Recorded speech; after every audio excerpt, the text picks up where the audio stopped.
ਸਾਰੇ ਦੋਸਤਾਂ ਮਿੱਤਰਾਂ ਨੂੰ ਜੀ ਆਇਆਂ ਨੂੰ। ਅਸੀਂ ਅੱਜ ਆਪਣੀ ਪੰਜਾਬੀ ਅਦਬੀ ਸੰਗਤ ਦਾ ਸਾਡਾ 10ਵਾਂ ਇਜਲਾਸ ਹੈ ਤੇ ਅੱਜ ਸਾਡੇ ਮਾਸ਼ਾਅੱਲਾ ਦੋ ਬੜੇ ਵੱਡੇ ਲਿਖਤਕਾਰ ਜਿਹੜੇ ਨੇ, ਲਖਾਰੀ ਜਿਹੜੇ ਨੇ, ਉਹ ਸਾਡੇ ਨਾਲ ਮੌਜੂਦ ਨੇ ਔਰ ਅਸੀਂ ਬਹੁਤ ਜ਼ਿਆਦਾ ਮਾਣ ਮਹਿਸੂਸ ਕਰ ਰਹੇ ਹਾਂ ਉਹਨਾਂ ਦੀ ਆਉਣ ਦਾ, ਇਸ ਸੰਗਤ ਵਿੱਚ ਰਲਤ ਕਰਨ ਦਾ। ਉਹਨਾਂ ਦਾ ਬਹੁਤ ਜ਼ਿਆਦਾ ਸ਼ੁਕਰੀਆ। ਇੱਕ ਜ਼ੁਬੈਰ ਜੀ ਨੇ ਤੇ ਇੱਕ ਮੁਸ਼ਤਾਕ ਸੂਫੀ ਜੀ। ਤੇ ਜ਼ੁਬੈਰ ਜੀ ਕਹਾਣੀ ਪੜ੍ਹਨਗੇ ਤੇ ਮੁਸ਼ਤਾਕ ਸੂਫੀ ਜੀ ਆਰਟੀਕਲ ਪੜ੍ਹਨਗੇ। ਤੇ ਕਹਾਣੀ ਜਿਹੜੀ ਹੈ ਜ਼ੁਬੈਰ ਜੀ ਦੀ ਹੋਏਗੀ ਓਬੜ ਹੋਇਆ ਸ਼ਹਿਰ। ਤੇ ਜ਼ੁਬੈਰ ਅਹਿਮਦ ਦੀ ਪਹਿਲੀ ਜਿਹੜੀ ਮੁਹੱਬਤ ਹੈ ਉਹ ਸ਼ਾਇਰੀ ਹੈ। ਸ਼ਾਇਰੀ ਦੀਆਂ ਇਹਨਾਂ ਦੀਆਂ 2 ਕਿਤਾਬਾਂ ਆ ਚੁੱਕੀਆਂ ਨੇ। ਦਮ ਯਾਦ ਨਾ ਕੀਤਾ 1996 ਵਿੱਚ ਆਈ ਤੇ ਦੂਸਰੀ ਜਿਹੜੀ ਹੈ ਉਹ ਸੱਦ। ਇਹਦੇ ਬਾਅਦ ਇਹ ਕਹਾਣੀਆਂ ਵੱਲ ਆਏ। ਕਹਾਣੀਆਂ ਦੀਆਂ ਇਹਨਾਂ ਦੀਆਂ 3 ਕਿਤਾਬਾਂ ਨੇ। ਪਹਿਲੀ ਕਹਾਣੀ ਦੀ ਜਿਹੜੀ ਕਿਤਾਬ ਉਹਨਾਂ ਦੀ ਆਈ ਹੈ ਉਹ 2001 ਵਿੱਚ ਆਈ ਹੈ, ਮੀਂਹ ਬੂਵੇ ਤੇ ਬਾਰੀਆਂ। ਫਿਰ ਕਬੂਤਰ, ਬਨੇਰੇ ਤੇ ਗਲੀਆਂ ਤੇ ਉਹਦੇ ਬਾਅਦ ਪਾਣੀ ਦੀ ਕੰਧ। ਕਬੂਤਰ, ਬਨੇਰੇ ਤੇ ਗਲੀਆਂ ਤੇ ਪਾਣੀ ਦੀ ਕੰਧ ਨੂੰ ਡਾਹਾ ਇੰਟਰਨੈਸ਼ਨਲ ਅਵਾਰਡ ਵੀ ਮਿਲ ਚੁੱਕਿਆ ਹੈ। ਇਹਦੇ ਬਾਅਦ ਇਹਨਾਂ ਨੇ ਇੱਕ ਆਰਟੀਕਲ ਦੀ ਯਾਨੀ ਮੁਖਤਲਿਫ ਜਿਹੜੇ ਮਜ਼ਾਮੀਨ ਨੇ ਉਹਨਾਂ ਬਾਰੇ ਇੱਕ ਕਿਤਾਬ ਲੇਖ ਵਿਚਾਰ ਲਿਖੀ ਤੇ ਉਹਦੇ ਬਾਅਦ 2021 ਦੇ ਵਿੱਚ ਜ਼ੁਬੈਰ ਜੀ ਦੀ ਤਾਰਕ ਅਲੀ ਦੀ ਕਿਤਾਬ ਦਾ ਤਰਜਮਾ 20ਵੀਂ ਸਦੀ ਦੀ ਵਾਰ ਉਹ ਰੀਸੈਂਟਲੀ ਆਇਆ ਹੈ।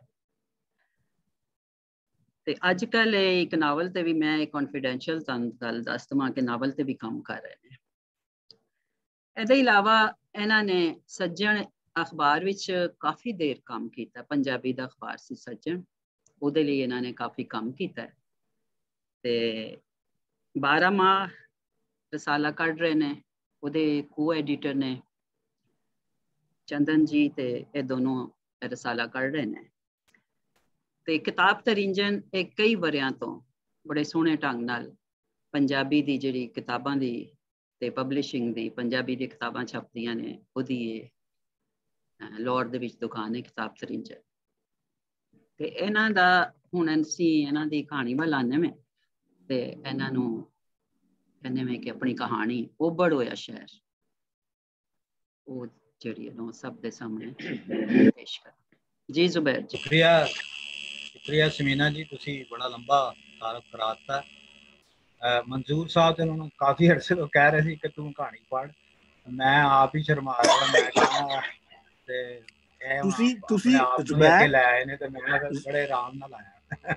जुबैर जी तुसी एक कंप्यूटर नूं बंद करो, तुसी 2 कंप्यूटरां तो ऑन होए हो। अच्छा अच्छा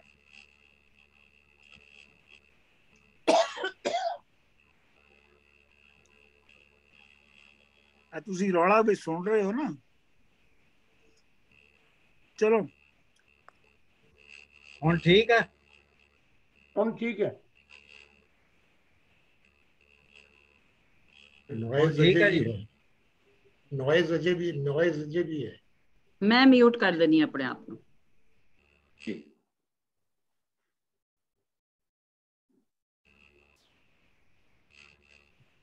हाँ जी ठीक है। हुण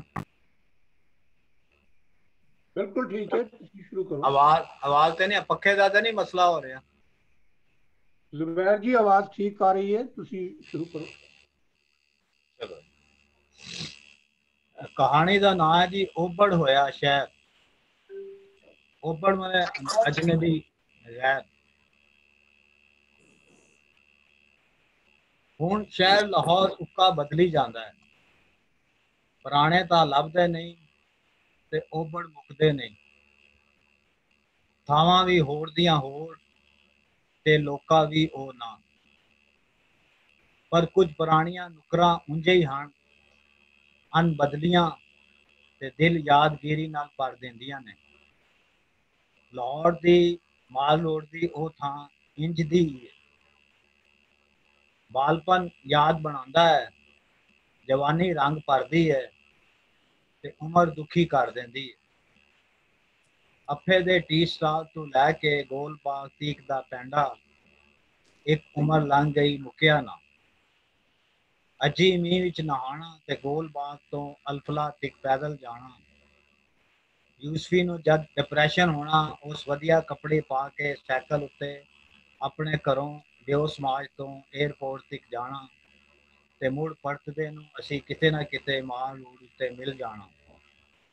मींह विच नहांदे अजी कहना सिगरट नहीं पी सकता। टोलिंटन मार्केट विच दो कैफे होंदे सन, कैपरी ते कवाना। टोलिंटन दे पिछवाड़े भी चाह दा खोखा सी, जे किसी ने गुट बहनी करनी उस उत्थे कर लेनी। कुछ बेली सारा दिन इन्हां कैफियां विच बैठे रहना ते जद भी जाओ मिल पैना। कईयां पुरानी नारकली टक्कर जाना, सड़क उत्ते खलोते मिल जाना। हुण ना वो टोलिंटन है, ना कैफे, ना वो बंदे। उस दिन मैं वड्डे डाकखाने जीपीओ तो पैदल गोल बाग वल आंदा पिया सां। YMC ਦੇ ਸਾਹਮਣੇ ਪੀਜੋ ਹੁੰਦਾ ਸੀ। ਨਿੱਕੀ ਜਿਹੀ ਥਾਂ ਥੱਲੇ ਤੇ ਉੱਤੇ ਵੀ ਐਨੀ। ਤਿੰਨ ਚਾਰ ਫਸਫਸਾ ਕੇ ਟੇਬਲਾਂ ਥੱਲੇ ਤੇ ਉਂਝ ਹੀ ਉੱਤੇ ਬੈਠਣ ਦਾ ਇੱਕ ਹੋਰ ਲੋਭ ਹੁੰਦਾ ਸੀ। ਬਾਰੀ ਕੋਲ ਬਹਿ ਕੇ ਮਾਲ ਰੋਡ ਉੱਤੇ ਜਾਂਦੇ ਸ਼ਹਿਰ ਦੀ ਵੱਗ ਨੂੰ ਤੱਕਣਾ ਤੇ ਮੀਂਹ ਵਿੱਚ ਬੈਠੇ ਬਾਰੀਆਂ ਬਾਹਰ ਤੱਕਦੇ ਇੰਝ ਹੀ ਲੱਗਣਾ ਜਿਵੇਂ ਪੈਰਿਸ ਦੇ ਕਿਸੇ ਕੈਫੇ ਵਿੱਚ ਬੈਠੇ ਹਾਂ। ਅੱਜ 70 ਦਾ ਲਾਹੌਰ ਅੱਜ ਵਰਗਾ ਨਹੀਂ ਸੀ। ਸ਼ਾਮ ਰਿਮਕੇ ਆਉਣਾ ਤੇ ਰਾਤ ਦਿਲਾਂ ਦੇ ਬੰਨਿਆਂ ਉੱਤੇ ਸਹਿਜੇ ਸਹਿਜੇ ਲਹਿਣਾ। ਤੇ ਜਵਾਨੀ ਵਿੱਚ ਤਾਂ ਯਾਰੀ ਹੁੰਦੀ ਹੈ, ਹੋਰ ਕੁਝ ਨਹੀਂ ਹੁੰਦਾ। ਪੀਜੋ ਕੁਝ ਮਹਿੰਗਾ ਕੈਫੇ ਸੀ ਤੇ ਅਸੀਂ ਸਾਂ ਮਾੜੇ ਘਰਾਂ ਦੇ। ਸਾਨੂੰ ਮਾਤੜਾਂ ਨੂੰ ਪੀਜੋ ਦੇ ਅੱਗੇ ਲੰਘਦਿਆਂ ਨੂੰ ਜੇ ਕੋਈ ਜਾਣੂ ਪੀਜੋ ਬੈਠੇ ਦਿਸ ਪੈਣਾ ਤਾਂ ਅਸਾਂ ਜੱਟ ਅੰਦਰ ਜਾਣ ਦੀ ਕਰਨੀ। ਕਰਮ ਦਿਲਬਰ ਕੁਝ ਅਜਕਣਾ, ਕੁਛ ਨੇ ਬੇਸ਼ਰਮੀ ਨਾਲ ਥੱਬ ਉਤਲੀਆਂ ਪੌੜੀਆਂ ਚੜ ਜਾਣੀਆਂ। ਅਗਲਿਆਂ ਸ਼ਰਮੋ ਬੇਸ਼ਰਮੀ ਚਾਹ ਵੀ ਪਿਲਾ ਦੇਣੀ ਤੇ ਸਿਗਰਟ ਵੀ ਲੱਭ ਜਾਣੀ। ਰੰਗ ਮਹਿਲ ਰਹਿੰਦੇ ਮੈਮਨਾ ਦੇ ਮੁੰਡੇ ਹਮੇਸ਼ ਪੀਜੋ ਹੀ ਬਹਿਣਾ। ਵੇਲੇ ਦੀ ਧੂੜ ਵਿੱਚ ਮੁੜ ਉਹਦਾ ਕੋਈ ਰੰਗ ਦਿਸਿਆ ਨਹੀਂ, ਕਦੀ ਮਿਲਿਆ ਨਹੀਂ। ਵਾਹਦ ਮਲਾਲ ਨੇ ਉਹਨੂੰ ਚੰਗਾ ਧੁਰ ਬਣਾਇਆ ਹੋਇਆ ਸੀ ਤੇ ਉਸ ਦੇ ਕੰਨ ਵਿੱਚ ਖਬਰੇ ਕੀ ਫੂਕਿਆ, ਉਹ ਸਾਨੂੰ ਬੁਲਾਵਣ ਲੱਗ ਪਿਆ ਸੀ। ਤਾਂ ਵਾਹਦ ਵੀ ਸਾਡੇ ਵਰਗਾ, ਪਰ ਕੁਝ ਵੱਖਰਾ ਬਣਨ ਦੀ ਕਰਦਾ ਸੀ, ਜਿਵੇਂ ਉਹਨੂੰ ਸਾਡੇ ਤੋਂ ਬਹੁਤਾ ਪਤਾ ਹੈ ਤੇ ਜਿਸ ਦਾ ਸਾਨੂੰ ਨਹੀਂ ਸੀ ਪਤਾ। ਇਹ ਵੇਲਾ ਸੀ ਜਦ ਬੋਤਿਆਂ ਨੂੰ ਉਥਲ ਦੀ ਘੂਕੀ ਚੜੀ ਹੋਈ ਸੀ, ਪਰ YMCA ਤੇ ਟੀ ਸਟਾਲਾਂ ਉੱਤੇ ਬੋਤੇ ਉਹ ਸਨ ਜਿਨ੍ਹਾਂ ਨੂੰ ਲਿਖਾਰੀ ਬਣਨ ਦਾ ਸ਼ੌਂਕ ਸੀ। ਪੜ੍ਹਾਈ ਲਿਖਾਈ ਦਾ ਬੜਾ ਜ਼ੋਰ ਸੀ। ਕਈਆਂ ਕੁੱਲ ਜੱਗ ਦੇ ਫਲਸਫੇ ਪੜ੍ਹੇ ਹੋਏ ਸਨ ਤੇ ਹਰ ਗੱਲ ਨੂੰ ਠਾ ਕਰਕੇ ਰੱਦ ਕਰ ਦਿੰਦੇ ਸਨ। ਕਈ ਐਵੇਂ ਹੀ ਸਾਰਿਆਂ ਵਿੱਚ ਵੜ ਬਹਿੰਦੇ ਸਨ ਤੇ ਸਮਝ ਨਹੀਂ ਆਉਂਦੀ ਸੀ ਉਹ ਕੀ ਕਰਦੇ ਪਏ ਨੇ। ਫਿਰ ਉਹ ਅਚਨਚੇਤ ਗਾਇਬ ਵੀ ਹੋ ਜਾਂਦੇ ਸਨ। ਪੁਰਾਣੇ ਸਿਆਸੀ ਬੈਸੀਏ, ਨਕਾਮ ਆਸ਼ਕ, ਤੱਤੇ ਨਵੀਆਂ ਪੜ੍ਹਾਈਆਂ ਦੇ ਸੂਝਵਾਨ, ਦਿਲ ਛੱਡ ਸਿਆਸੀ ਕਾਮੇ, ਇੱਕ ਅੱਧ ਸੋਹਣੀ ਲਿਖਤ ਲਿਖ ਕੇ ਖੁੰਡਣ ਵਾਲੇ ਲਿਖਾਰੀ, ਅਖਬਾਰਚੀ, ਮਸ਼ਹੂਰ ਕਾਲਮ ਲਿਖਣ ਵਾਲੇ, ਮੰਨੇ ਪਰਮੰਨੇ ਲਿਖਾਰੀ, ਯੂਨੀਵਰਸਿਟੀਆਂ ਕਾਲਜਾਂ ਦੇ ਪੜਿਆਰ, ਦੋ ਚਾਰ ਜ਼ਨਾਨੀਆਂ, ਅਜਬ ਮੇਲਾ ਸੀ।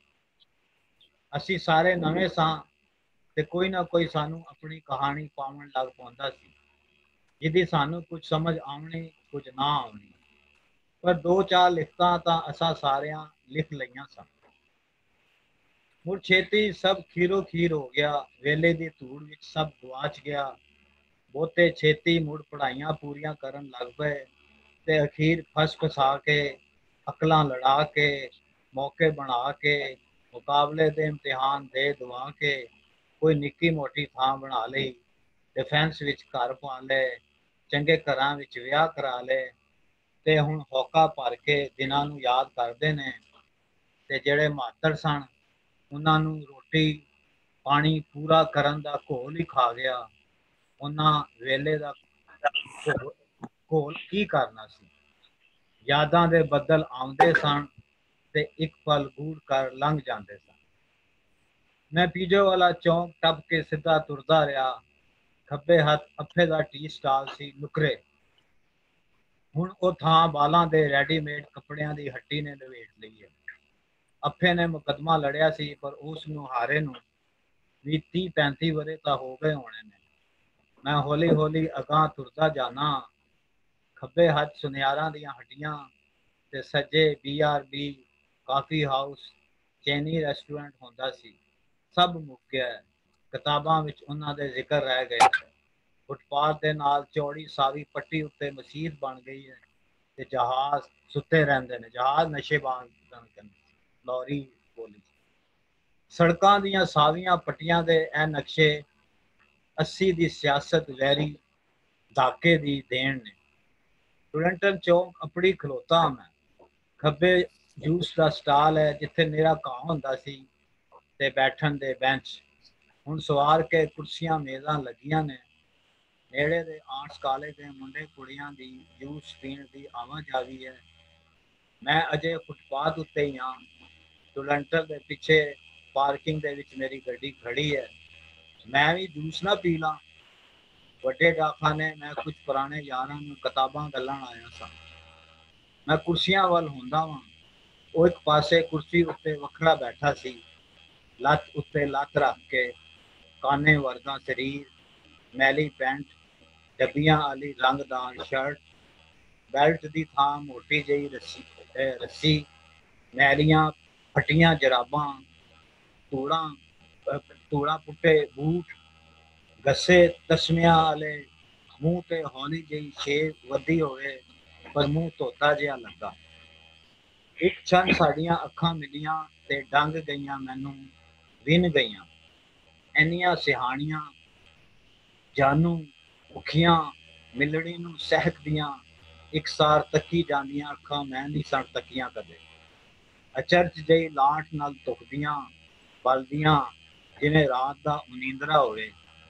ਵਰਿਆਂ ਬੱਧੀ ਉਡੀਕ ਵਿੱਚ ਤੱਕੀਆਂ ਹਾਰੀਆਂ।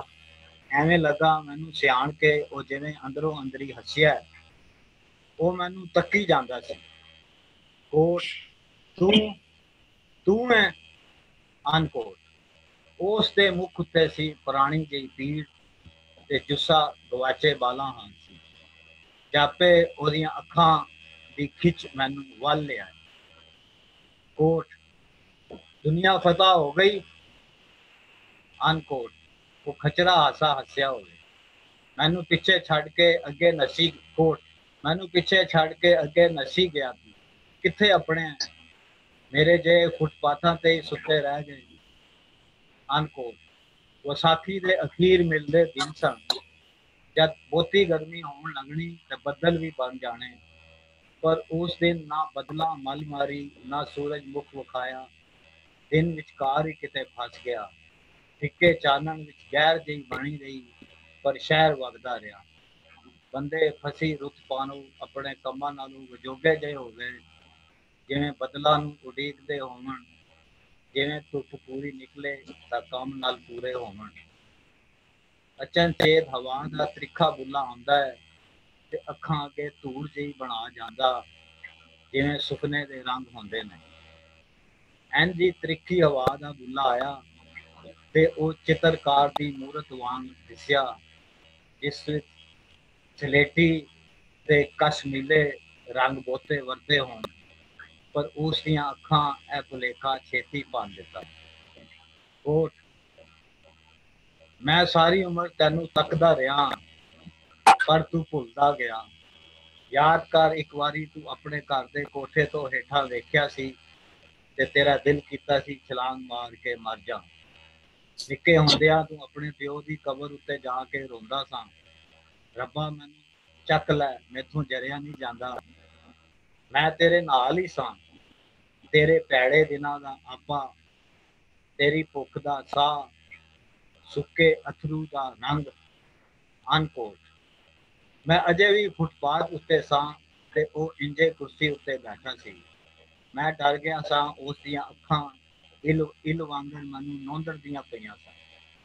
एक पल नूं बदल छा गए, शाम ਜਿਹੀ हो गई, घाह गूढ़ा जिहा, रुख संगड़े हो गए। ਉਹ ਮੈਨੂੰ ਬਹੁਤ ਦੁਰਾਡਾ, ਬਹੁਤ ਨੇੜੇ ਲੱਗਾ। ਉਹਦੀ ਬਹਿਣੀ ਤੋਂ ਲੱਗਦਾ ਸੀ ਉਹ ਰੋਜ਼ ਇੱਥੇ ਬਹਿੰਦਾ ਹੈ। ਉਹ ਅਰਮਾਨ ਨਾਲ ਜਦ ਤੋਂ ਉੱਕਾ ਬੇਪਰਵਾਹ ਨਿੱਠ ਕੇ ਬੈਠਾ ਸੀ। ਕਿਸੇ ਦਾ ਉਹਦੇ ਵੱਲ ਧਿਆਨ ਨਹੀਂ ਸੀ। ਜੂਸ ਵਾਲਾ ਮੁੰਡਾ ਇੱਕ ਵਾਰ ਵੀ ਉਸ ਕੋਲ ਨਹੀਂ ਆਇਆ ਸੀ। ਮੈਨੂੰ ਮਨੱਵਰ ਯਾਦ ਆ ਗਿਆ। ਮਨੱਵਰ ਸਾਡਾ ਦੂਰ ਦਾ ਰਿਸ਼ਤੇਦਾਰ, ਮੇਰੇ ਚਾਚਿਆਂ ਦੇ ਚਚੇਰ ਦਾ ਪੁੱਤਰ। ਅਜੇ ਨਵੀਂ ਨਵੀਂ ਪੰਜਾਬ ਦੀ ਵੰਡ ਹੋਈ ਸੀ। ਉਹਦੇ ਪਿਓ ਨੇ ਉਹਦੀ ਮਾਂ ਨੂੰ ਕਤਲ ਕਰ ਦਿੱਤਾ ਸੀ ਤੇ ਫਾਹੇ ਲੱਗ ਗਿਆ ਸੀ। ਇਹ ਸਾਡੇ ਹੋਸ਼ ਤੋਂ ਅਗਦੋਂ ਦੀਆਂ ਗੱਲਾਂ ਸਨ। ਇਹ ਕਤਲ ਸਾਡੇ ਕ੍ਰਿਸ਼ਨ ਨਗਰ ਨੂਰੀ ਬਿਲਡਿੰਗ ਵਾਲੇ ਘਰ ਵਿੱਚ ਹੋਇਆ ਸੀ। ਉਹਦੇ ਪਿਓ ਦੀ ਟਕਾਲੀ ਹੱਡੀ ਸੀ ਤੇ ਕਿਸੇ ਰੰਗ ਦਾ ਰਫੜ ਸੀ। ਉਸ ਮਨੋਵਰ ਦੀ ਮਾਂ ਤੋਂ ਗਹਿਣੇ ਮੰਗੇ ਤੇ ਉਸ ਦੇ ਨਾਂ ਦੇਵਣ ਉੱਤੇ ਕੁਲਾੜੀ ਨਾਲ ਉਹਦੀ ਧੌਣ ਲਾ ਦਿੱਤੀ। ਇਹ ਵਕੂਆ ਦੂਜੀ ਮੰਜ਼ਲੇ ਹੋਇਆ। ਲਹੂ ਦੀ ਲੀਕ ਪੌੜੀਆਂ ਤੋਂ ਹੇਠਾਂ ਲੈ ਗਲੀ ਤੱਕ ਆ ਗਈ। ਰੋਲਾ ਪੈ ਗਿਆ। ਉਹਦੀਆਂ ਦੋ ਹੋਰ ਭੈਣਾਂ ਵੀ ਸਨ। ਮਨੋਵਰ ਦਾ ਚਾਚਾ ਉਸ ਨੂੰ ਬੜਾ ਮਾਰਦਾ ਸੀ। ਉਹ ਘਰੋਂ ਨੱਸ ਗਿਆ। ਨਸ਼ੇ ਲੱਗ ਗਏ। ਇੱਕ ਭੈਣ ਵੀ ਕਿਸੇ ਨਾਲ ਉਧਲ ਗਈ ਸੀ। ਜਦ ਕੁਝ ਦਿਨਾਂ ਮਗਰੋਂ ਪਰਤੀ ਤੇ ਉਸ ਦਾ ਵਿਆਹ ਇੱਕ ਅਜਿਹੇ ਬੰਦੇ ਨਾਲ ਕਰ ਦਿੱਤਾ ਗਿਆ ਜਿਹਦੇ ਅੱਗੇ ਹੀ ਕਿੰਨੇ ਸਾਰੇ ਬਾਲ ਸਨ ਤੇ ਮੁੜ ਕਿੰਨੇ ਹੀ ਉਸ ਜੰਮੇ ਤੇ ਮੁੜ ਮਰ ਵੀ ਗਿਆ। ਤੇ ਉਸ ਦੀ ਕਹਾਣੀ ਅਸਾਂ ਸੁਣੀ, ਕਦੀ ਡਿੱਠੀ ਨਾ। ਕਹਿੰਦੇ ਸਨ ਮਨੋਵਰ ਲਾਟ ਸਾਹਿਬ ਦੇ ਦਫ਼ਤਰ ਸਾਹਮਣੇ ਕਿਤੇ ਬੈਠਾ ਰਹਿੰਦਾ ਹੈ। ਮੋਟੇ ਕੰਬਲ, ਦਾੜੀ ਵਧੀ ਹੋਈ, ਪੈਰੋਂ ਨੰਗਾ, ਮੂੰਹ ਉੱਤੇ ਰਾਲਾਂ ਤੇ ਮਿੱਟੀ ਜਮੀ ਹੋਈ। ਕਦੀ ਕਦੀ ਉਹ ਸਾਡੇ ਘਰ ਆਉਂਦਾ ਸੀ। ਅਸੀਂ ਉਹਨੂੰ ਵੇਖ ਕੇ ਡਰ ਜਾਂਦੇ ਸਾਂ। ਮਿੱਟੀਓ ਮਿੱਟੀ, ਪਾਟੇ ਲੀੜੇ, ਧੂੜ ਦਾੜੀ। ਮੈਂ ਨਿੱਕਾ ਸਾਂ ਪਰ ਜੱਟ ਹੱਟੀ ਤੋਂ ਸਾਬਣ ਦੀ ਨਵੀਂ ਟਿੱਕੀ ਤੇ ਬਲੇਡ ਲੈ ਕੇ ਆਉਂਦਾ ਸਾਂ। ਉਸ ਨਹਾਣਾ, ਸ਼ੇਵ ਕਰਨੀ ਤੇ ਮਾਂ ਨੇ ਅੱਬੀ ਦੇ ਸਾਂਭੇ ਕੱਪੜੇ ਉਸ ਨੂੰ ਨਵੇਂ ਕੱਪੜੇ ਦੇਣੇ। ਮਾਂ ਨੇ ਅੱਬੀ ਦੇ ਗੁਜ਼ਰਨ ਪਿੱਛੋਂ ਵੀ ਉਹਨਾਂ ਦੇ ਕੱਪੜੇ ਸਾਂਭੀ ਰੱਖੇ ਜਿਹੜੇ ਮੈਂ ਵੀ ਵੱਡੇ ਹੋ ਕੇ ਪਾਏ ਸਨ। ਉਸ ਨਹਾਵਣ ਪਿੱਛੋਂ ਨਿੱਠ ਕੇ ਕਮਰੇ ਵਿੱਚ ਬਹਿ ਜਾਣਾ ਤੇ ਲੱਗਣਾ ਉਹ ਉੱਕਾ ਸਹੀ ਬੰਦਾ ਹੈ। ਇਸ ਤੋਂ ਪਿੱਛੋਂ ਉਸ ਰੱਜ ਰੋਟੀ ਖਾਣੀ, ਪਤਾ ਨਹੀਂ ਕਿੰਨੀਆਂ ਰੋਟੀਆਂ ਖਾਂਦਾ ਸੀ। ਉਸ ਖਾਈ ਜਾਣੀਆਂ ਤੇ ਮਾਂ ਪਕਾਈ ਜਾਣੀਆਂ। ਅਖੀਰ ਉਸ ਰੱਜ ਜਾਣਾ ਤੇ ਸਾਡੇ ਸਾਰੇ ਬਾਲਾਂ ਦੇ ਸਿਰਾਂ ਉੱਤੇ ਪਿਆਰ ਨਾਲ, ਬੜੀ ਅਪਨੈਤ ਨਾਲ ਦਵਾ ਦੇਣੀ ਤੇ ਤੁਰ ਜਾਣਾ। ਜਦ ਮੈਂ ਕਾਲਜ ਜਾਣਾ ਛੋਇਆ ਤੇ ਉਸ ਨੂੰ ਇੱਕ ਦੋ ਵਾਰ ਲਾਟ ਸਾਹਿਬ ਦੇ ਕਿਸੇ ਨੁਕਰੇ ਬੈਠੇ ਤੱਕਿਆ ਸੀ, ਪਰ ਗੱਲ ਕਰਨ ਦਾ ਜੇਰਾ ਨਾ ਹੋਇਆ। ਕੰਬਲ ਵਿੱਚੋਂ ਉਸ ਦੀਆਂ ਅੱਖਾਂ ਚਾਰੇ ਪਾਸੇ ਘੁੰਮਦੀਆਂ ਸਨ। ਹੁਣ ਮੈਨੂੰ ਉਹਦੀਆਂ ਅੱਖਾਂ ਹੀ ਚੇਤੇ ਰਹਿ ਗਈਆਂ ਸਨ। ਪਰ ਐਸ ਦੀਆਂ ਅੱਖਾਂ ਮੈਨੂੰ ਕਲਾਵੇ ਵਿੱਚ ਲੈ ਲਿਆ। ਫੁੱਟਪਾਥ ਉੱਤੇ ਠੰਬਰਿਆ ਖਲੋਤਾ ਰਿਹਾ। ਮਾਲ ਲੋੜ ਵਗਦੀ ਰਹੀ। ਅਚਨਚੇਤ ਮੈਂ ਸਿੱਧਾ ਮੂੰਹ ਕੀਤਾ ਤੇ ਚੌਂਕ ਟੱਪ ਕੇ ਨਵੀਂ ਉਸਾਰੀ ਟੁਲਿੰਟਲ ਕੋਲ ਜਾ ਖਲੋਤਾ। ਮੈਂ ਪਿੱਛਾ ਮੁੜ ਦੇਖਿਓ ਨਾ ਰਹਿ ਸਕਿਆ। ਉਸ ਦੀਆਂ ਅੱਖਾਂ ਮੈਨੂੰ ਸਾਹਮਣੇ ਦਿਸੀਆਂ। ਕੋਟ ਤੁਰ ਜਾ, ਤੂੰ ਖਿਆਲ ਨਹੀਂ ਕੀਤਾ ਅਨਹੋਇਆਂ ਦਾ। ਮੈਂ ਇੱਕ ਨਹੀਂ, ਹਜ਼ਾਰ ਲੱਖ ਕਰੋੜ। ਮੈਂ ਤੇਰੇ ਨਾਲ ਹੀ ਰਿਹਾ, ਥੱਲੇ ਥੱਲੇ, ਅਚੇਤ ਵਿੱਚ, ਕੁਚੇਤ ਵਿੱਚ, ਹਰ ਥਾਂ ਗਾਇਬ, ਹਰ ਥਾਂ ਹਾਜ਼ਰ, ਹਰ ਥਾਂ ਚੁੱਪ, ਹਰ ਥਾਂ ਗੁਪਤ, ਗਲੀਓਂ ਗਲੀ, ਸ਼ਹਿਰੋ ਸ਼ਹਿਰ, ਮੁਲਕੋ ਮੁਲਕ, ਦੇਸ਼ ਵੀ ਪਰਦੇਸ਼ ਵੀ। ਅਨਕੋਟ। ਚੇਤੇ ਕਰ ਮੈਂ ਤੈਨੂੰ ਰੋਮ ਵਿੱਚ ਮੈਟਰੋ ਟ੍ਰੇਨ ਦੀ ਅੰਡਰਗਰਾਉਂਡ ਵਿੱਚ ਵੀ ਮਿਲਿਆ ਸਾਂ। 40 ਵਰੇ ਪੁਰਾਣੀ ਵਾਪਰੀ ਤੇ ਮੈਨੂੰ ਉਹ ਚੇਤੇ ਆ ਗਿਆ। ਮੈਂ ਉਸ ਨੂੰ ਵੇਖ ਬੜਾ ਹੈਰਾਨ ਹੋਇਆ ਸਾਂ। ਅਜੇ ਠੰਡੀ ਲਾਮ ਮੁੱਕੀ ਨਹੀਂ ਸੀ ਪਰ ਦੁਨੀਆ ਬਦਲ ਰਹੀ ਸੀ। ਇਰਾਨ ਸ਼ਹਿਨਸ਼ਾਹ ਦਾ ਰਾਜ ਅਖੀਰੀ ਦਮਾਂ ਉੱਤੇ ਸੀ, ਪਰ ਸਾਡੇ ਵਰਗੇ ਮੁਲਕਾਂ ਦੇ ਮਾੜੇ ਮੁੰਡੇ ਯੂਰਪ ਅੰਦਰ ਤੁਰਕੀ ਦੇ ਬੂਹੇ ਰਾਹੀਂ ਵੜਦੇ ਪਏ ਸਨ। ਅਸੀਂ ਸੜਕੋਂ ਸੜਕੀ ਲਾਹੌਰੋਂ ਚੱਲੇ ਤੇ 2 ਹਫ਼ਤੇ ਵਿੱਚ ਰੋਮ ਅੱਪੜ ਗਏ। ਅੱਗੋਂ ਕਿਸੇ ਮੁਲਕ ਦਾ ਵੀਜ਼ਾ ਨਾ ਮਿਲਿਆ, ਪੈਸੇ ਮੁੱਕੇ ਤੇ ਅਸੀਂ ਫੁੱਟਪਾਥ ਉੱਤੇ। ਦਿਨ ਤਾਂ ਕਿਵੇਂ ਲੰਘ ਜਾਣਾ, ਪਰ ਰਾਤ ਨੂੰ ਠੰਡ ਵੱਧ ਜਾਣੀ। ਅਸਾਂ ਅੰਡਰਗਰਾਉਂਡ ਵਿੱਚ ਸੋਣਾ। ਇੱਥੇ ਰਾਤੀ ਕਈ 100 ਬੰਦੇ ਸੌਂਦੇ ਸਨ। ਕਾਲੇ ਅਫਰੀਕਾ ਦੇ ਵੰਨ ਸੁਵੰਨੇ ਮੁਲਕਾਂ ਦੇ, ਏਸ਼ੀਆ ਦੇ, ਮਗਰਬੀ ਅਫਰੀਕਾ ਦੇ, ਇੱਕ ਵੇਲੇ ਵਿੱਚ 30 ਤੋਂ ਵੱਧ ਮੁਲਕਾਂ ਦੇ ਲੋਕ ਹੁੰਦੇ ਸਨ। ਅਸੀਂ ਗੱਤੇ ਦੇ ਡੱਬਿਆਂ ਉੱਤੇ ਸੌਂਦੇ ਸਾਂ, ਜਿਹੜਾ ਵੱਡੀਆਂ ਹੱਡੀਆਂ ਤੋਂ ਬਾਹਰ ਪਏ ਮਿਲ ਜਾਂਦੇ ਸਨ। ਅੱਧ ਰਾਤੀ ਅੰਡਰਗਰਾਉਂਡ ਵਿੱਚ ਦਿਨ ਚੜ੍ਹਿਆ ਹੁੰਦਾ ਸੀ। ਕਾਲਿਆਂ ਹੱਥ ਵਿੱਚ ਦਾਰੂ ਦੀਆਂ ਬੋਤਲਾਂ ਫੜੀਆਂ ਹੋਣੀਆਂ ਤੇ ਗੱਦਿਆਂ ਉੱਤੇ ਬਹਿ ਉੱਚੀ ਉੱਚੀ ਗੱਲਾਂ ਕਰਦਿਆਂ ਹੋਣਾ। ਹਾਸਾ ਠੱਠਾ ਵੀ ਲੱਗਾ ਹੋਣਾ। ਕਦੀ ਕਦੀ ਪੁਲਿਸ ਵੀ ਆ ਜਾਣੀ। ਉਦੋਂ ਯੂਰਪ ਵਿੱਚ ਪਾਰਕਾਂ ਤੇ ਸੜਕਾਂ ਉੱਤੇ ਤੁਹਾਨੂੰ ਸੌਣ ਤੋਂ ਮਨਾਹੀ ਨਹੀਂ ਸੀ। ਹੌਲੀ ਹੌਲੀ ਲੋਕਾਂ ਨੂੰ ਕੰਮ ਮਿਲ ਜਾਣਾ ਤੇ ਉਹਨਾਂ ਗਾਇਬ ਹੋ ਜਾਣਾ। ਪਰ ਮੁੜ ਐਨੇ ਹੀ ਬੰਦੇ ਹੋਰ ਆਈ ਜਾਣੇ। ਰਾਤ ਨੂੰ ਕਈ ਬੰਦੇ ਕਾਰਾਂ ਵਿੱਚ ਇਹਨਾਂ ਫੁੱਟਪਾਥੀਆਂ ਨੂੰ ਮਿਲਣ ਆਉਂਦੇ ਸਨ, ਜਿਹੜੇ ਇਹਨਾਂ ਦੇ ਰਿਸ਼ਤੇਦਾਰ ਜਾਪਦੇ ਸਨ ਤੇ ਖਾਣ ਵਾਲੀਆਂ ਸ਼ੈਵਾਂ ਤੇ ਦਾਰੂ ਦੀਆਂ ਬੋਤਲਾਂ ਦੇ ਜਾਂਦੇ ਸਨ। ਵਿੱਚ ਵਿੱਚ ਮੁਕਾਮੀ ਬੰਦੇ ਵੀ ਸਨ, ਅਧਕੜ ਸ਼ਰਾਬੀ, ਬੋ ਮਾਰਦੀਆਂ ਜ਼ਨਾਨੀਆਂ ਤੇ ਕਈ ਬੰਦੇ ਇਹਨਾਂ ਨਾਲ ਵੀ ਠਰਕ ਝਾੜ ਲੈਂਦੇ ਸਨ, ਪਰ ਉਹ ਵੀ ਉਹਨੇ ਹੀ ਨਸ਼ੇ ਵਿੱਚ ਹੁੰਦੀਆਂ ਸਨ। ਵਿੱਚ ਵਿੱਚ ਇੱਕ ਅੱਧੀ ਜਵਾਨ ਕੁੜੀ ਵੀ ਹੋਣੀ, ਚੱਲੀ ਜਾਂ ਹਵਰੇ ਕੀ ਵਾਪਰੀ ਤੇ ਉਹ ਘਰੋਂ ਬੇਘਰ ਹੋ ਗਈ।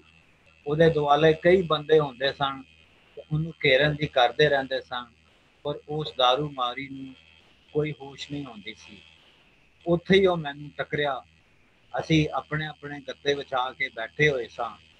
ਸ਼ੌਕੀ ਸਮੁੰਦਰੀ ਜਹਾਜ਼ ਦੀ ਨੌਕਰੀ ਦੀ ਸਲਾਹ ਬਣਾ ਰਹੇ ਸੀ। ਹਕੀਮ ਸਾਹਿਬ ਜਰਮਨੀ ਆਪਣੇ ਭਰਾ ਕੋਲ ਪੁੱਜਣਾ ਚਾਹੁੰਦੇ ਸਨ। ਉਸ ਲੰਮਾ ਓਵਰਕੋਟ ਪਾਇਆ ਹੋਵੇ ਤੇ ਵਾਲ ਖਿਲਰੇ ਸਨ, ਥੱਲੇ ਸਵੈਟਰ ਵੀ ਪਾਇਆ ਹੋਇਆ ਸੀ। ਉਹ ਟੁੰਡ ਸੀ ਤੇ ਡੋਲਦਾ ਡਿੱਗਦਾ ਆਉਂਦਾ ਪਿਆ ਹੋਵੇ। ਉਸ ਗੱਤਿਆਂ ਉੱਤੇ ਲੰਮੇ ਪਿਆਂ ਦਾ ਪੂਰਾ ਗੇੜਾ ਲਾਇਆ ਤੇ ਮੁੜ ਸਾਡੇ ਸਾਹਮਣੇ ਖਲੋਣ ਦੀ ਕੀਤੀ। ਜਾਪੇ ਹੁਣੇ ਡਿੱਗ ਪੌਸੀ। ਉਹ ਪਤਲਾ ਜਿਹਾ ਸਰੀਰ, ਪਰ ਵਿੰਦੀਆਂ ਤਿਰਖੀਆਂ ਅੱਖਾਂ। ਅਜਿਹੀਆਂ ਸਾਰਿਆਂ ਦੀਆਂ ਅੱਖਾਂ ਇੱਕੋ ਜਿਹੀਆਂ ਕਿਉਂ ਹੁੰਦੀਆਂ ਨੇ? ਸਾਡੇ ਨਾਲ ਸੌਂਦਾ ਮਿਸਰੀ ਮੁਹੰਮਦ ਜੱਟ ਬੋਲਿਆ, ਪਾਕਿਸਤਾਨੀ ਹੈ। ਉਸ ਵੀ ਇਹ ਗੱਲ ਸੁਣ ਲਈ ਤੇ ਸਾਡੇ ਵੱਲ ਇੰਜ ਤੱਕਿਆ ਜਿਵੇਂ ਬਹੁਤ ਦੁਖੀ ਹੋ ਗਿਆ ਹੋਵੇ। ਮੈਂ ਉਸ ਨੂੰ ਜਪਦੇ ਸਿਆਣਨ ਦੀ ਕੀਤੀ। ਉਹ ਲਾਹੌਰ ਦੀ ਕਿਸੇ ਵੀ ਗਲੀ ਦਾ ਮੁੰਡਾ ਹੋ ਸਕਦਾ ਸੀ। ਸਾਡੇ ਸਾਰਿਆਂ ਉੱਤੇ ਡਰ ਦਾ ਪਰਛਾਵਾਂ ਲੰਘ ਗਿਆ। ਸਾਰਿਆਂ ਦੇ ਦਿਲ ਵਿੱਚ ਇਹੋ ਸਵਾਲ ਸੀ ਕਿ ਅਸੀਂ ਵੀ ਕੁਝ ਵੇਲੇ ਪਿੱਛੋਂ ਇੰਜ ਦੇ। ਉਹ ਸਾਡੇ ਸਾਹਮਣੇ ਹੀ ਬਹਿ ਗਿਆ ਤੇ ਆਪਣੇ ਕਾਲੇ ਓਵਰਕੋਟ ਦੇ ਬੋਝੇ ਵਿੱਚੋਂ ਖਾਕੀ ਕਾਗਜ਼ ਵਿੱਚ ਬਹੁ ਸਵਾਰ ਕੇ ਰੱਖਿਆ ਸੁੱਕਾ ਜਿਹਾ ਬਰਗਰ ਕੱਢਿਆ ਤੇ ਹੌਲੀ ਹੌਲੀ ਖਾਵਣ ਲੱਗ ਪਿਆ। ਦਾਰੂ ਦੀ ਬੋਤਲ ਉਹ ਸਾਡੇ ਅੱਗੇ ਕਰਤੀ। ਉਹ ਬੜੀ ਤੇਜ਼ ਬਰਾਂਡੀ ਦੀ ਬੋਤਲ ਸੀ, ਪਰ ਅਸਾਂ ਸਾਰਿਆਂ ਇੱਕ ਇੱਕ ਘੁੱਟ ਭਰ ਲਿਆ। ਐਸ ਨੇ ਉਸ ਨੂੰ ਰਾਜ਼ੀ ਕਰ ਦਿੱਤਾ। ਉਹਦੇ ਡਰ ਪਰੋਂ ਸਾਨੂੰ ਨਾ ਕਰਨ ਦਾ ਜੇਰਾ ਵੀ ਕਿੱਥੇ ਸੀ। ਬਰਗਰ ਖਾ ਕੇ ਉਸ ਬੋਤਲ ਫੜੀ ਤੇ ਉੱਠ ਖਲੋਤਾ। ਕੁਝ ਚਿਰ ਸਾਨੂੰ ਤੱਕਦਾ ਰਿਹਾ ਤੇ ਮੁੜ ਮੇਰੇ ਸਾਹਮਣੇ ਆ ਖਲੋਤਾ ਤੇ ਆਪਣੀਆਂ ਅੱਖਾਂ ਮੇਰੀਆਂ ਅੱਖਾਂ ਵਿੱਚ ਗੱਡ ਦਿੱਤੀਆਂ, ਜਿਵੇਂ ਕੋਈ ਪੁਰਾਣੀ ਸਿਹਾਣ ਤੇ ਸਾਂਗਾ ਹੋਵੇ ਜਾਂ ਹਬਰੇ ਕੁਝ ਲੱਭਦਾ ਪਿਆ ਸੀ। ਉਸ ਮਤੇ ਜ਼ੋਰ ਨਾਲ ਕੁਝ ਆਖਿਆ, ਪਰ ਉਹਦੀਆਂ ਰਾਲਾਂ ਵਗ ਪਈਆਂ। ਮਿਸਰੀ ਮੁਹੰਮਦ ਮੈਨੂੰ ਸਿਆਣਤ ਕੀਤੀ ਬਈ ਪੈਸੇ ਮੰਗਦਾ ਪਿਆ। ਮੈਂ ਕੁਝ ਨੁਕਰੇ ਲਾਏ ਲੀਰੇ, ਇਟਲੀ ਦੀ ਕਰੰਸੀ। ਉਹਨੂੰ ਫੜਾਉਣ ਲਈ ਅੱਗੇ ਹੋਇਆ। ਉਹ ਜ਼ੋਰ ਤੇ ਹੱਥ ਘੁਮਾਇਆ। ਕੋਟ ਚਲਾ ਜਾ, ਕੰਮ ਆਣਗੇ ਤੇਰੇ। ਮਾਵਾਂ ਰੋਂਦੀਆਂ ਨੇ, ਪੁੱਤਰ ਤੁਰ ਗਏ ਨੇ। ਚਲਾ ਜਾ, ਪੈਸੇ ਮੁੱਕ ਜਾਣੇ ਨੇ। ਜਿਹੜੇ ਬੂਵੀਆਂ ਵਿੱਚ ਕਿਸੇ ਨੂੰ ਉਡੀਕਦਾ ਛੱਡ ਆਇਆ ਹੈ, ਉਹ ਪੁਰਾਣੇ ਹੋ ਢਹਿ ਜਾਣੇ ਨੇ। ਚਲਾ ਜਾ, ਚਲਾ ਜਾ, ਚਲਾ ਜਾ। ਅਨਕੋਟ। ਉਹ ਰੁੱਸਿਆ ਜਿਹਾ ਬਿਨਾਂ ਪੈਸੇ ਲਿਆ ਆਪਣੇ ਡੋਲਦੇ ਪੈਰਾਂ ਉੱਤੇ ਡਿੱਗਦਾ ਢਹਿੰਦਾ ਹੂਕਦਾ ਤੁਰ ਗਿਆ। ਲੰਮਾ ਉਹਦਾ ਕੱਦ ਬੁੱਤ ਤੇ ਕਦੀ ਸੋਹਣਾ ਗੱਭਰੂ ਹੋਣਾ। ਅੱਖਾਂ ਉਹਦੀਆਂ ਹੀ ਮੈਨੂੰ ਯਾਦ ਰਹਿ ਗਈਆਂ ਸਨ, ਜਿਵੇਂ ਬਹੁਤ ਦੂਰ ਤੱਕ ਦੇਖਣ ਦਾ ਆਰ ਕਰਦੀਆਂ ਹੋਵਣ ਤੇ ਮੁੜ ਅਚਨਚੇਤ ਨਿਮੋ ਜਾਣ ਹੋ ਜਾਣ, ਜਿਵੇਂ ਉਸ ਸਾਰੇ ਪੈਂਡੇ ਨੂੰ ਤੱਕਦਾ ਹੋਵੇ ਜੋ ਉਸ ਲਾਹੌਰੋਂ ਤੀਕ ਇੱਥੇ ਤੀਕਦਾ ਕੀਤਾ ਤੇ ਹੁਣ ਕੰਧ ਬਣ ਗਿਆ। ਇਹਦੀਆਂ ਅੱਖਾਂ ਵਿੱਚ ਅੱਜ ਸਾਰੀਆਂ ਅੱਖਾਂ ਇਕੱਠੀਆਂ ਹੋ ਗਈਆਂ ਨੇ। ਕਾਫੀ ਚਿਰ ਹੋ ਗਿਆ ਹੋਣਾ ਤੇ ਸ਼ਾਮ ਲੱਥ ਪਈ।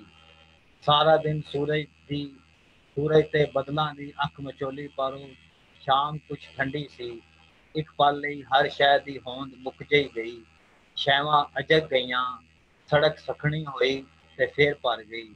ਸੁਰਮੇ ਰੰਗੀ ਸ਼ਾਮ ਵਿੱਚ ਉਹ ਕਦੀ ਨੁਕਤੇ ਵਾਂਗ ਦਿਸਦਾ ਤੇ ਫੇਰ ਉਹਦੀਆਂ ਅੱਖਾਂ ਦੀ ਲਿਸ਼ਕ ਮੈਨੂੰ ਡੱਕ ਲੈਂਦੀ। ਉਸ ਮੈਨੂੰ ਪੂਰੀ ਤਰ੍ਹਾਂ ਜਕੜ ਲਿਆ ਸੀ। ਮੈਂ ਉਹਦੀਆਂ ਅੱਖਾਂ ਦੇ ਸੰਗਲ ਵਿੱਚ ਸਾਂ, ਉਹਦੀ ਤੱਕਣੀ ਦੀ ਕੈਦ ਵਿੱਚ। ਕੀਕੜਾ ਬਣਿਆ ਕਿਸੇ ਬੈਂਚ ਥੱਲੇ ਸੌ ਜਾਏਗਾ ਤੇ ਮੈਂ ਇੱਥੇ ਹੀ ਖੜਾ ਰਵਾਂਗਾ। ਹੁਣ ਰਾਤ ਲੱਥ ਪਈ ਸੀ। ਖਬਰੇ ਪੁਰਾਣੀ ਨਾਰਕਲੀ ਦੀ ਢਾਣੀ ਹੁਣ ਬਹਿੰਦੀ ਏ ਜਾਂ ਮੁੱਕ ਗਈ ਹੈ। ਉਦੋਂ ਤਾਂ ਕਿੰਨੀਆਂ ਹੀ ਢਾਣੀਆਂ ਸਨ। ਉਦੋਂ ਨਾ ਇੰਨੇ ਰੇੜਿਆਂ ਵਾਲੇ ਸਨ, ਨਾ ਇੰਨੇ ਕੱਪੜਿਆਂ ਤੇ ਬੂਟਾਂ ਦੀਆਂ ਹੱਡੀਆਂ, ਨਾ ਇੰਨੀਆਂ ਖਾਉਣ ਦੀਆਂ ਵੀ।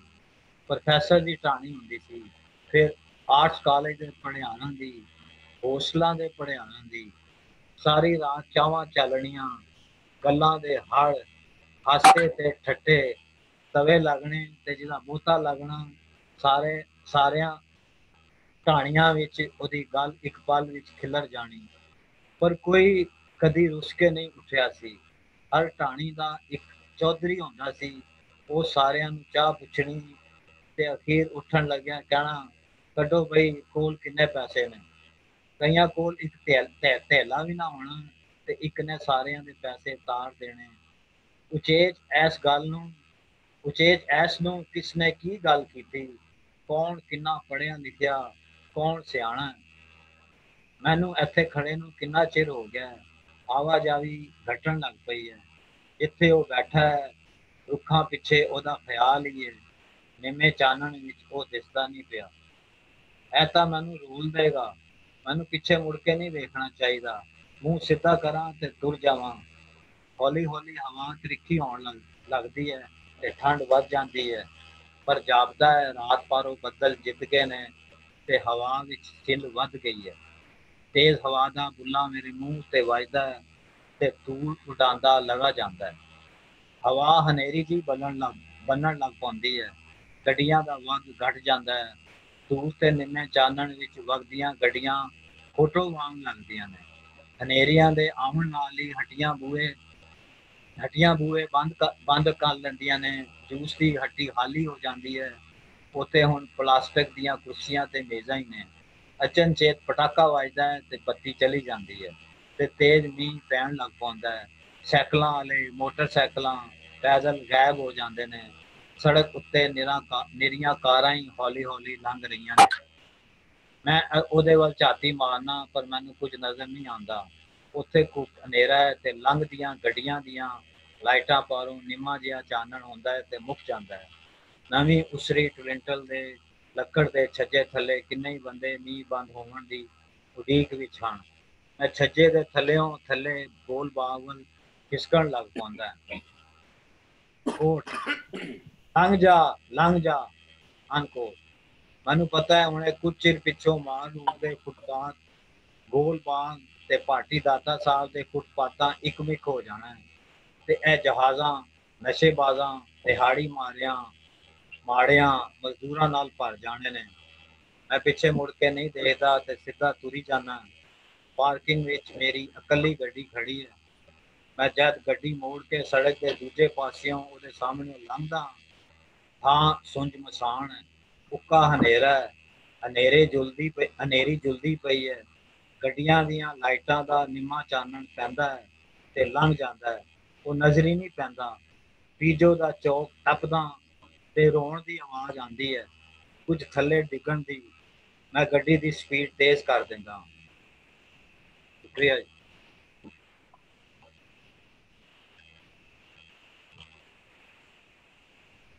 होपफुली मैं सही पढ़िया। हाँ जी जी बिल्कुल बिल्कुल। बहुत बहुत अच्छी कहानी। ते हुण मित्र गल करन इहदे ते 1 बाय 1 वारी वारी गल कर सकते हैं।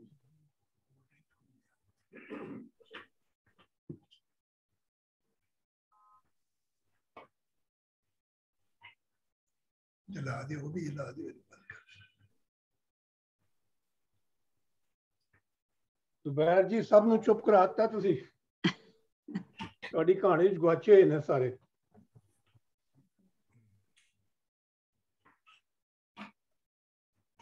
मैं थोड़ा जा अवॉइड करा, मेरी कोई कहानी ना 10-12 सफे तो घट नहीं है, तो मैं फिर चाहना तो कहना था यार पता नहीं लोग बोर ही ना हो जाए। ਇਹ ਬੋਰ ਤੇ ਨਹੀਂ ਹੁੰਦੇ, ਮਤਲਬ ਹੈਗਾ ਕਿ ਪੜਨ ਨਾਲੋਂ ਤੁਹਾਡੇ ਕੋਲੋਂ ਸੁਣਿਆ ਜ਼ਰਾ ਹੋਰ ਸਵਾਦ ਆਇਆ। ਹੋਰ ਕਹਾਣੀ ਜਿਹੜੀ ਹੈ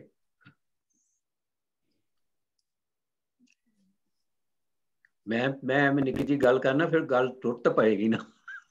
ਕਰੋ ਕਰੋ जरूर जरूर टोरो टोरो गल नूं। ਮਤਲਬ ਇਹ ਫਿਰ ਇਸ ਤਰ੍ਹਾਂ ਤੇ ਸਾਰੇ ਚੁੱਪ ਹੀ ਰਹਿਣਗੇ। ਚੁੱਪ ਤੇ अन्ना साडे कोल टाइम भी नहीं हैगा। ਚੁੱਪ ਤੋੜੀਏ।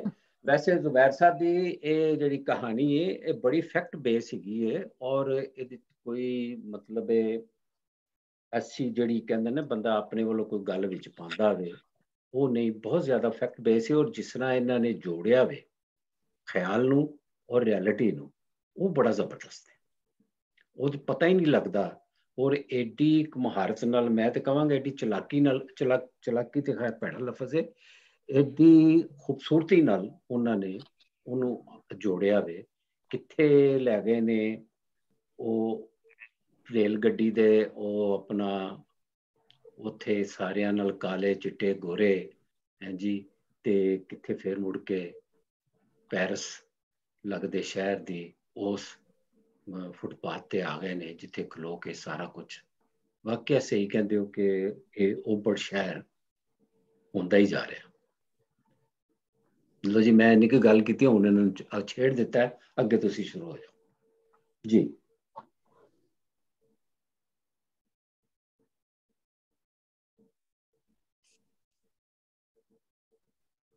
ਵੈਸੇ ਤੇ ਜ਼ੁਬੈਰ ਸਾਹਿਬ ਦੀ ਕਹਾਣੀ 'ਚ ਬੜੀਆਂ ਹੀ ਕਹਾਣੀਆਂ ਹੁੰਦੀਆਂ ਨੇ, ਇਹ ਵੀ ਮੈਨੂੰ ਬੜਾ ਅੱਛਾ ਲੱਗਦਾ।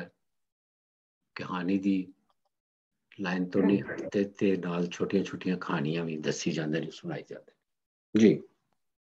ਇਹ ਤੁਹਾਡੀ ਗੱਲ ਠੀਕ ਹੈ। ਇਹਦੇ ਵਿੱਚ ਇੱਕ ਕਹਾਣੀ ਵਿੱਚ ਕਹਾਣੀਆਂ ਨੇ ਔਰ 3 ਮੇਨ ਕਰੈਕਟਰ ਨੇ। ਆਵਾਜ਼ ਆਵਾਜ਼ ਨਹੀਂ ਆ ਰਹੀ? आवाज आ रही है लेकिन डिस्टरबेंस हो रही है विच। आवाज गई। मेरा तो क्लियर है यार, अच्छे से। मीना जी ਤੁਹਾਡੀ आवाज भी नहीं आई। मेरी आवाज नहीं आई? आ रही है? ਤੁਹਾਡੀ ਤੇ ਹੈ ਸਵੀਨਾ ਜੀ, ਤੁਹਾਡੀ ਆ ਰਹੀ ਹੈ। ਜ਼ਰਾ ਸਪੀਡ ਸਾਹਿਬ ਦੀ ਆਸਤਾ ਆ ਰਹੀ ਹੈ। आवाज नहीं आ रही। ਉਹਨਾਂ ਦੀ ਵੀ ਆ ਰਹੀ ਹੈ, ਸਾਡੀ ਵੀ ਆ ਰਹੀ ਹੈ ਤੇ ਉਹਨਾਂ ਦੀ ਵੀ ਆ ਰਹੀ है। चलो फिर अगर मेरी आवाज ठीक नहीं आ रही, कोई और गल नहीं नहीं आ रही है हुन सफीर जी, आ रही है। मैं गल कर रहा सी कि जवेद साहब ने बिल्कुल ठीक किया है कि जुबैर साहब ਦੀਆਂ ਕਹਾਣੀਆਂ ਦੇ ਵਿੱਚ ਕਹਾਣੀ ਵਿੱਚ ਕਈ ਕਹਾਣੀਆਂ ਹੁੰਦੀਆਂ ਨੇ ਤੇ ਇਹਦੇ ਵਿੱਚ ਵੀ 3 ਮੇਨ ਕੈਰੈਕਟਰ ਨੇ। ਇੱਕ ਤੇ ਉਹ ਜਿਹੜਾ ਟੈਲੈਂਟਡ ਮਾਰਕੀਟ 'ਚ ਮਿਲਿਆ ਇਹਨਾਂ ਨੂੰ, ਜਿਹਦੇ ਗਿਰ ਸਾਰੀ ਕਹਾਣੀ ਘੁੰਮ ਰਹੀ ਹੈ। ਉੱਥੋਂ ਉਹਨਾਂ ਦਾ ਖਿਆਲ ਗਿਆ ਆਪਣੇ ਜਿਹੜਾ ਰਿਸ਼ਤੇਦਾਰ ਸੀ ਮੁਨੱਵਰ, ਉਹ ਵੀ ਇੱਕ ਅਲੱਗ ਕਹਾਣੀ ਹੈਗੀ ਹੈ। ਉਹਦੇ ਬਾਅਦ ਰੋਮ ਦੇ ਵਿੱਚ ਜਿਹੜਾ ਇਹਨਾਂ ਨੂੰ ਯਾਦ ਆਇਆ ਜਾਂ ਲਿਖਣ ਵਾਲੇ ਨੂੰ ਯਾਦ ਆਇਆ, ਜੋ ਵੀ ਇਹਦੇ ਵਿੱਚ ਕਰੈਕਟਰ ਦੇ ਮੇਨ ਜਿਹੜਾ ਗੱਲ ਕਰ ਰਿਹਾ, ਜ਼ਰੂਰੀ ਤਾਂ ਨਹੀਂ ਕਿ ਰਾਈਟਰ ਖੁਦ ਹੀ ਹੋਏ, ਤੇ ਉਹਨੂੰ ਆਪਣਾ ਉਹ ਵਕਤ ਯਾਦ ਆਇਆ ਕਿ ਜਦੋਂ ਉੱਥੇ ਇਸੇ ਤਰ੍ਹਾਂ ਦਾ ਇੱਕ ਬੰਦਾ ਇਹਨਾਂ ਹੀ ਅੱਖਾਂ ਵਾਲਾ ਤੇ ਇੰਝ ਹੀ ਉੱਥੇ ਮਿਲਿਆ ਸੀ। ਤੇ ਮੈਨੂੰ ਤਾਂ ਇੰਝ ਹੀ ਲੱਗਿਆ ਕਿ ਇਹ 2-3 ਚੀਜ਼ਾਂ ਇਹਦੇ ਵਿੱਚ ਹੈ ਨੇ ਇਸ ਕਹਾਣੀ 'ਚ।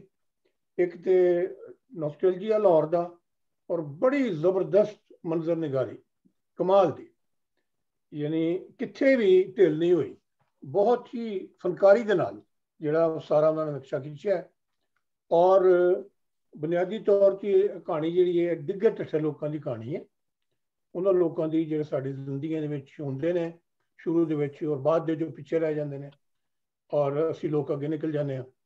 ਇਹ ਮੈਨੂੰ ਤਾਂ ਇੰਝ ਹੀ ਲੱਗਿਆ ਕਿ ਉਸ ਤਰ੍ਹਾਂ ਦੇ ਜਿਹੜੇ ਕਿਰਦਾਰ ਨੇ ਜਾਂ ਉਸ ਤਰ੍ਹਾਂ ਦੇ ਜਿਹੜੇ ਸਾਨੂੰ ਤਜਰਬੇ ਹੁੰਦੇ ਨੇ ਜ਼ਿੰਦਗੀ 'ਚ ਲੋਕ ਮਿਲਦੇ ਨੇ, ਇਹ ਉਹਨਾਂ ਦੀ ਕਹਾਣੀ ਹੈ ਔਰ ਬੜੀ ਖੂਬਸੂਰਤੀ ਨਾਲ ਲਿਖੀ ਗਈ। ਇਹਦਾ ਜਿਹੜਾ ਅਖੀਰ ਹੈ ਬਿਲਕੁਲ ਉਹ ਥੋੜਾ ਜਿਹਾ ਮੈਨੂੰ ਸਮਝ ਨਹੀਂ ਆਇਆ, ਉਹ ਤੇ ਮੈਨੂੰ ਗੌਰ ਕਰਨਾ ਪੈਣਾ ਹੈ ਕਿ ਡਿੱਗਾ ਕੌਣ ਤੇ ਆਵਾਜ਼ ਕਿਹਦੀ ਆਈ ਤੇ ਕੀ ਹੋਇਆ। ਉਹ ਥੋੜਾ ਜਿਹਾ ਉੱਥੇ ਮੇਰੇ ਵਾਸਤੇ ਮਿਸਟਰੀ ਰਹਿ ਗਈ ਹੈ ਤੇ ਮੈਨੂੰ ਨਾ ਸਮਝ ਆਈ ਤੇ ਮੈਂ ਜ਼ੁਬੈਰ ਸਾਹਿਬ ਕੋਲੋਂ ਵੱਖਰਿਆਂ ਪੁੱਛ ਲਾਂਗਾ ਕਿ ਉਹ ਕੀ ਹੈ, ਜਾਂ ਹੈ ਕਿ ਮੈਨੂੰ ਸਮਝ ਨਹੀਂ ਆਈ। ਤੇ ਬਹਰਹਾਲ ਉਹਦੇ ਇਲਾਵਾ ਬਾਕੀ ਤੇ ਸਾਰੀਆਂ ਚੀਜ਼ਾਂ ਬਹੁਤ ਅੱਛੇ ਤਰੀਕੇ ਨਾਲ ਲਿਖੀਆਂ ਨੇ ਔਰ ਜ਼ੁਬੈਰ ਸਾਹਿਬ ਤੇ ਬਿਲਕੁਲ ਜੀ ਹੁਣ ਕਹਾਣੀ ਲਿਖਣ ਦੇ ਮਾਸਟਰ ਹੋ ਗਏ। ਬਸ ਇੰਨੀ ਮੈਂ ਗੱਲ ਕੀਤੀ, ਹੋਰ ਕੋਈ ਕੰਮ ਦੋਸਤ?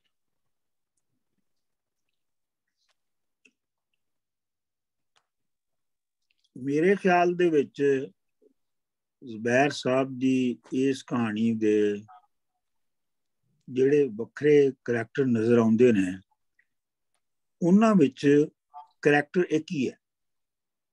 ਉਸ ਕਰੈਕਟਰ ਦੇ ਵੱਖਰੇ ਵੱਖਰੇ ਉਖਾੜੇ ਨੇ ਔਰ ਉਹ ਉਖਾੜੇ ਕਦੀ ਇਸ ਨੁੱਕਰ ਤੇ ਹੁੰਦੇ ਨੇ, ਕਦੀ ਦੂਸਰੀ ਨੁੱਕਰ ਤੇ ਕਦੀ ਕਿਸੇ ਹੋਰ ਮੁਲਕ 'ਚ ਤੇ ਕਦੀ ਇਸ ਤਰ੍ਹਾਂ। ਬੁਨਿਆਦੀ ਤੌਰ ਦੇ ਉੱਤੇ ਜਿਹੜੀ ਇਨਸਾਨ ਔਰ ਬੰਦੇ ਦੀ ਜਿਹੜੀ ਮਾੜੀ ਹਾਲਤ ਹੈ ਬਹੁਤ ਹੀ, ਔਰ ਖਾਸ ਤੌਰ ਤੇ ਇਹਦੇ ਵਿੱਚ ਕਿਹਾ ਜਾ ਸਕਦਾ ਹੈ ਕਿ ਪਾਕਿਸਤਾਨ ਜਾਂ ਪਾਕਿਸਤਾਨ ਵਗੈਰੇ ਹੋਰ ਜਿਹੜੇ ਗਰੀਬ ਮੁਲਕ ਨੇ ਉਹਨਾਂ ਦੇ ਲੋਕਾਂ ਦੀ ਕਹਾਣੀ ਜਿਹੜੀ ਹੈ ਉਹ ਕਰੈਕਟਰ ਜਿਹੜਾ ਹੈ ਉਹ ਉਹਨਾਂ ਨੂੰ ਉਲੀਕ ਰਿਹਾ। ਉਹ ਕਰੈਕਟਰ ਜਿਹੜਾ ਹੈ ਅਗਰ ਤੁਸੀਂ ਵੇਖੋ ਤੇ ਉਹ ਹਰ ਥਾਂ ਦੇ ਉੱਤੇ ਨਸ਼ਈ ਹੈ, ਉਹ ਕੋਈ ਪਾਰਟਿਸਿਪੇਟ ਨਹੀਂ ਕਰ ਰਿਹਾ ਸੁਸਾਇਟੀ ਦੇ ਵਿੱਚ। ਸੁਸਾਇਟੀ ਉਹ ਸੁਸਾਇਟੀ ਤੋਂ ਬਾਹਰ ਹੈ, ਸੁਸਾਇਟੀ ਉਹਦੇ ਤੋਂ ਬਾਹਰ ਹੈ। ਇੱਕ ਤਰ੍ਹਾਂ ਬਾਗੀ ਵੀ ਹੈ, ਇੱਕ ਤਰ੍ਹਾਂ ਮਾੜਾ ਵੀ ਹੈ। ਉਹਦੇ ਵੀ ਕਈ ਐਂਗਲਸ ਨੇ ਉਸ ਕਿਰਦਾਰ ਦੇ। ਮੇਰਾ ਖਿਆਲ ਹੈ ਕਿ ਇਹ ਜਿਹੜੀ ਖਾਸ ਤਰ੍ਹਾਂ ਦਾ ਕਰੈਕਟਰ ਲਿਖਿਆ ਹੈ, ਇਹ ਇੱਕ ਡੈਕੇਡੈਂਟ ਸੁਸਾਇਟੀ ਜਿਹੜੀ ਹੁੰਦੀ ਹੈ ਉਹਦੇ ਵਿੱਚ ਇਹ ਕਰੈਕਟਰ ਜਿਹੜੇ ਨੇ ਇਹ ਬਹੁਤੇ ਵੱਧ ਜਾਂਦੇ ਨੇ। ਜਿਵੇਂ ਕਹਿੰਦੇ ਨੇ ਕਿ ਜਦੋਂ ਦਿੱਲੀ ਦੇ ਵਿੱਚ ਡੈਕੇਡੈਂਸ ਸ਼ੁਰੂ ਹੋਇਆ ਤੇ ਨਾਲ ਹੀ ਉਹਦੇ ਦਿੱਲੀ ਦੇ ਵਿੱਚ ਪਾਗਲਾਂ ਦੀ ਤਾਦਾਦ ਵੱਧ ਗਈ ਸੀ, ਔਰ ਜਿਵੇਂ ਜਿਵੇਂ ਡੈਕੇਡੈਂਸ ਵੱਧਦਾ ਰਿਹਾ ਦਿੱਲੀ 'ਚ ਪਾਗਲਾਂ ਦੀ ਤਾਦਾਦ ਵੱਧਦੀ ਗਈ।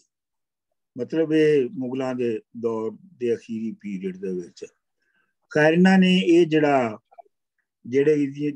ਜਿਵੇਂ ਮੁਖਤਲਿਫ ਝਲਕਾਂ ਦੇ ਵਿੱਚ ਜਿਵੇਂ ਇਹਨਾਂ ਨੇ ਉਸ ਕਰੈਕਟਰ ਜਾਂ ਉਸ ਚਿਹਰੇ ਨੂੰ ਜਿਵੇਂ ਵਿਖਾਇਆ ਹੈ ਉਹ ਬਹੁਤ ਅੱਛਾ ਹੈ। ਔਰ ਤੇ ਕਹਾਣੀ ਦੇ ਵਿੱਚ ਮੇਰੇ ਖਿਆਲ ਦੇ ਵਿੱਚ ਕਹਾਣੀ ਹਕੀਕਤ ਦੇ ਲਾਗੇ ਹੋਵੇ ਜਾਂ ਹਕੀਕਤ ਦੇ ਨਾ ਲਾਗੇ ਹੋਵੇ ਇਹਦੇ ਨਾਲ ਕੋਈ ਫਰਕ ਨਹੀਂ ਪੈਂਦਾ। ਮਤਲਬ ਹਕੀਕੀ ਕਹਾਣੀ ਜਿਹੜੀ ਹੈ ਉਹ ਵੀ ਲਿਖੀ ਜਾ ਸਕਦੀ ਹੈ ਔਰ ਉਹ ਬਹੁਤ ਰੱਦੀ ਹੋ ਸਕਦੀ ਹੈ, ਤੇ ਖਿਆਲੀ ਕਹਾਣੀ ਵੀ ਬਹੁਤ ਰੱਦੀ ਹੋ ਸਕਦੀ ਹੈ। ਇਸ ਵਾਸਤੇ ਕਹਾਣੀ 'ਚ ਇਹ ਨਹੀਂ ਕੋਈ ਫਰਕ ਪੈਂਦਾ ਕਿ ਉਹ ਖਿਆਲੀ ਹੈ ਜਾਂ ਉਹ ਅਸਲੀ ਹੈ। ਤੇ ਮੈਂ ਇੰਨੀ ਗੱਲ ਕਰਨਾ, ਬਾਕੀ ਤੁਸੀਂ ਕਰੋ ਗੱਲ। ਮੈਂ ਕੁਝ ਬੋਲਾਂ ਜੀ ਨਾਸਿਰ ਗੋਂਦਲ ਜੀ ਜ਼ਰੂਰ। ਹਾਂਜੀ, ਕਹਾਣੀ ਦਾ ਜਿਸ ਤਰ੍ਹਾਂ ਜਾਵੇਦ ਸਾਹਿਬ ਨੇ ਕਿਹਾ ਕਿ ਸੁਣਨ ਦਾ ਸਵਾਦ ਆਪਣਾ ਹੀ ਸੀ, ਵੱਖਰਾ ਹੀ ਸੀ, ਤੇ ਬਹੁਤ ਯਾਨੀ ਇਸ ਤਰ੍ਹਾਂ ਲੱਗਦਾ ਕਿ ਤੁਸੀਂ ਆਪੇ ਲਿਖਾਰੀ ਦੇ ਨਾਲ ਉਸ ਮਾਹੌਲ ਵਿੱਚ ਫਿਰ ਰਹੇ ਹੋ। ਤੇ ਬਹੁਤ ਖੂਬਸੂਰਤ ਸੀ ਮੰਜ਼ਰ ਨਿਗਾਰੀ ਤੇ ਘਰਦਾਰ ਨਿਗਾਰੀ। ਤੇ ਜਹਾਂ ਤੱਕ ਉਹਦਾ ਐਂਡ ਹੈ ਉਹਦੇ ਬਾਰੇ ਮੈਂ ਕਹਾਂਗਾ ਕਿ ਉਹ ਜੋ ਰਾਮੀ ਸਾਹਿਬ ਕਹਿ ਰਹੇ ਕਿ ਸਮਝ ਨਹੀਂ ਆਇਆ, ਤੇ ਮੇਰਾ ਖਿਆਲ ਹੈ ਕਿ ਉਹ ਹੀ ਉਹਦਾ ਹੁਸਨ ਹੈ ਕਿ ਉਹ ਪੜ੍ਹਨ ਵਾਲੇ ਦੇ ਉੱਤੇ ਛੋੜ ਦਿੱਤਾ ਗਿਆ ਹੈ ਕਿ ਉਹ ਉਸ ਨੂੰ ਕਿਸ ਤਰ੍ਹਾਂ ਵੇਖੇ। ਮੈਂ ਉਸ ਨੂੰ ਇਸ ਤਰ੍ਹਾਂ ਵੇਖ ਰਿਹਾ ਕਿ ਜੋ ਮੇਨ ਕੈਰੈਕਟਰ ਜੋ ਹੈ ਉਹ ਜ਼ਿੰਦਗੀ ਦੀ ਦੌੜ ਵਿੱਚ ਅੱਗੇ ਨਿਕਲ ਗਿਆ ਹੈ, ਤੇ ਉਹਦੇ ਨਾਲ ਦੇ ਜੋ ਹੋਰ ਸਨ ਉਹ ਰਸਤੇ 'ਚ ਢਹਿ ਗਏ ਨੇ ਜਾਂ ਢਹਿੰਦੇ ਗਏ ਨੇ, ਜਿਹਨਾਂ ਦੀ ਕਹਾਣੀ ਦੇ ਅੰਦਰ ਹੋਈ ਹੈ ਨਿਸ਼ਾਨਦੇਹੀ। ਉਸੀ ਨੂੰ ਇਸ ਆਖਰੀ ਤੁਸੀਂ ਕਹਿ ਲਓ ਸੀਨ ਦੇ ਅੰਦਰ पेश किया है कि वो गड्डी च बैठ के अगे निकल गया तो कोई पीछे रहने वाला अटैक गया। बहुत अच्छी कहानी जी, बहुत बहुत मुबारकबाद। समीना जी मैं कुछ कहा? बीबा? बिल्कुल बीबा जी जरूर। हाँ जी, दो गल्लां जी। एक तो सर ने इन्ना सोहना डिस्क्राइब किया हैगा आ शहर का, जिहड़ा सारा कुछ डिस्क्राइब किया, ਜਿਹੜੇ ਅਸੀਂ ਉੱਥੇ नहीं गए ਤੇ ਅਸੀਂ ਵੀ ਆਲਮੋਸਟ ਵਾਕਡ ਵਿਦ ਹਿਮ। ਮੈਂ ਬਿਲਕੁਲ ਨਾਲ ਨਾਲ ਉਹਨਾਂ ਦੇ ਤੁਰ ਕੇ ਉਹ ਕੈਫਿਆਂ 'ਚ ਗਈ ਐ ਐਂਡ ਆਲ ਐਂਡ ਜਿਹੜਾ ਉਹਨਾਂ ਨੇ ਕਾਲਜ ਦਾ ਸਾਰਾ ਕਿ ਜਦ ਆਪਾਂ ਆਈਡੀਅਲਿਸਟਿਕ ਲੋਕ ਹੁੰਦੇ ਸੀ ਤੇ ਜਿੱਦਾਂ ਗੱਲਾਂ ਹੁੰਦੀਆਂ ਸੀ, ਜਿਹੜੇ ਲੋਕਾਂ ਨਾਲ ਅਸੀਂ ਗੱਲਾਂ ਕਰਦੇ ਸੀ, ਬਿਲਕੁਲ ਮੈਨੂੰ almost I can smell it and hear the whole ਉੱਥੋਂ ਦਾ ਜਿਹੜਾ ਐਟਮੋਸਫੀਅਰ ਹੁੰਦਾ ਸੀ। ਸੋ ਉਹ ਤੇ ਕਮਾਲ ਹੀ ਹੋ ਗਈ ਹੈ। ਐਂਡ ਸੈਕੰਡਲੀ ਜਿਹੜਾ ਇਹਨਾਂ ਨੇ ਡਿਸਕ੍ਰਿਪਸ਼ਨ ਦਿੱਤੀ ਹੈ ਨਾ ਕਿ ਇੱਕ ਜਿਹੜੇ ਡਿਸਐਨਫਰੈਂਚਾਈਜ਼ਡ सोसाइटी ਦੇ ਇਨਸਾਨ ਨੇ, ਉਹ ਇੱਕ ਅਲੱਗ ਹੀ ਦੁਨੀਆ ਤੁਰ ਰਹੀ ਹੈ ਸਾਡੇ ਨਾਲ। It's a parallel world. ਇੱਕ ਤੇ ਜਿਹੜੇ ਕਾਮਯਾਬ ਆਪਣੇ ਆਪ ਨੂੰ ਸਮਝਦੇ ਨੇ ਵਾਟਐਵਰ ਸੈਂਸ, ਇੱਕ ਉਹ ਨੇ, ਤੇ ਇੱਕ ਜਿਹੜੇ ਇਹ ਡਿਸਐਨਫਰੈਂਚਾਈਜ਼ ਸੋਸਾਇਟੀ ਹੈ, ਇਹ ਨਾਲ ਨਾਲ ਤੁਰੀ ਜਾ ਰਹੀ ਹੈ। ਔਰ ਜਿਹੜੇ ਕਿ ਕਾਮਯਾਬ ਲੋਕ ਨੇ, ਇੱਕ ਕਿਸਮ ਨਾਲ ਇਹਨਾਂ ਦੇ ਉੱਤੇ ਪੈਰ ਰੱਖ ਕੇ ਤੁਰੇ ਜਾ ਰਹੇ ਨੇ। ਜਿਸ ਤਰ੍ਹਾਂ ਉਹਨਾਂ ਨੇ ਕਹਾਣੀ ਨੂੰ ਐਂਡ ਕੀਤਾ ਹੈਗਾ ਆ, ਉਹਨਾਂ ਨੂੰ ਇਗਨੋਰ ਕਰਦੇ ਹੋਏ ਉਹਨਾਂ ਨੂੰ ਅਸੀਂ ਜਾਣ ਬੁੱਝ ਕੇ ਇਗਨੋਰ ਕਰ ਰਹੇ ਹਾਂ, ਉਸ ਪੱਧਰ ਨੂੰ, ਉਸ ਸੁਸਾਇਟੀ ਨੂੰ, ਜਿਹੜੀ ਉਹ ਪੈਰਲਲ ਸੁਸਾਇਟੀ ਚੱਲ ਰਹੀ ਹੈ। ਔਰ ਉਹਨਾਂ ਦਾ ਨਜ਼ਰ ਨਹੀਂ ਕੋਈ ਆ ਰਿਹਾ ਕਿ ਵੀ ਕਿਸੇ ਤਰੀਕੇ ਦੇ ਨਾਲ ਉਹਨਾਂ ਨੇ ਉਸ ਪੱਧਰ ਚੋਂ ਨਿਕਲਣਾ ਹੈ। ਸੋ ਔਰ ਜਿਹੜਾ ਸਪੋਜ਼ਿਡਲੀ ਜਿਹੜਾ ਹੈਗਾ ਆ ਸੁਸਾਇਟੀ ਦਾ, ਜਿਹੜੇ ਲਾਈਕ ਆਈ ਸੈਡ ਕਿ ਜਿਹੜੇ ਹੈਗੇ ਨੇ ਲੋਕ ਆਪਣੇ ਆਪ ਨੂੰ ਕਾਮਯਾਬ ਸਮਝਦੇ ਨੇ, ਉਹ ਉਹਨਾਂ ਨੂੰ ਅੱਖ ਬਚਾ ਕੇ, ਜਿੱਦਾਂ ਉਹ ਬੰਦੇ ਨੇ ਅੱਖ ਬਚਾ ਕੇ ਪਿੱਛੇ ਮੁੜ ਕੇ ਵੀ ਨਹੀਂ ਵੇਖਿਆ, ਅਸੀਂ ਉਸ ਚੀਜ਼ ਨੂੰ ਇਗਨੋਰ ਕਰ ਰਹੇ ਹਾਂ, ਹਾਲਾਂਕਿ ਉਹ ਸਾਡੇ ਸਾਹਮਣੇ ਹਰ ਵਕਤ ਹੈਗੀ ਹੈ, ਪਰ ਅਸੀਂ ਉਹਨੂੰ ਅਸੀਂ ਐਕਸੈਪਟ ਕਰਨ ਨੂੰ ਜਾਂ ਉਹਨੂੰ ਅਸੀਂ ਰੈਕਗਨਾਈਜ਼ ਕਰਨ ਨੂੰ ਤਿਆਰ ਨਹੀਂ। ਥੈਂਕ ਯੂ ਜੀ। ਅੱਛਾ, ਇੱਥੇ ਮੈਂ ਵਜ਼ਾਹਤ ਕਰ ਦਿਆਂ ਕਿ ਨਾਸਰ ਗੋਂਦਲ ਸਾਹਿਬ ਨੇ, ਤੁਸੀਂ ਵੀ ਜਿਹੜੀ ਗੱਲ ਕੀਤੀ ਹੈ ਨਾ ਕਿ ਅਖੀਰ ਜਿਹੜਾ ਕਹਾਣੀ ਦਾ, ਉਹ ਹੁਣ ਮੇਰੀ ਸਮਝ 'ਚ ਆ ਗਿਆ। ਹੁਣ ਜਵੇਦ ਸਾਹਿਬ ਉਹਨਾਂ ਕੋਲੋਂ, ਜ਼ੁਬੈਰ ਸਾਹਿਬ ਕੋਲੋਂ ਪੁੱਛਣ ਦੀ ਜ਼ਰੂਰਤ ਨਹੀਂ ਹੈਗੀ। ਤੇ ਯਾਰ ਇੱਕ ਚੀਜ਼ ਜਿਹੜੀ ਹੈ ਨਾ, ਮੈਂ ਮਤਲਬ ਜ਼ਿਆਦਾ ਗੱਲ ਨਹੀਂ ਕਰਨਾ ਚਾਹੁੰਦਾ, ਕਿਸੇ ਹੋਰ ਨੇ ਗੱਲ ਕਰਨੀ ਹੈ ਤੇ ਉਹ ਕਰ ਲੈਣ, ਕਿਉਂਕਿ ਮੈਂ ਤਾਂ ਕਰ ਚੁੱਕਿਆ, ਮੈਂ ਕਿਸੇ ਹੋਰ ਦਾ ਟਾਈਮ ਨਾ ਲੈ ਰਿਹਾ ਹਾਂ। ਜਿਸ ਤਰ੍ਹਾਂ ਬੀਬਾ ਜੀ ਨੇ ਗੱਲ ਕੀਤੀ ਹੈ, ਮੈਂ ਥੋੜਾ ਜਿਹਾ ਵਧਾਵਾਂਗਾ ਕਿ ਮੈਂ ਬ੍ਰੇਕ ਇਸ ਲਈ ਨਹੀਂ ਲਾਈ, ਜਿਵੇਂ ਸਭ ਤੁਸੀਂ ਗੱਲ ਕਰ ਚੁੱਕੇ ਹੋ, ਮੈਂ ਬ੍ਰੇਕ ਇਸ ਲਈ ਲਾਈ ਕਿ ਜਿੰਨਾ ਗੱਲ ਨਹੀਂ ਕੀਤੀ ਉਹ ਅਗਰ ਗੱਲ ਕਰਨਾ ਚਾਹੁੰਦੇ ਨੇ, ਨਹੀਂ ਤਾਂ ਮੈਂ ਆਪਣੀ ਗੱਲ ਟੋਰੀ ਰੱਖਦਾ। ਅੱਛਾ ਜੀ, ਚਲੋ ਠੀਕ ਹੈ। ਤੇ ਇਹਦੇ ਵਿੱਚ ਨਾ ਇੱਕ ਪਹਿਲੂ ਜਿਹਦਾ ਤਾਲੁਕ ਕਹਾਣੀ ਨਾਲ ਵੀ ਹੈ, ਲੇਕਿਨ ਕਹਾਣੀ ਦੇ ਹਵਾਲੇ ਦੇ ਨਾਲ ਹੋਰ ਗੱਲ ਦੇ ਨਾਲ ਜ਼ਿਆਦਾ ਹੈ ਕਿ ਇਹ ਸਾਨੂੰ ਲੈ ਕੇ ਗਏ ਨੇ ਰੋਮ, ਔਰ ਉੱਥੇ ਜਿਹੜੇ ਇਮੀਗ੍ਰੈਂਟਸ ਦੇ ਉੱਤੇ ਜਿਹੜਾ ਵਕਤ ਗੁਜ਼ਰਦਾ ਬਹੁਤ ਹੀ ਮੁਸ਼ਕਿਲ ਸ਼ੁਰੂ ਦਾ। ਤੇ ਉਹ ਕਹਾਣੀ ਜਿਹੜੀ ਗੱਲ ਮੇਰੇ ਜ਼ਿਹਨ 'ਚ ਆਈ ਉਹ ਹੈ ਕਿ ਪੰਜਾਬੀ ਦੇ ਵਿੱਚ ਜਿਹੜਾ ਇਹ ਇਮੀਗ੍ਰੇਸ਼ਨ ਦਾ ਇੱਕ ਅਲਮੀਆ ਹੈ, ਜਾਂ ਇਹਦੇ ਨਾਲ ਜਿਹੜੀਆਂ ਚੀਜ਼ਾਂ ਜੁੜੀਆਂ ਹੋਈਆਂ ਨੇ, ਉਹਦੇ ਬਾਰੇ 'ਚ ਬਹੁਤ ਹੀ ਘੱਟ ਲਿਖਿਆ ਗਿਆ ਹੈ। ਯੂਕੇ ਤੋਂ ਨਾਵਲ ਲਿਖੇ ਗਏ ਨੇ ਬਕਾਇਦਾ, ਔਰ ਇੰਗਲਿਸ਼ ਦੇ ਵਿੱਚ, ਉਰਦੂ ਦੇ ਵਿੱਚ ਵੀ, ਲੇਕਿਨ ਪੰਜਾਬੀ ਦੇ ਵਿੱਚ ਸਾਨੂੰ ਉਹਦਾ ਨਹੀਂ ਮਿਲਦਾ। ਜਵੇਦ ਜ਼ੁਬੈਰ ਸਾਹਿਬ ਨੇ ਵੀ ਅਗਰ ਉਹਨੂੰ ਪਿਕਅਪ ਕੀਤਾ ਹੈ ਤੇ ਉਹ ਜ਼ਾਹਿਰ ਹੈ ਕਿ ਉਹ ਕਹਾਣੀ ਦੇ ਮੁਤਾਬਕ ਉਹਨਾਂ ਨੇ ਪਿਕਅਪ ਕੀਤਾ ਹੈ, ਉਹ ਕਿ ਵੀ ਇੱਕ ਉੱਥੇ ਬ੍ਰਿਜ ਹੈ, ਉਹਦੇ ਥੱਲੇ ਲੋਕ ਸੁੱਤੇ ਹੋਏ ਨੇ। ਲੇਕਿਨ ਇਹ ਜਿਹੜਾ ਇਮੀਗ੍ਰੇਸ਼ਨ ਦਾ ਤਜਰਬਾ ਹੈ, ਜਦੋਂ ਅਸੀਂ ਲੋਕ ਲੱਗੇ ਹਾਂ ਅਮਰੀਕਾ ਵਿੱਚ, ਅਸੀਂ ਲੰਘ ਰਹੇ ਹਾਂ, ਇਹਦੇ ਬੜੀਆਂ ਪਰਤਾਂ ਔਰ ਬਹੁਤ ਕੁਛ ਤੁਹਾਡੇ ਕੋਲ ਰਾਈਟਰਸ ਨੂੰ ਇੱਥੇ ਲਿਖਣ ਦੀ ਜ਼ਰੂਰਤ ਹੈਗੀ ਹੈ। ਤੇ ਪੰਜਾਬੀ ਦੇ ਵਿੱਚ ਤੇ ਬਿਲਕੁਲ ਹੀ ਨਹੀਂ ਲਿਖਿਆ ਗਿਆ। ਮੈਂ ਤਾਂ ਸਮਝਦਾ ਕਿ ਜਿਹੜੀ ਸਾਡੀ ਨਸਲ ਹੈ, ਜਿਹੜੇ ਅਸੀਂ ਆਪਣੀ ਅੱਧੀ ਤੋਂ ਬਹੁਤੀ ਜ਼ਿੰਦਗੀ ਅਮਰੀਕਾ ਗੁਜ਼ਾਰਤੀ ਹੈ, ਸਾਡੀ ਤਾਂ ਕਹਾਣੀ ਹਾਲੇ ਤੱਕ ਕਿਸੇ ਨੇ ਲਿਖੀ, ਉਸ ਦਾ ਜ਼ੁਬੈਰ ਸਾਹਿਬ ਲਿਖਣ ਕਿਸੇ ਵੇਲੇ। ਤੇ ਜਿਹੜੇ ਲੋਕ ਲਿਖਦੇ ਵੀ ਨੇ ਉਹ ਵੀ ਬੜੀਆਂ ਓਪਰੀਆਂ ਜਿਹੀਆਂ ਗੱਲਾਂ ਕਰਦੇ ਨੇ, ਜੇ ਤੁਸੀਂ ਰਹਿੰਦੇ ਹੋ, ਗੁਜ਼ਰਦੇ ਹੋ, ਜੋ ਕੁਛ ਤੁਹਾਨੂੰ ਮਿਲਦਾ ਹੈ, ਜੋ ਕੁਛ ਤੁਹਾਡੇ ਕੋਲ ਜ਼ਾਇਆ ਹੁੰਦਾ ਹੈ, ਬਹੁਤ ਸਾਰੀਆਂ ਚੀਜ਼ਾਂ ਨੇ, there is a lot of things. ਲੇਕਿਨ ਮੈਨੂੰ ਤਾਂ ਅੱਜ ਤੱਕ ਇਮੀਗ੍ਰੇਸ਼ਨ ਦਾ ਜੋ ਵੀ ਅਲਮੀਆ ਸਮਝ ਲਓ ਜਾਂ ਤਜਰਬਾ ਹੈ, ਉੱਤੇ ਜੋ ਕੁਛ ਲਿਖਿਆ ਮਿਲਿਆ ਬਹੁਤਾ ਉਰਦੂ ਤੇ ਅੰਗਰੇਜ਼ੀ ਵਿੱਚ, ਅੰਗਰੇਜ਼ੀ ਵਿੱਚ ਹੀ, ਉਹਨਾਂ 'ਚ ਅਕਸਰ ਜਿਹੜਾ ਐਵੇਂ ਉਠਲੀਆਂ ਗੱਲਾਂ ਨੇ, ਕੋਈ ਡੀਪ ਗੱਲ ਉਹਦੇ 'ਚ ਨਹੀਂ ਹੁੰਦੀ। ਤੇ ਤੁਹਾਨੂੰ ਮੈਂ ਨਹੀਂ ਤਨਕੀਦ ਕਰ ਰਿਹਾ, ਤੁਸੀਂ ਤੇ ਉਹ ਹਵਾਲਾ ਲਿਆਂਦਾ ਕਿਉਂਕਿ ਉਹ ਜੁੜਦੀ ਸੀ ਉਹ ਗੱਲ ਬਾਕੀ ਕਹਾਣੀ ਦੇ ਨਾਲ ਔਰ ਬਾਕੀ ਕਿਰਦਾਰਾਂ ਦੇ ਨਾਲ। ਲੇਕਿਨ ਉਂਝ ਮੈਂ ਕਿ ਜਰਨਲ ਗੱਲ ਕਰਦਾ, ਅਗਰ ਇੱਥੇ ਕੋਈ ਲਿਖਣ ਵਾਲੇ ਮੌਜੂਦ ਨੇ ਤਾਂ ਤੋਜੋ ਕਰਨਾ ਇਸ ਪਾਸੇ। ਜਵੇਦ ਸਾਹਿਬ ਤੁਹਾਡੀ ਵਾਰੀ। ਨਹੀਂ, ਤੁਸੀਂ ਟਾਈਮ ਮੇਰਾ ਲੈ ਲਿਆ ਕਿਉਂਕਿ ਟਾਈਮ ਥੋੜਾ ਹੈਗਾ, ਕੁਝ ਹੋਰ ਸਾਹਿਬ ਵੀ ਗੱਲ ਕਰਨ। सूफी जी तुसी कुछ गल करो। बड़ी अच्छी कहानी है। मैं सोच रहा था कि जड़ा माल रोड का नक्शा इन्होंने बयान किया है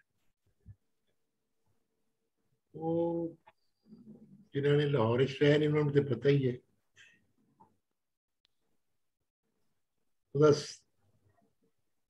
पिछले दहाकियां दे विच ये होया है कि माल रोड अवामी सड़क बन गई है।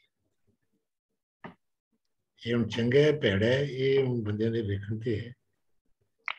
ये खास सड़क सी ये अवामी सड़क नहीं सी। इत्थे की सन इत्थे अच्छे रेस्टोरेंट कैफेज वड्डे डिपार्टमेंटल स्टोर्स होटल्स जिथे वेस्ट पाकिस्तान के सारे पॉलिटिशियंस इंटलैक्चुअल्स जिवें इन्होंने जिक्र भी किया उस कहानी के विच दानिश्वर पोलिटिकल एजिटेटर्स सियासी वर्कर्स और जुआरिये और रंगबाज और अमीर अयाश सारे इकट्ठे होंगे सन। ये अवामी थां नहीं सी। आवाम सिर्फ लंघ सकती सी उतों आवाम ने इतों खरीद सकती सी ना इन्हां रेस्टोरेंट दे विच चाह पी सकती सी या कुछ खा सकती सी। वो मिडिल क्लास या उतला तबका जिहड़ा वही करता सी इत्ते। लेकिन वक्त दे नाल नाल ये सारा जिहड़ा है कैरेक्टर माल रोड का बदलिया है। माल रोड अनारकली बनी है। अनारकली का जो पहले रोल सी वो हम माल रोड का रोल बन गया। वो सारे जिहड़े वड्डे होटल ने उतों चुके गए ने रेस्टोरेंट अच्छे इतों खिसक गए ने डिपार्टमेंटल स्टोर खत्म हो गए ने। हुण तुसीं देखो एक परचून की ये मंडी बन गई है। 10-10 12 फुट दी दुकानां जिथे 4-4 कनालों के डिपार्टमेंटल स्टोर हुंदा सी उत्थे हुण 200 दुकान है। वो राजा मार्केट हो गए या सामने पैनोरामा है। पैनोरामा की हुंदा सी पैनोरामा पंचोली साहब का स्टूडियो सी पंचोली 1 जिथे इस वेले मेरा ख्याल है कोई 500-700 हज़ार दुकान होनी है बल्कि शायद इस तो भी ज्यादा हो गए क्योंकि कई फ्लोर्स ने उसके। ये सारा जिहड़ा है ये स्टूडियो सी पंचोली साहब का। उरले पासे सिविल एंड मिलिटरी गैजेट की बिल्डिंग सी उस पासे डेंगा सिंह सी उसके पास दयाल सिंह सी। मतलब ये है कि ये एक बड़ा पॉश एरिया सी लाहौर का।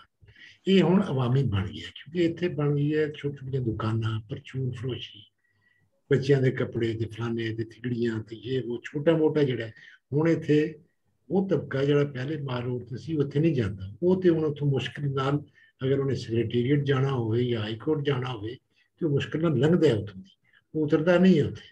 ये हुण एक अवामी सड़क ये हुण चंगा है भैड़ा है ये हुण वेखण ते है। दूसरा एक जिहड़ा इन्हां दी कहानी तो मैनूं ख्याल आंदा है और वो एक मतलब ये है कि एक जगत मसला है सिर्फ साडा या ज़ुबैर का वो नहीं है वो सब पूरी दुनिया का मसला है। वो है वक्त का लंघना ਉਹਦੇ ਨਾਲ तब्दीलियां तब्दीलियां का की किया जाए क्योंकि तब्दीलियां लगातार जिंदगी च होंदियां ने और बंदे उन्हां तब्दीलियां दे नाल अक्सर जिहड़ा है वो निबड़ नहीं सकते रूहानी तौर पर ज़हनी तौर पर जज्बाती तौर पर। इस वास्ते किधरे न किधरे जाके एक झोरे की शक्ल पछतावे की शक्ल नॉस्टैल्जिया वो बहुत ज्यादा पूरी दुनिया दे विच है। हुण ये सवाल है कि ये कोई मुस्बत चीज़ है कोई ऐसी चीज़ है जिन्हों पालिया जाए संवारिया जाए वधाया जाए या तब्दीलियां नूं बतौर तब्दीली कबूल किया जाए और अगे टुरिया जाए। ये बारे हुण मतलब एक कोई फार्मूला तो है नहीं। ये लिखारियां दे अपने परस्पैक्टिव ने अपना सोचण समझण दा ढंग है वो मतलब चीज़ां नूं वेखदे ने। इस वास्ते ये जो तब्दीली का मसला है वो बड़ा अहम है। ये भी है माल रोड एक लिहाज नाल मतलब ये है कि एक अलामत जी बन जाती है कि जिस तरीके चीज़ां तब्दील हुई ने कैरेक्टर्स तब्दील हुए हैं और फिजिकल लैंडस्केप तब्दील होया है ਉਹ ਤਬਦੀਲੀ ਦਾ ਹੀ ਉਹ ਅਮਲ ਹੈ ਜਿਹੜਾ ਉਹਦੇ ਵਿੱਚ ਹੈ। ਤੇ ਅਹਿਸਾਸ ਇਹਦੇ ਵਿੱਚ ਵੀ ਹਲਕੀ ਜਿਹੀ ਜੋੜੇ ਦੀ ਸ਼ਕਲ ਤੇ ਮੌਜੂਦ ਹੈ ਨਸਟੈਲਜੀਆ ਕਿ ਉਭੜ ਹੋਇਆ ਸ਼ਹਿਰ ਜਿਹੜਾ ਬਦਲਿਆ ਹੈ ਉਹ ਬੰਦੇ ਆਸਤੇ ਜਿਹੜਾ ਕਿ ਉੱਥੋਂ ਦਾ ਹੈ ਉਹ ਉਭੜ ਕਿਉਂ ਹੋ ਗਿਆ। ਸੋ ਇਹ ਸਵਾਲ ਜਿਹੜਾ ਹੈ ਸੋਚਣ ਵਾਲਾ ਹੈ। ਸ਼ੁਕਰੀਆ। ਬਹੁਤ ਬਹੁਤ ਵਧੀਆ ਗੱਲ ਕੀਤੀ ਤੁਸੀਂ ਇਹ ਤਬਦੀਲੀ ਵਾਲੀ ਵੀ ਔਰ ਦੂਸਰੀ ਵੀ। ਤੇ ਜ਼ੁਬੈਰ ਜੀ ਇੱਕ ਚੀਜ਼ ਮੈਨੂੰ ਜ਼ਿਕਰ ਕਰਨਾ ਭੁੱਲ ਗਿਆ, ਬਲਕਿ ਤਾਰੀਫ ਕਰਨਾ, ਕਿ ਤੁਸੀਂ ਜਿਹੜਾ ਅੱਜ 70 ਦੀ ਮਾਲ ਰੋਡ ਦਾ ਨਕਸ਼ਾ ਖਿੱਚਿਆ ਨਾ, ਉਦੋਂ ਮੈਂ ਵੀ ਉੱਥੇ ਰਹਿੰਦਾ ਸੀ ਲਾਹੌਰ ਦੇ ਵਿੱਚ, ਔਰ ਤੁਸੀਂ ਬੜਾ ਕਮਾਲ ਦਾ ਨਕਸ਼ਾ ਖਿੱਚਿਆ। ਸਾਰਾ ਉਹੀ ਸੀਨ ਸਾਡੀਆਂ ਅੱਖਾਂ ਦੇ ਸਾਹਮਣੇ ਆ ਗਿਆ। ਹੁਣ ਪਤਾ ਨਹੀਂ ਪਾਰਟੀ ਹਾਊਸ ਦਾ ਤੁਸੀਂ ਕਿਉਂ ਜ਼ਿਕਰ ਨਹੀਂ ਕੀਤਾ, ਕਾਫੀ ਹਾਊਸਾਂ ਦੇ ਕਰ ਦਿੱਤਾ। ਬਾਕੀ ਤੇ ਮੈਂ ਸਾਰੇ ਰੈਸਟੋਰੈਂਟ ਵਗੈਰਾ ਜਿਹੜੇ ਨਾਮ ਲਏ ਨੇ ਉਹਨਾਂ ਦੇ ਜਾਣੂ ਆ, ਲੇਕਿਨ ਹੁਣ ਮੈਨੂੰ ਖਿਆਲ ਆ ਰਿਹਾ ਕਿ ਤੁਹਾਨੂੰ ਤੁਸੀਂ ਲੰਘੇ ਵੀ ਉੱਥੋਂ ਕਿ ਨਹੀਂ, ਜਿਹੜਾ ਤੁਹਾਡਾ ਮੇਨ ਕਰੈਕਟਰ ਹੈ ਜਿਹੜਾ ਕਹਾਣੀ ਦਾ ਜ਼ਿਕਰ ਕਰ ਰਿਹਾ, ਲੇਕਿਨ ਕਾਫੀ ਹਾਊਸ ਦਾ ਜ਼ਿਕਰ ਹੋ ਗਿਆ, ਪਤਾ ਨਹੀਂ ਪਾਰਟੀ ਹਾਊਸ ਦਾ ਕਿਉਂ ਨਹੀਂ ਹੋਇਆ। ਬਾਹਰ ਐਨੀਵੇ ਉਹ ਬੜਾ ਅੱਛਾ ਯਾਰ ਤੁਸੀਂ ਉਹ ਸੀਨ ਜਿਹੜਾ ਸਾਡਾ ਜਾਣਿਆ ਪਛਾਣਿਆ ਸੀਨ ਹੈ, ਕਿਉਂਕਿ ਮੈਂ ਖੁਦ ਜਵਾਨੀ ਦੇ ਵਿੱਚ ਉਤਰਿਆ ਤੇ ਰੀਅਲੀ ਇੰਜੋਇਡ ਇਟ। ਮੈਂ ਥੋੜੀ ਜਿਹੀ ਗੱਲ ਕਰ ਲਾਂ ਜੀ। ਹਾਂਜੀ ਹਾਂਜੀ ਜ਼ਰੂਰ ਕਰੋ। ਉਭੜ ਹੋਇਆ ਸ਼ਹਿਰ, ਕੋਈ ਸ਼ਹਿਰ ਉਭੜ ਕਿਸ ਤਰ੍ਹਾਂ ਹੁੰਦੇ ਨੇ।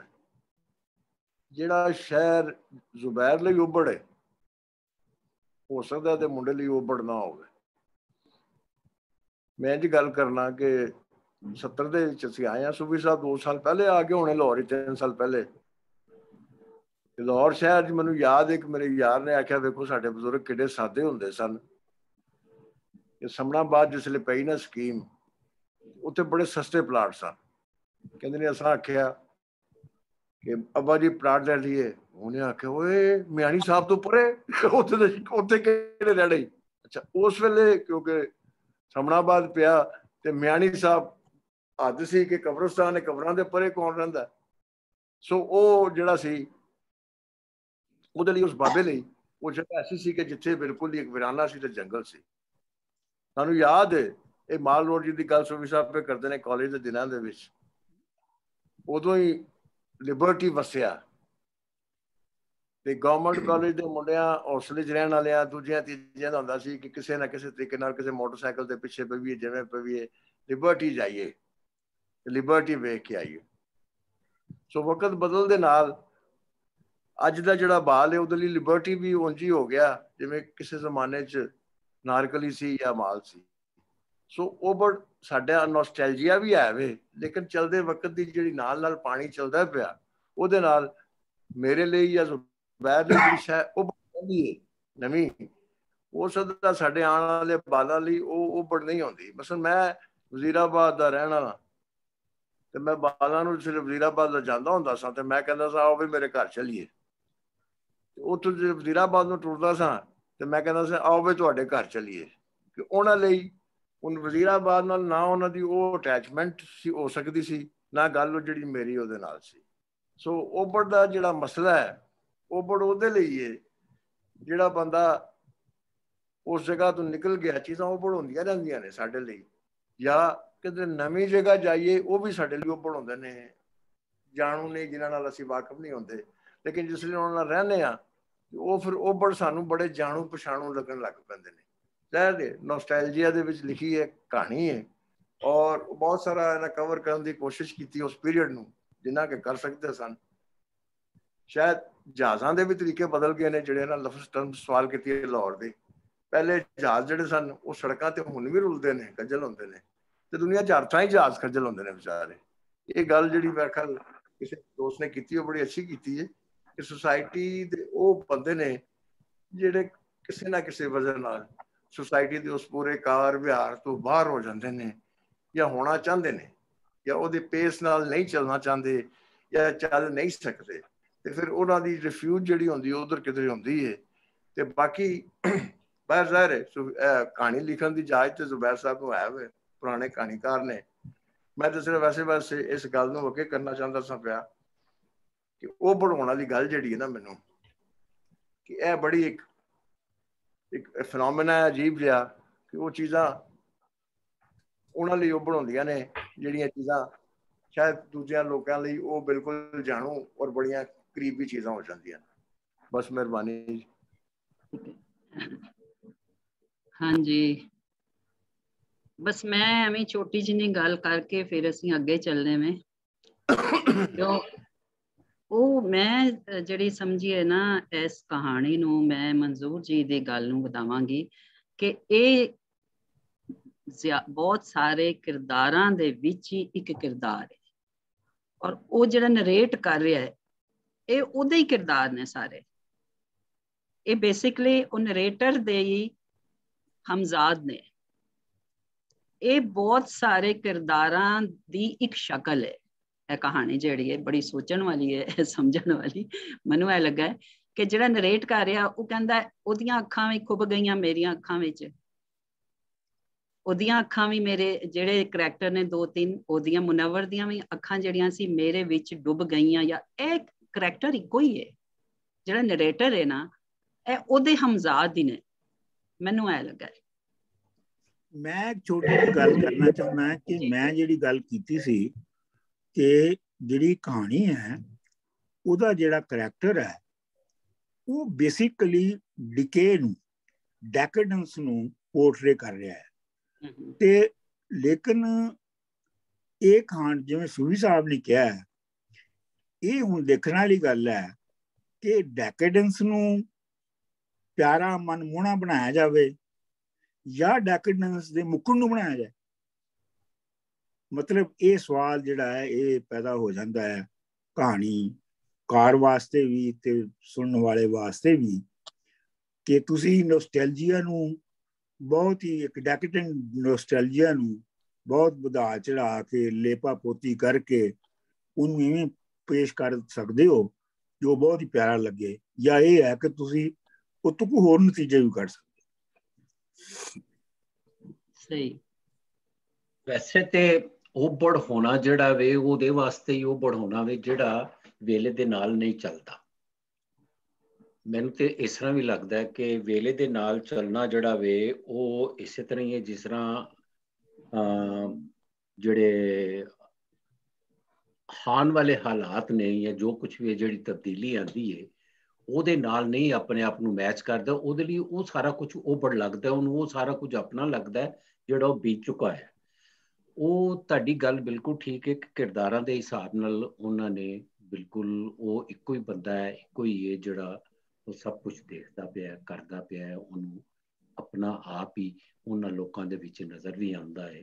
ਜਿਸ ਤਰ੍ਹਾਂ ਉਹਨਾਂ ਦੱਸਿਆ ਕਿ ਉੱਥੋਂ ਮਾਲ ਰੋਡ ਤੋਂ ਟੁਰ ਕੇ ਤੇ ਪਾਰਟੀ ਤੱਕ ਦਾਤਾ ਦਰਬਾਰ ਤੱਕ ਇਹ ਸਾਰੇ ਆ ਬੈਠਣਗੇ ਸਨ ਹੁੰਦੇ। ਤੇ ਉਹ ਮੇਰਾ ਖਿਆਲ ਹੈ ਕਿ ਮੈਨੂੰ ਇਸ ਤਰ੍ਹਾਂ ਲੱਗਦਾ ਕਿ ਇਹ ਆਪਣਾ ਆਪ ਅਗਰ ਤੁਸੀਂ ਆਉਣ ਵਾਲੇ ਵੇਲੇ ਨਾਲ ਨਹੀਂ ਜੋੜਦੇ ਕਿ ਉਹ ਤੁਹਾਡੇ ਵਾਸਤੇ ਵੀ ਉਹ ਵੇਲਾ ਜਿਹੜਾ ਉਹ ਬੜ ਹੋ ਜਾਂਦਾ ਹੈ ਉਸੇ ਤਰ੍ਹਾਂ ਹੀ ਜਿਸ ਤਰ੍ਹਾਂ ਉਸ ਵੇਲੇ ਦੇ ਲੋਕਾਂ ਲਈ ਲੰਘਿਆ ਵੇਲਾ ਜਿਹੜਾ ਅਸੀਂ ਉਹਨਾਂ ਅੱਗੇ ਸਾਹਮਣੇ ਰੱਖਦੇ ਹਾਂ ਉਹਨਾਂ ਵਾਸਤੇ ਉਹ ਬੜ ਲੱਗਦਾ। ਜੀ ਮੀਨਾ ਜੀ ਅੱਗੇ ਚੱਲੀਏ ਹੁਣ। ਅੱਗੇ ਚੱਲੀਏ। ਹਾਂਜੀ, ਟਾਈਮ ਹੋਣਾ ਜਿਹੜਾ ਹੈ। ਹਾਂਜੀ, ਹੁਣ ਜੀ ਸਾਡੇ ਅਗਲੇ ਪ੍ਰਾਹੁਣੇ ਨੇ ਜਨਾਬ ਮੁਸ਼ਤਾਕ ਸੂਫੀ ਜੀ।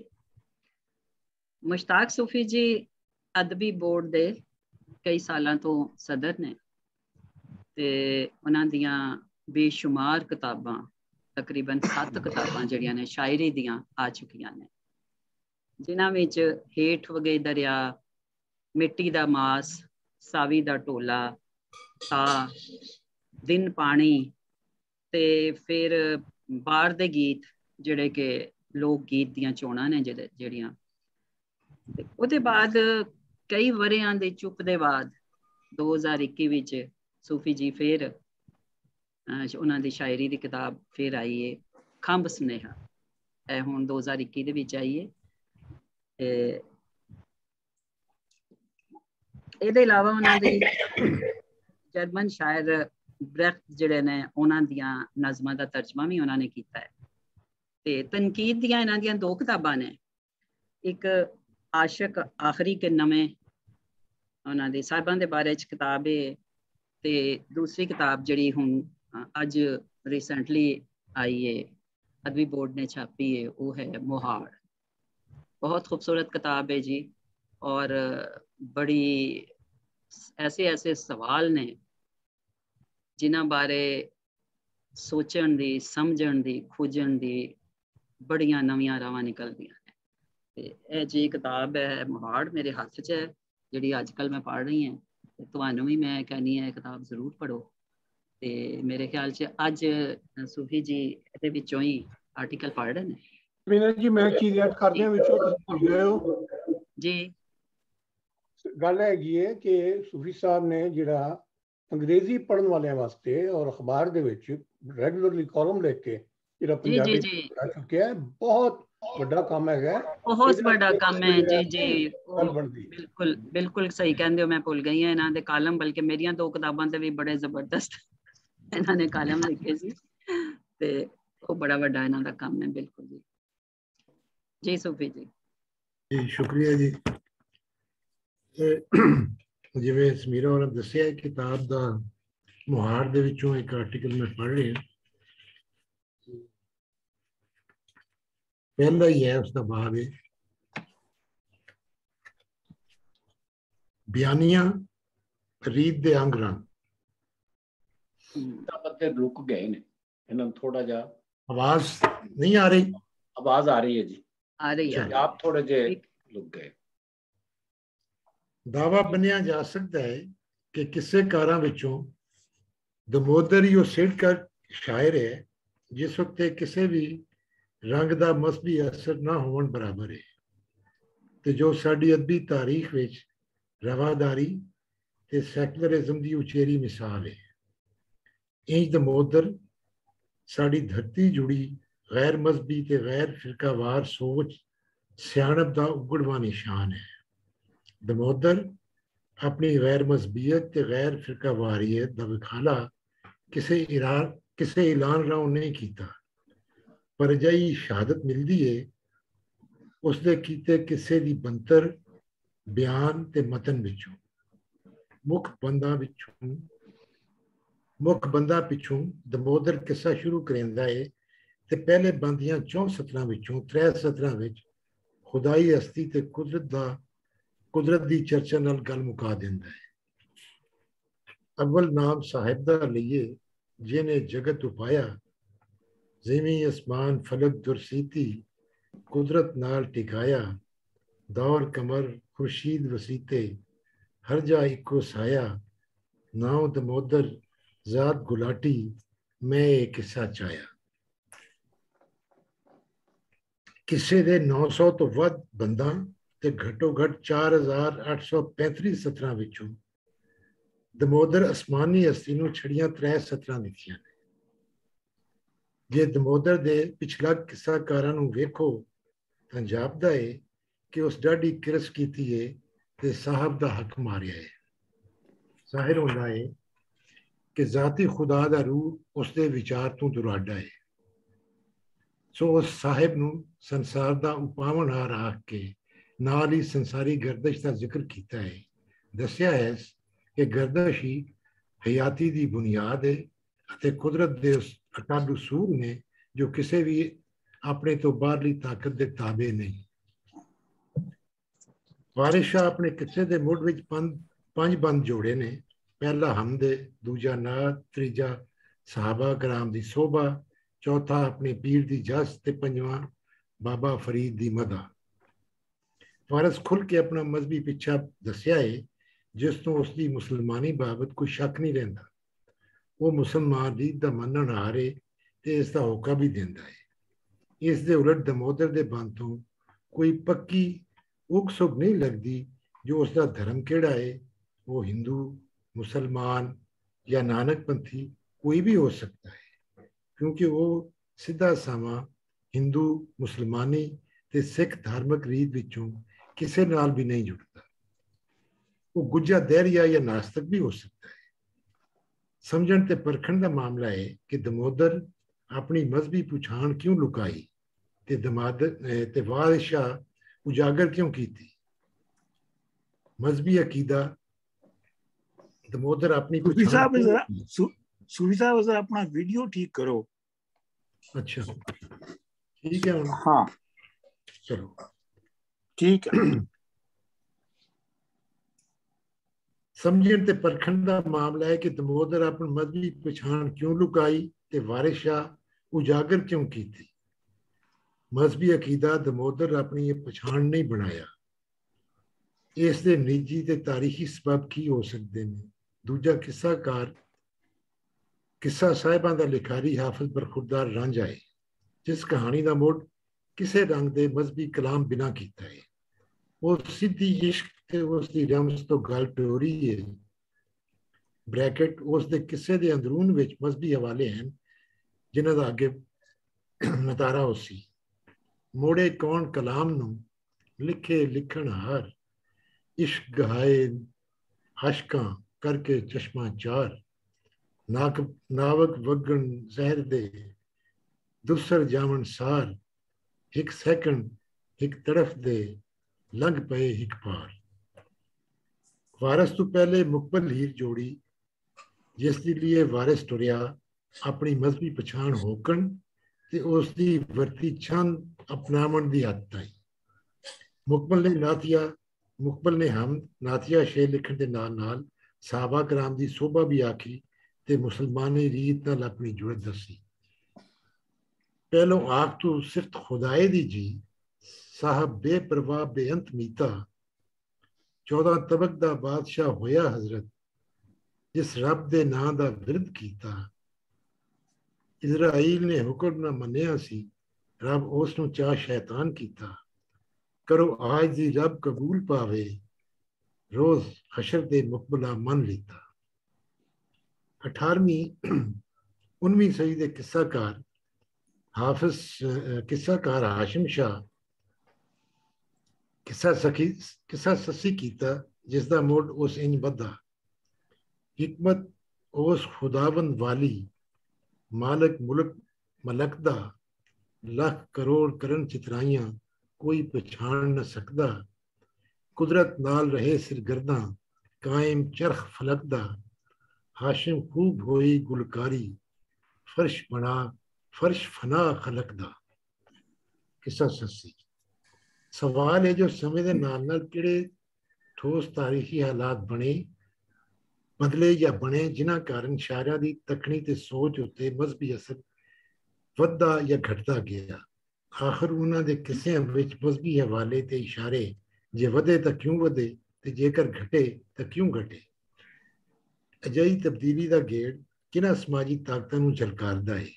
ख्याल है कि दमोदर अकबर बादशाह वारे या उस तो फौरी मगरले वारे होया है। जे कवि अपना नाम दमोदर न दसे तो कथा तो उका नहीं सूह लगती वो किहड़ी मजहबी वसों विच है। कथा की अंदरली शहादत यही नहीं जो दस सके कि शायद हिंदू है या मुसलमान या नानकपंथी। उस किस्से नूं किसी भी किस्म के मजहबी परछावे तो बचाया है। उसकी त्रै सतरी हम दा रंग किसी बने जुड़े मजहब नाल लगाव की शहादत नहीं दिंदा। दमोदर नूं हिंदू या नानकपंथी तां समझ सकते हैं कि उसका नाम दमोदर है। दमोदर कृष्ण महाराज के नावां विचों एक नाम है जिसका मान ही है वो जिससे लक रस्सा बद्धा। कृष्ण महाराज की दूजी अपनाई मां यशोदा हथरे बालक के लक रस्सी बंधी होंदी आई कि वह काबू रहे पर बालक रस्सी नूं नहीं खंदा। जिवें कृष्ण महाराज मां की पाई पाबंदी की रस्सी बंधे रहे तिवें ही दमोदर कवि दीन धर्म की रस्सी नाल अपने आप को कैद नहीं होवन दिता। दमोदर विच किसी भी मजहबी रीत की तरफ इशारा घट ही मिलता है। अली अली कर बड़े गुस्से कह रौसे आए जूकर खान खड़ेंदे बेड़ी लश्कर पैंडा खाए। अली अली कर लश्कर बड़ियां जावन देवन नाही आख दमोदर हुट्टे साऊ कुड़ियां हुट्टन नाही। जही प्रीत दशरथ सुत नंदन दूजी सीता आही जही प्रीत नंद के नंदन बिरख बाण की जाई। हीर दमोदर कुल इस किस्म के विरले इशारे मिले ने। अली अली का नारा ਲੜਾਈ ਸਮੇਂ ਲੱਗਾ ਹੈ ਨੂਰੇ ਸੰਭਲ ਦੇ ਲੜਾਕ ਤਿਆਰ ਪਏ ਹੁੰਦੇ ਨੇ ਚੂਚਕ ਉੱਤੇ ਧਾਵਾ ਮਾਰਨ ਲਈ, ਕਿਉਂ ਜੋ ਉਸ ਦੇ ਚੋਰ ਮਲਾ ਲੁੱਟਣ ਨੂੰ ਪਨਾਹ ਦਿੱਤੀ ਹੈ ਚੂਚਕ। ਉਤੋਂ ਉਸ ਦੇ ਸਨੇਹੀ ਡੂਮ ਨੂੰ ਲਿੱਤਰ ਵੀ ਚੂਚਕ ਦੀ ਸਾਥ ਵਿੱਚ ਵੱਜੇ ਨੇ। ਜਿਸ ਪਲ ਭੇੜ ਲੱਗਾ ਹੈ ਤਾਂ ਹੀਰ ਸਣ ਸਹੇਲੀਆਂ ਅਲੀ ਅਲੀ ਕਰ ਉਸ ਦੇ ਲਸ਼ਕਰ ਉੱਤੇ ਚੜ ਦੌੜੀਆਂ ਨੇ। ਇਸ ਹਵਾਲੇ ਤੋਂ ਛੜਾ ਇਤਨਾ ਜ਼ਾਹਿਰ ਹੁੰਦਾ ਹੈ ਕਿ ਲੜਾਕ ਮੁਸਲਮਾਨ ਨੇ।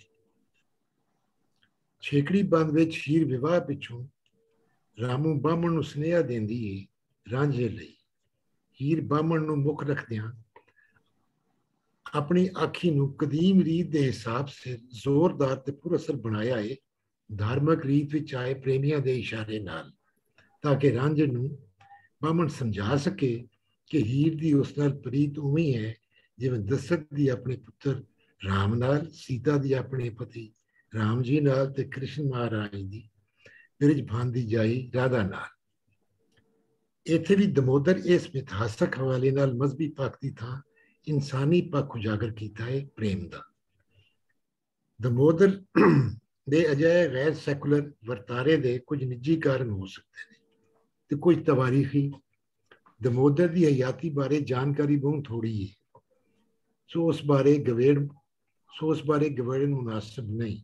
ਪਰ 16ਵੀਂ ਸਦੀ ਦੇ ਤਵਾਰੀਖੀ ਹਾਲਾਤ ਕਿਸੇ ਤੋਂ ਲੁਕੇ ਹੋਏ ਨਹੀਂ, ਕਿਉਂ ਜੋ ਉਹ ਹਿੰਦ ਦੇ ਉਸ ਹਾਕਮ ਜਾਂ ਬਾਦਸ਼ਾਹ ਦਾ ਵਾਰਾ ਹੈ ਜਿਸ ਦੀ ਮਿਸਾਲ ਹਿੰਦ ਦੀ ਪੂਰੀ ਤਾਰੀਖ ਵਿੱਚ ਵਿਰਲੀ ਲੱਭਦੀ ਹੈ। ਅਕਬਰ ਰਾਜਾਂ ਦਾ ਰਾਜ ਗਿਣੀਂਦਾ ਹੈ, ਕਿਉਂਕਿ ਇੱਕ ਪਾਸੇ ਉਸ ਏਡੇ ਵੱਡੇ ਵੰਸ ਵਨੇ ਹਿੰਦ ਨੂੰ ਜੋੜਿਆ ਤੇ ਆਪਣੇ ਝੰਡੇ ਥੱਲੇ ਆਂਦਾ, ਤੇ ਦੂਜੇ ਪਾਸੇ ਸ਼ਾਹੀ ਰਿਆਸਤ ਨੂੰ ਮਜ਼ਹਬ ਤੋਂ ਵੱਖਰਾ ਕੀਤਾ। ਇਹ ਦੋਵੇਂ ਤਾਰੀਖੀ ਕੰਮ ਉਸ ਦੇ ਅਗਲੇਰੇ ਮਹਾਸਮਰਾਟ ਅਸ਼ੋਕ ਦੇ ਕਾਰਨਾਮੇ ਤੋਂ ਵੀ ਵੱਧ ਨੇ।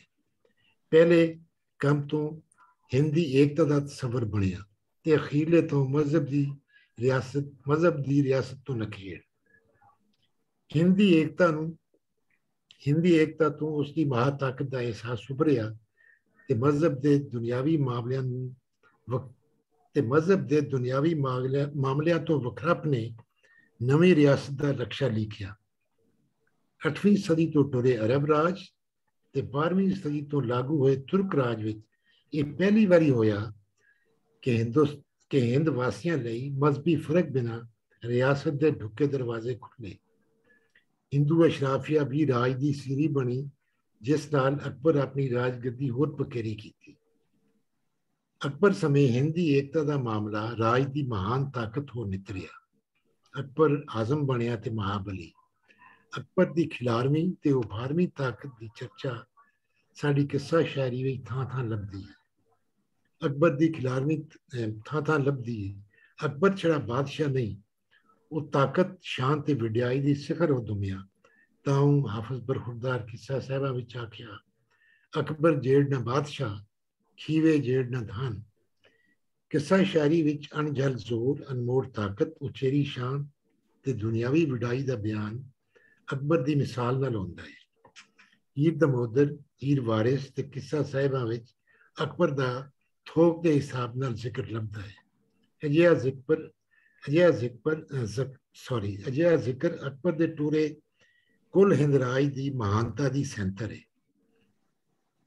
ਅਕਬਰੀ ਵੱਡਸ਼ਾਹੀ ਦੀ ਸੁਝਾਣ ਦਾ ਅਸਰ ਤਾਂ ਸਿੱਧਾ ਨਿਕਲਿਆ ਜੋ ਕਿੱਸਿਆਂ ਵਿੱਚੋਂ ਜ਼ਾਹਿਰ ਹੋਇਆ, ਪਰ ਅਕਬਰ ਦੀ ਮਜ਼ਹਬ ਸ਼ਾਹੀ ਵੱਖ ਪਾਲਿਸੀ ਦਾ ਅਸਰ ਅਸਿੱਧਾ ਹੈ, ਜਿਸ ਨੂੰ ਖੋਜਣ ਤੇ ਪਰਖਣ ਦੀ ਲੋੜ ਹੈ। ਅਜਿਹਾ ਅਸਰ ਮੂੰਹ ਆਖੇ ਜਾਂ ਹੋ ਕੇ ਬਿਆਨ ਰਾਹੀਂ ਸਾਹਮਣੇ ਨਹੀਂ ਆਉਂਦਾ। ਇਹ ਦਿਸਦਾ ਹੈ ਇਸ਼ਾਰਿਆਂ ਤੇ ਲਿਖਾਰੀਆਂ ਦੇ ਖੁੱਜੇ ਵਰਤਾਰੇ ਤੇ ਲੁਕਵੀਂ ਤੱਕਣੀ ਸੋਚਣੀ ਵਿੱਚੋਂ ਝਾਕਦਾ ਹੈ ਉਹਨਾਂ ਦੀਆਂ ਰਚਨਾਵਾਂ ਦੀਆਂ ਉਸਾਰੀਆਂ ਬੰਤਰਾਂ ਦੇ ਓਲਿਮ।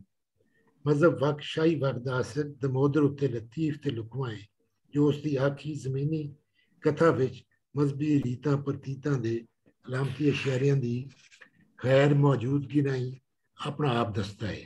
ਦਮੋਦਰ ਦੇ ਪੂਰੇ ਕਿੱਸੇ ਵਿੱਚ ਮਜ਼ਹਬੀਅਤ ਦੀ ਗੈਰ ਮੌਜੂਦਗੀ ਉਸ ਦੀ ਗੈਰ ਮਜ਼ਹਬੀਅਤ ਦੀ ਦਲੀਲ ਹੈ। ਉਸ ਦੀ ਸੋਚ ਦਾ ਚੌਕਟਾ ਨਾ ਕਿਸੇ ਮਜ਼ਹਬੀ ਤੋਂ ਬਣਦਾ ਹੈ ਤੇ ਨਾ ਹੀ ਕਿਸੇ ਅਸਮਾਨੀ ਹੁਕਮ ਦਾ ਜਕੜ ਬੰਦ ਹੈ। ਅਜਿਹੀ ਸੂਰਤ ਛੜੀ ਦਮੋਦਰ ਦੇ ਸੁਭਾਅ ਤੇ ਸੋਚ ਦਾ ਸਿੱਟਾ ਨਹੀਂ। ਇਹ ਉਸ ਵਾਰੇ ਦੀ ਦੇਣ ਹੈ, ਹਾਲਾਤ ਦੀ ਕਰਨੀ ਦਾ ਨਤੀਜਾ ਹੈ ਜੋ ਹੋਰਨਾਂ ਦੀਆਂ ਲਿਖਤਾਂ ਵਿੱਚੋਂ ਵੀ ਝਲਕਦਾ ਹੈ। ਦਮੋਦਰ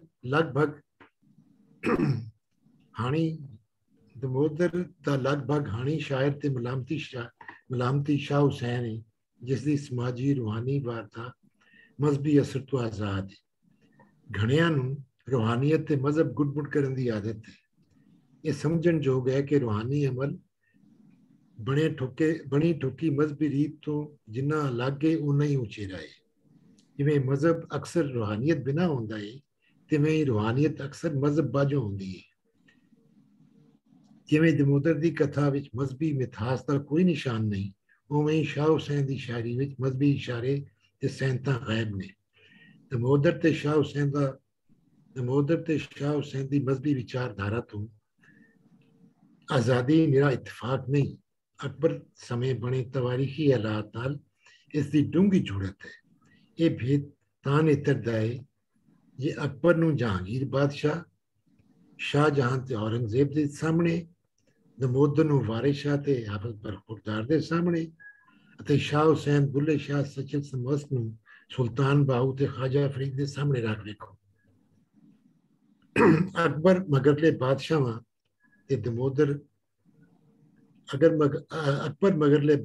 ਤੇ ਦਮੋਦਰ ਸ਼ਾਹ ਹੁਸੈਨ ਮਗਰਲੇ ਸ਼ਾਇਰਾਂ ਵਿੱਚ ਮਜ਼ਹਬੀ ਰੀਤ ਦੀ ਪਕੜ ਡਾਢੀ ਹੁੰਦੀ ਸਾਫ਼ ਦਿਸਦੀ ਹੈ।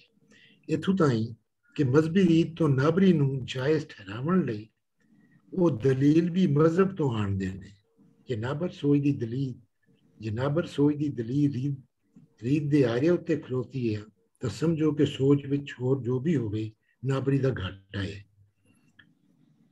ਅਕਬਰ ਪਿੱਛੋਂ ਜੋੜਵਾਂ ਅਤੇ ਰਲਾਵਾਂ ਨਤਾਰਾ ਸਹਿਜੇ ਸਹਿਜੇ ਮਾੜਾ ਹੁੰਦਾ ਗਿਆ। ਗੈਰ ਮੁਸਲਮਾਨਾਂ ਦੇ ਤਕੜੇ ਹੋਣ ਦਾ ਡਰ, ਹਾਕਮ ਮੇਰ ਨੂੰ ਸੌੜੀ ਮੁਸਲਮਾਨ ਸ਼ਨਾਖਤ, ਅਕੀਦਾ ਪ੍ਰਸਤੀ, ਕੱਟੜਪਨ ਤੇ ਤੰਗ ਨਜ਼ਰੀ ਵੱਲ ਧਰੀਕਣ ਲੱਗ ਪਿਆ। ਬਾਦਸ਼ਾਹ ਤੇ ਮੁੱਲਾ ਆਲਮ ਦੀ ਪੁਰਾਣੀ ਸਾਂਝ ਤਾਜ਼ਾ ਤੇ ਪਕੇਰੀ ਹੋਣ ਲੱਗ ਪਈ। ਮੁਸਲਮਾਨ ਦਰਬਾਰੀ ਤੇ ਗੈਰ ਦਰਬਾਰੀ ਅਸ਼ਰਾਫੀਆ ਨੂੰ ਗੈਰ ਮੁਸਲਮਾਨ ਅਸ਼ਰਾਫੀਆ ਦੀ ਵਧੀ ਸਮਾਜੀ ਤੇ ਮਾਲੀ ਹੈਸੀਅਤ ਤੋਂ ਖਤਰੇ ਦੀ ਹਵਾ ਉਡਾਉਣ ਲੱਗ ਪਈ। ਵਾਕਾਂ ਤੇ ਦਾਕਾਂ ਦੀ ਚੜ੍ਹਦੀ ਲਹਿਰ ਦੇ ਅਗਵਾਨ ਸਿਆਸੀ ਖਤਰਾ ਬਣ ਉਭਰੇ, ਜਿਨ੍ਹਾਂ ਨੂੰ ਧਰਮ ਦੇ ਨਾਂ ਉੱਤੇ ਠੱਪਣ ਦਾ ਯਤਨ ਕੀਤਾ ਗਿਆ। ਜਹਾਂਗੀਰ ਬਾਰੇ ਗੁਰੂ ਅਰਜਨ ਨਾਲ ਹੋਏ ਜ਼ੁਲਮ ਦਾ ਸਿਆਸੀ ਪੱਖ ਕੋਈ ਐਡਾ ਗੁੱਝਾ ਵੀ ਨਹੀਂ, ਭਾਵੇਂ ਉਸ ਉੱਤੇ ਚੋਖਾ ਧਾਰਮਿਕ ਰੰਗ ਚਾੜ ਦਿੱਤਾ ਨਹੀਂ। ਅਕਬਰ ਦੀ ਇਜਾਜ਼ਤ ਤੇ ਹੁਕਮ ਨਾਲ ਪੁਰਤਗਾਲੀ ਜੈਸੂਇਸਟ ਪਾਦਰੀਆਂ ਨੇ 1580 ਤੇ 1595 ਵਿੱਚ ਆਗਰੇ ਤੇ ਲਾਹੌਰ ਵਿੱਚ ਗਿਰਜੇ ਉਸਾਰੇ। 1614 ਵਿੱਚ ਜਹਾਂਗੀਰ ਦੇ ਹੁਕਮ ਨਾਲ ਆਗਰੇ ਦਾ ਚਰਚ ਢਾਇਓ ਨੇ। 1632 ਵਿੱਚ ਸ਼ਾਹਜਹਾਨ ਦੇ ਹੁਕਮ ਨਾਲ ਲਾਹੌਰ ਦਾ ਪਹਿਲਾ ਗਿਰਜਾ ਬਣਿਆ ਗਿਆ। ਇਹ ਵਕੂਏ ਸ਼ਾਹੀ ਤਬਦੀਲੀ ਦੀ ਉਲਟ ਫੇਰੀ ਦੀ ਮਿਸਾਲ ਨੇ, ਜਿਸ ਦੇ ਗੰਭੀਰ ਤਾਰੀਖੀ ਸਿੱਟੇ ਨਿਕਲੇ। ਅਕਬਰ ਵਾਰਾ ਹਿੰਦੀ ਤਾਰੀਖ ਦਾ ਇੱਕ ਵੱਡਾ ਮੀਲ ਪੱਥਰ ਹੈ। ਉਹ ਜੋ ਅਗਲੇ ਪਿਛਲੇ ਰਾਜ ਸਮਿਆਂ ਨੂੰ ਜਾਂਚਣ ਪਰਖਣ ਦੀ ਕਸੌਟੀ ਬਣਿਆ। ਇੱਕ ਤਾਂ ਉਸ ਸਮੇਂ ਜੋ ਬੀਤਿਆ ਵਰਤਿਆ ਉਹ ਡਾਢਾ ਭਾਰਾ ਗੌਰਾ ਤੇ ਇਤਿਹਾਸਿਕ ਸਾਬਿਤ ਹੋਇਆ ਕਿ ਉਸ ਦੇ ਢਿੱਡੋਂ ਨਵਾਂ ਸਿਆਸੀ ਸਮਾਜੀ ਤੇ ਰਹਿਤਰੀ ਮੁਹਾਰ ਜੰਮਿਆ, ਜਿਸ ਦਾ ਪਹਿਲਾ ਅੰਗ ਹਿੰਦ ਦੇ ਹਰ ਖੇਤਰ ਵਿੱਚ ਫੈਲੀ ਵੰਨ ਸਵੰਨ ਦੀ ਹਕੀਕਤ ਨੂੰ ਮੰਨਣ ਵਿੱਚ ਜ਼ਾਹਿਰ ਹੋਇਆ। ਦੂਜਾ ਵੰਨ ਸਵੰਨ ਦੀ ਹਕੀਕਤ ਦੀ ਸੁਰਤਸਾਰ ਫੈਲਾਵਣ ਤੇ ਬਚਾਉਣ ਲਈ ਰਵਾਦਾਰੀ ਦਾ ਸਰਕਾਰੀ ਵਰਤਾਰਾ ਅਪਣਾਇਆ ਗਿਆ, ਜਿਸ ਦੀ ਸਿਖਰ ਮਜ਼ਹਬ ਤੇ ਸ਼ਾਹੀ ਵਖਰਾਪੇ ਸਾਹਮਣੇ ਆਈ। ਅਕਬਰ ਵਾਰਾ ਅਗਲੇ ਪਿੱਛੇ ਰਾਜਾਂ ਨੂੰ ਜਾਂਚਣ ਪਰਖਣ ਦੀ ਕਸੌਟੀ ਬਣਿਆ ਕਿ ਅਕਬਰ ਰਾਜ ਦੇ ਸਮਾਜੀ ਲਾਭ ਤੇ ਸਿਆਸੀ ਨਤੀਜੇ ਮੁਸਬਤ ਤੇ ਜੋੜਵੇਂ ਨਿਕਲੇ। ਰਾਜ ਦੇ ਵੱਡੇ ਖੇਰ ਨਾਲ ਨਿੱਕੇ ਨਿੱਕੇ ਰਾਜਿਆਂ ਦੀਆਂ ਹੱਡਖੋਰ ਲੜਾਈਆਂ ਮੁੱਕੀਆਂ ਤੇ ਸਿਆਸੀ ਅਮਨ ਹੋਇਆ, ਜਿਸ ਦੇ ਸਬਬ ਵਾਕ ਤੇ ਸੰਤੀ ਪੈਦਾਵਾਰ ਵਿੱਚ ਵਾਧਾ ਹੋਇਆ। ਨਾਲ ਨਾਲ ਰਲਾਵੀਂ ਪਾਲਿਸੀ ਨੇ ਵੱਖੋ ਵੱਖ ਮਜ਼ਹਬੀ ਇਕਾਈਆਂ ਦੇ ਆਪਸੀ ਤਣਾਅ ਤੇ ਖੌਰ ਦੀ ਲੰਬ ਜੇ ਬੁਝਾਈ ਨਾ ਤਾਂ ਮੱਠੀ ਜ਼ਰੂਰ ਕੀਤੀ, ਜਿਸ ਦੀ ਕੁੱਖੋਂ ਵਸੇਬੀ ਸ਼ਾਂਤੀ ਫੁੱਟੀ। ਅਜਿਹੀ ਤਬਦੀਲੀ ਦੇ ਕਾਰੀ ਅਸਰ ਪਾਰੋਂ ਤਾਰੀਖਕਾਰ ਅਗਲੇ ਪਿੱਛੇ ਸਮਿਆਂ ਨੂੰ ਅਕਬਰ ਦੇ ਮੁਕਾਬਲੇ ਤੇ ਰੱਖ ਜਾਂਚਿਆ। ਜਿਵੇਂ ਜਿਵੇਂ ਮਗਰਲੀ ਮੁਗਲ ਸ਼ਾਹੀ ਅਕਬਰ ਦੀ ਲੀਕੀ ਹੱਦ ਚੋਂ ਨਿਕਲਦੀ ਗਈ, ਉਵੇਂ ਉਵੇਂ ਉਸ ਦੀ ਤੁਰਕ ਭਾਈ ਦਾ ਅਮਲ ਤਰੀਕਾ ਹੁੰਦਾ ਗਿਆ, ਜਿਸ ਦੀ ਵਿਖਾਲੀ ਜਿਹੀ ਦੂਜੇ ਖੇਤਰਾਂ ਵਿੱਚ ਦਿਸਦੀ ਹੈ ਤੇ ਅਦਬ ਤੇ ਸ਼ਾਇਰੀ ਵਿੱਚ। ਹੋਰਾਂ ਨੂੰ ਛੋੜੋ, ਬੁੱਲੇ ਸ਼ਾਹ ਜਿਹਾ ਬਾਗੀ ਇਨਕਾਰੀ ਦੀ ਸ਼ਾਇਰੀ ਵੀ ਉਸ ਦੀ ਮਜ਼ਹਬੀ ਰੀਤ ਦੀਆਂ ਰਮਜ਼ਾਂ, ਸੈਂਤਾਂ ਤੇ ਇਸ਼ਾਰਿਆਂ ਨਾਲ ਲੱਦੀ ਹੋਈ ਹੈ, ਜੋ ਵਿਚਾਰਵਾਨ ਸਚਲ ਮਸਤੂਨ ਭਰਮਾਂਦੀ ਭੜਕਾਂਦੀ ਓੜਕ ਰੀਤਪਾਲ ਖਾਜਾ ਗੁਲਾਮ ਫਰੀਦ ਦੇ ਕਿਤਾਬੀ ਹਵਾਲਿਆਂ ਵਿੱਚ ਆ ਡਲਦੀ ਹੈ।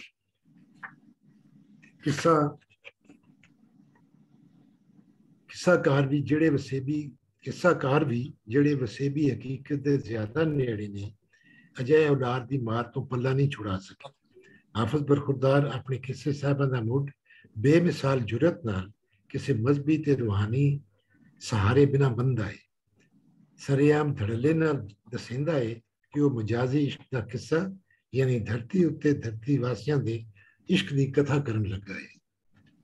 ਮੋੜੇ ਕੌਣ ਕਲਾਮ ਲਿਖੇ ਲਿਖਣਹਾਰ, ਇਸ਼ਕ ਹਾਏ ਆਸ਼ਕਾਂ ਕਰਕੇ ਚਸ਼ਮਾ ਚਾਰ, ਨਾਵਕ ਵਗਣ ਜ਼ਹਿਰ ਦੇ ਤੁਸਰ ਜਾਵਣ ਸਾਰ, ਇੱਕ ਸੈਕਿੰਡ ਤੜਫਦੇ ਲੰਘ ਪਏ ਇੱਕ ਪਾਰ, ਮਿਰਜ਼ੇ ਤਾਈਂ ਛੱਡ ਲਈ ਗਿੱਲੀ ਕੱਖੀ ਸਾੜ, ਖਾਰੇ ਚੜਦੀ ਸਾਹਿਬਾਂ ਠੱਗ ਖੜੀ ਵਿੱਚ ਪਾਰ, ਦਾਜ ਦਿੱਤਾ ਮਿਲ ਮਾਣੀਆਂ ਸਾਹਿਬਾਂ ਦੇ ਪਰਿਵਾਰ, ਨਾਵਕ ਤੀਰਾਂ ਬਰਛੀਆਂ ਤੇਰਾਂ ਦੀ ਚਮਕਾਰ, ਦਫ਼ਤਰ ਵਾਚੇ ਦਰਦ ਦੇ ਰਾਂਝੇ ਬਰਖੁਰਦਾਰ, ਕਿਸੇ ਕਰਦਾ ਆਸ਼ਕਾਂ ਗਲ ਰਹੇ ਸੰਸਾਰ। ਇਸ ਮਜਾਜ਼ੋਂ ਇਸ਼ਕ ਦਿਓ ਜੈਸੀ ਜਾਨ ਕੁਹਾ, ਨੀਲੀ ਦਾ ਸਵਾਰ ਹੈ ਰਹਿਸੀ ਵਿੱਚ ਹਵਾ, ਇਸ਼ਕ ਮਜਾਜ਼ੀ ਖਰਲਦਾ ਛੱਪਾ ਲਾਈ ਅੰਗ, ਚੇਟਕ ਮਿਰਜ਼ੇ ਯਾਰ ਦਾ ਸੁਹਾ ਚੜ੍ਹਿਓ ਰੰਗ। ਕਿੱਸਾ ਸਾਹਿਬ। ਹਾਫਿਜ਼ ਬਰਖੁਰਦਾਰ ਆਪਣੀ ਕਹਾਣੀ ਨੂੰ ਮੋਤਬਰ ਤੇ ਆਦਰਯੋਗ ਬਣਾਉਣ ਲਈ ਕਿਸੇ ਰੂਹਾਨੀ ਢਕੌਂਸਲੇ ਦਾ ਸਹਾਰਾ ਨਹੀਂ ਲਿੱਤਾ। ਉਹ ਉਸ ਨੂੰ ਜਣੇ ਜਣੇ ਦੀ ਪ੍ਰੇਮ ਕਥਾ ਦੱਸ ਟੋਰਦਾ ਹੈ, ਪਰ ਮਤਨ ਵਿੱਚ ਉਸ ਦੇ ਆਖੇ ਦੇ ਉਲਟ ਥਾਂ ਥਾਈਂ ਮੁਸਲਮਾਨ ਮਜ਼ਹਬੀ ਤੇ ਰੂਹਾਨੀ ਰੀਤ ਦੇ ਹਵਾਲੇ ਲੱਭਦੇ ਨੇ। ਇਹ ਮਜਾਜ਼ੀ ਇਸ਼ਕ ਨੂੰ ਮਜ਼ਹਬੀ ਤੇ ਰੂਹਾਨੀ ਸਨਦ ਨਾਲ ਕਬੂਲਣਯੋਗ ਤੇ ਪਵਿੱਤਰ ਬਣਾਉਣ ਦਾ ਅਚੇਤਾ ਆਰ ਹੋ ਸਕਦਾ ਹੈ, ਜਿਸ ਦੀਆਂ ਤਣਾਵਾਂ ਮੁਗਲ ਸ਼ਾਹੀ ਵਿੱਚ ਬਦਲੇ ਹਾਲਾਤ ਨਾਲ ਜੁੜੀਆਂ ਹੋਈਆਂ ਨੇ, ਜਿੱਥੇ ਅਕਬਰ ਦੀ ਰਾਜ ਪਾਲਿਸੀ ਦੇ ਉਲਟ ਔਰੰਗਜ਼ੇਬ ਬਾਰੇ ਉਚੇਚੀ ਮੁਸਲਮਾਨ ਸ਼ਨਾਖਤ ਬਣਾਉਣ ਤੇ ਵਧਾਉਣ ਉੱਤੇ ਵਧੀਕ ਜ਼ੋਰ ਦਿੱਤਾ ਗਿਆ। ਕਿੱਸਾ ਸਾਹਿਬਾਂ ਵਿੱਚ ਅਰਬ ਮੁਸਲਮਾਨੀ ਦੀ ਮਜ਼ਹਬੀ ਰੂਹਾਨੀ ਤੇ ਰਿਆਸਤੀ ਰੀਤ ਦੇ ਘੱਟੋ ਘੱਟ 50 ਹਵਾਲੇ ਤੇ ਇਸ਼ਾਰੇ ਲੱਭਦੇ ਨੇ, ਅਤੇ ਕਦੀਮ ਮਕਾਮੀ ਰਹਿਤਲ ਦੇ ਛੜੇ 6 ਉਹ ਵੀ ਮਜ਼ਹਬੀ ਘਾਟ ਤੇ ਮਿਥਾਸਕ ਜ਼ਿਆਦਾ ਨੇ। ਪਰ ਅਜੇ ਸਭ ਕੁਝ ਦੇ ਹੁੰਦੇ ਸੁਣਦੇ ਹਾਫਿਜ਼ ਬਰਖੁਰਦਾਰ ਦੀ ਪੱਕੇ ਪੈਰੀਂ ਟਿੱਕੀ ਮਾਦੀ ਸੋਚ ਦੀ ਮੰਤਕ ਏਡੀ ਤਕੜੀ ਹੈ ਕਿ ਉਸ ਕਹਾਣੀ ਨੂੰ ਟੋਰਨ ਤੇ ਵਕੂਇਆਂ ਨੂੰ ਖੋਲ੍ਹਣ ਲਈ ਕਿਸੇ ਗੈਰ ਮਾਦੀ ਮਜ਼ਹਬੀ ਰੂਹਾਨੀ ਸਹਾਰੇ ਦੀ ਲੋੜ ਨਹੀਂ ਸਮਝੀ।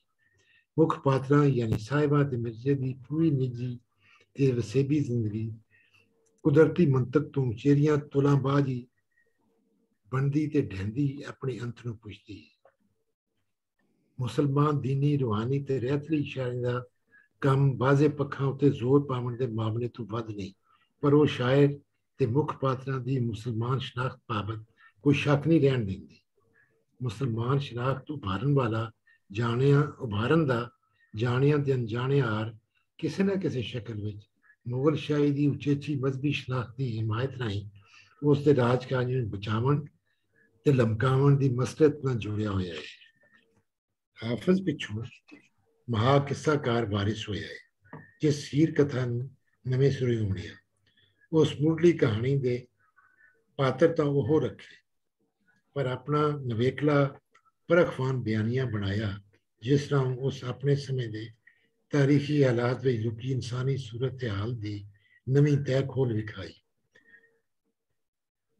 ਪਛੇਤਰੀ ਮੁਗਲ ਸ਼ਾਹੀ ਨੂੰ ਪਈ ਵਿੰਗਾਰ ਦੇ ਭੀੜ ਭਰੇ ਸਮੇਂ ਦੀ ਮਹਾਮੂਰਤ ਵਾਰਿਸ ਸ਼ਾਹੀ ਬਿਆਨੀਆਂ ਹੈ। ਵਾਰਿਸ ਵਿੱਚ ਮੁਸਲਮਾਨ ਇਤਿਹਾਸ ਤੇ ਰਹਿਤਲ ਦੇ ढेर हवाले ते इशारे मिलते हैं जो अकबर की जोड़वी हिकमत अमली के उलट ढहंदी मुगल शाही की अजोड़वी चालबाजी में झलकारते हैं। पर वारिस अजई पिछों ही धारा की तिलकणों बच निकलता है क्यों जो उसका पूरा बयानिया ही अजई हकीकत में परखता ते चीरता पाड़ता है जो हुक्मशाही ते मुलागिरी के गठ चोट तो जमी है। कज्जे नूं नंगा कर वेखना विखाना वारिस का उचेचा शेरी हुनर है जिस कारण वो जग भांदा भी है ते जग रांदा भी। पिछोइयां मुसलमान ताकतां दे हालात विचों निकली होड़वी विचार धारा दियां चिट्टां चारे पासे पईयां जो हामी सन उन्हां उत्ते भी जो मुखालिफ सन उन्हां उत्ते भी। साढ़े सारे नामवर शायर तां अजई विचारधारा के मुखालफां विचों ही सन क्यों जो उन्हां सौड़ी मुसलमान शनाख्ती तां मोकली लोक शनाख्त पे छुटकारे का रस्ता डिठा। छुटकारा मजहबी जबर तो माली तंगी तो ते समाजी अन्याय तो। बुल्ले शाह किसी भी मौजूद ते चालू शनाख्त तो अपनावन का इनकारी है। ना मैं मोमन विच मसीता ना मैं विच कुफर दियां रीतां ना मैं मूसा ना फिरौन बुला की जाना मैं कौन। ना मैं अरबी ना लाहौरी ना मैं हिंदी शहर नगौरी ना हिंदू ना तुर्क पशौरी ना मैं रहंदा विच नदौन। ना मैं भेद मजहब दा पाया ना मैं आदम हवा जाया ना मैं अपना नाम दराया ना विच बैठन ना विच भाउण। किसी भी मौजूद शनाख्त विच अपनी होंद नूं ना ढालण बुल्ले शाह दा सुचेत दावा है। भावें पुरानी शनाख्त दा रद्द नवीं भालण दा सफर है पर वो सीधा साधा नहीं क्योंकि उसका ना कोई हद बनना है तो ना कोई पहलू मिथी मंजिल। रचना या तखलीकी इजहार का मामला पेचीदा है क्योंकि इस विच नीतियां ते अणनीतियां दोवें रले मिले होंदे ने। नदी की उछली लहर के बन्ने बन नखेड़ भी औखा होंदा है कि उछली लहर के बन्ने का तल की हद का कि नखेड़ भी औखा होंदा है कि उछली लहर के बन्ने का ते तल की हद का दोवां विचकार तरीयल हद पक्की थत्थी नहीं होंदी। बाजे वेले शायर की आखी अंदर नीते विचों अणनीतिया जागदा है ते अणनीते विचों नीतिया। शायरी वे सुचेत ते अचेत दोवें रले टुरदे ने। बुल्ले शाह शनाख्तां दियां सभे मूर्तियां बनदा ते ढांदा है पर नालों नाल उसकी मुसलमान शनाख्त पछोकड़ के तौर पर हमेश किसी सैनत या रमज की शक्ल टिमकती रहती है। मजहब मुसलमानी इतिहास के महान हस्तियों के हवाले उसकी शायरी विच लगातार आते हैं। ये रचनाकारी ते तारीख दोवां दा जबर हो सकता है।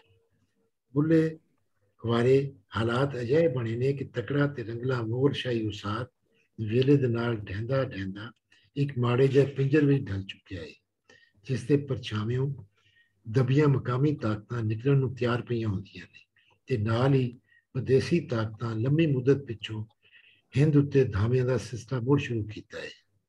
बोधी मुगल शाही ते खोखली ओपरी मुसलमान अशराफिया नूं दोहरा खतरा रेड़ी खलोता है अंदरों ते बाहरों। अंदरला खतरा गैर मुसलमान ताकतां तो है ते बाहरला गवांढी मुसलमान बादशाहियां तो जिन्हां हिंद पंजाब नूं हमेशा अपनी चरागाह ते लुੱਟ दा माल जानिया। मुगल शाही कोल अजय दोहरे खतरे तोड़ ओह पुराना घसिया पिटिया है अशराफ मुल्लां गठजोड़ ते मजहबी शनाख्त दी सियासी वरतों। बुल्ले शाह दोमुखी लड़ाई लड़ता है। वो सरकार दरबार की थापड़ी मुलागिरी के खिलाफ है जो मजहबी सौड़ वसेबी तंग नजरी ते वंशवंद के इनकार की तलवार झुलाती है। सच शरा करे बर्बादी है सच आशिक दे घर शादी है सच करदा नवी आबादी है जई शरा तरीकत हारे चुप करके करी गुजारे। जिवें बुल्ले शाह अशराफ मुल्ला मिली भगत की जम्मी जाई विचारधारा का ना भरे उवें ही वो गवांढी मुसलमान शाहां दे दावियां उत्ते मचाई हथ नूं निंदा है क्यों जे इसका नतीजा बेराजा ते लोक दुख है। दर खुला आशर अजाब दा बुरा हाल होया पंजाब दा डर हाविए दोजख मारिया ਸਨਵਾ ਮਿਲ ਯਾਰ ਪਿਆਰਿਆ। ਬੁੱਲੇ ਸ਼ਾਹ ਦੇ ਇਨਕਾਰ ਤੇ ਨਾਬਰੀ ਦੇ ਬਾਵਜੂਦ ਤਾਰੀਖ ਦਾ ਜ਼ਬਰ ਨਹੀਂ ਮੁਕਤਾ। ਅਕਬਰ ਦੀ ਤਕਣੀ ਦੇ ਉਲਟ ਮਗਰਲੀ ਮੁਗਲ ਸ਼ਾਹੀ ਦੇ ਪ੍ਰਚਾਰੇ ਮੁਸਲਮਾਨ ਹੋਣ ਦੇ ਬਿਆਨੀਏ ਦਾ ਸਿੱਧਾ ਅਸਰ ਬੁੱਲੇ ਸ਼ਾਹ ਵਿੱਚ ਮੁਸਲਮਾਨ ਰੀਤ ਰੈਤਲ ਦੇ ਹਵਾਲਿਆਂ ਦੀ ਸ਼ਕਲ ਮੌਜੂਦ ਹੈ ਜੋ ਵੱਡੀ ਗਿਣਤੀ ਵਿੱਚ ਨੇ। ਇਸ ਦਾ ਇੱਕ ਕਾਰਨ ਬੁੱਲੇ ਸ਼ਾਹ ਦੀ ਖਾਨਦਾਨੀ ਪਿਛੋਕੜ ਵੀ ਹੋ ਸਕਦਾ ਹੈ ਕਿਉਂਕਿ ਉਹ ਇੱਕ ਦੀਨੀ ਘਰਾਣੇ ਵਿੱਚ ਜੰਮਿਆ ਤੇ ਪਲਿਆ ਵਧਿਆ। 19ਵੀਂ ਸਦੀ ਤਾਈਂ ਪੁੱਜਦਿਆਂ ਇਹ ਲਹਿਰ ਹੋਰ ਪੱਕੀ ਹੋਈ ਕਿ ਇੱਕ ਨਵਾਂ ਖਤਰਾ ਸਾਹਮਣੇ ਆਇਆ, ਚੜ੍ਹਦੇ ਤੋਂ ਵਿਦੇਸ਼ੀ ਗੋਰੀ ਤਾਕਤ ਦਾ।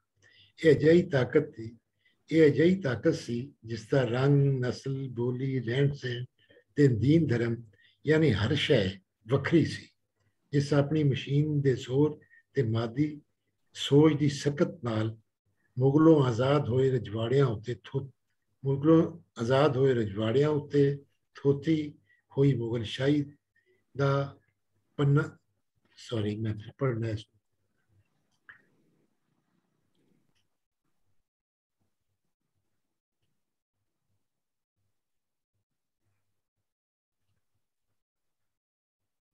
ਜਿਸ ਮਸ਼ੀਨ ਦੇ ਜ਼ੋਰ ਉੱਤੇ ਆਪਣੀ ਮਾਦੀ ਸੋਚ ਤੇ ਸਖਤ ਨਾਲ ਮੁਗਲੋਂ ਆਜ਼ਾਦ ਹੋਏ ਰਜਵਾੜਿਆਂ ਉੱਤੇ ਥੋਤੀ ਹੋਈ ਮੁਗਲ ਸ਼ਾਹੀ ਦਾ ਪੰਨਾ ਹਮੇਸ਼ਾ ਲਈ ਆ ਠੱਪਿਆ। ਗੋਰੇ ਰਾਜ ਮੁਸਲਮਾਨ ਸ਼ਨਾਖਤ ਨੂੰ ਹੋਰ ਧੜਕਾ ਲਾਇਆ ਤੇ ਉਹ ਵਧੇਰੇ ਸੌੜੀ ਤਨਖੇੜਵੀਂ ਹੁੰਦੀ ਗਈ। ਗੋਰਾ ਚੜ੍ਹਤਲ ਦਾ ਤੋੜ ਢੂੰਡਣ ਦੀ ਬਜਾਏ ਅਸ਼ਰਾਫੀਆ 4 ਕਦਮ ਹੋਰ ਪਿਛਾਂ ਮਾਜ਼ੀ ਵਿੱਚ ਜਾ ਲੁਕੀ ਕਿਉਂਕਿ ਨਵੇਂ ਪ੍ਰਧਾਨ ਦਾਬੇ ਦਾ ਉਪਾਅ ਨਾ ਉਹਨਾਂ ਨੂੰ ਸੁਝਿਆ ਨਾ ਸੁਝ ਸਕਦਾ ਸੀ।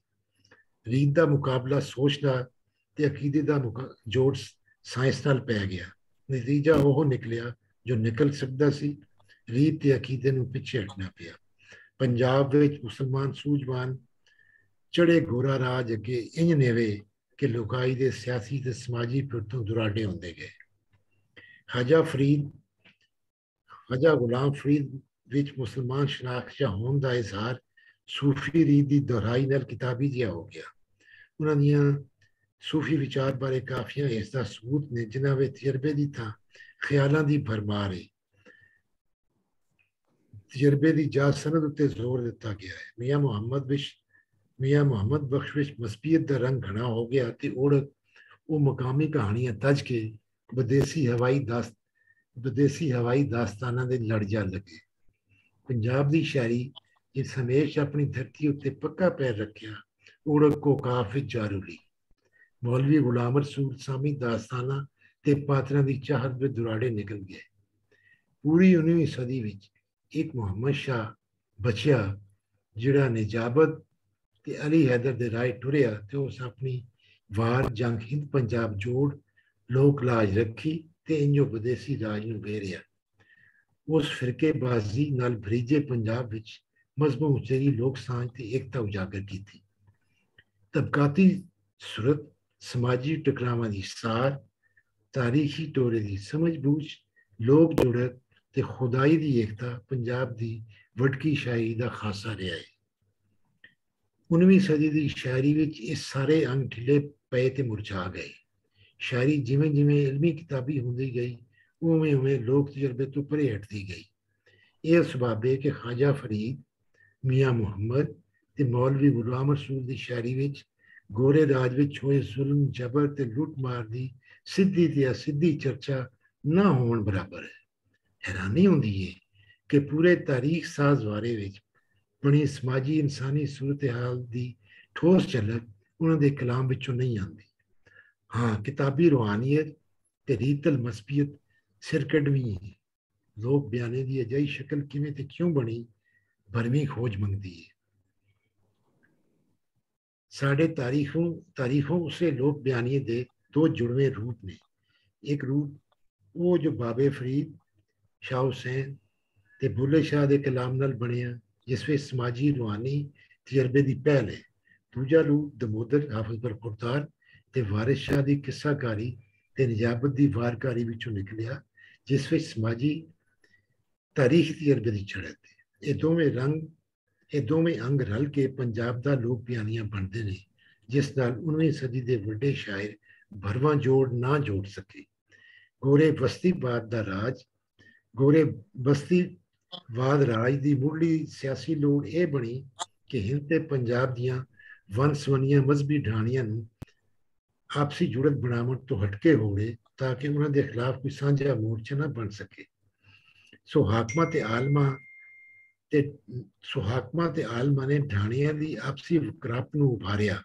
ਹਰ ਢਾਣੀ ਦੀ ਉਚੇਚੀ ਸ਼ਨਾਖਤ ਨੂੰ ਉਸ ਦੀ ਅਸਲ ਹੋਂਦ ਬਣਾ ਦੱਸਿਆ। ਹਰ ਢਾਣੀ ਦੇ ਦੂਜੀਆਂ ਢਾਣੀਆਂ ਨਾਲ ਟਕਰਾਵਾਂ ਦੀ ਵਧੇਕ ਚਰਚਾ ਕੀਤੀ, ਜਿਸ ਦੇ ਨਤੀਜੇ ਤਾਰੀਖ ਦਾ ਫਿਰਕਾਵਾਰ ਬਿਆਨੀਆਂ ਨਵੇਂ ਸਿਰਿਓਂ ਉਭਰਿਆ।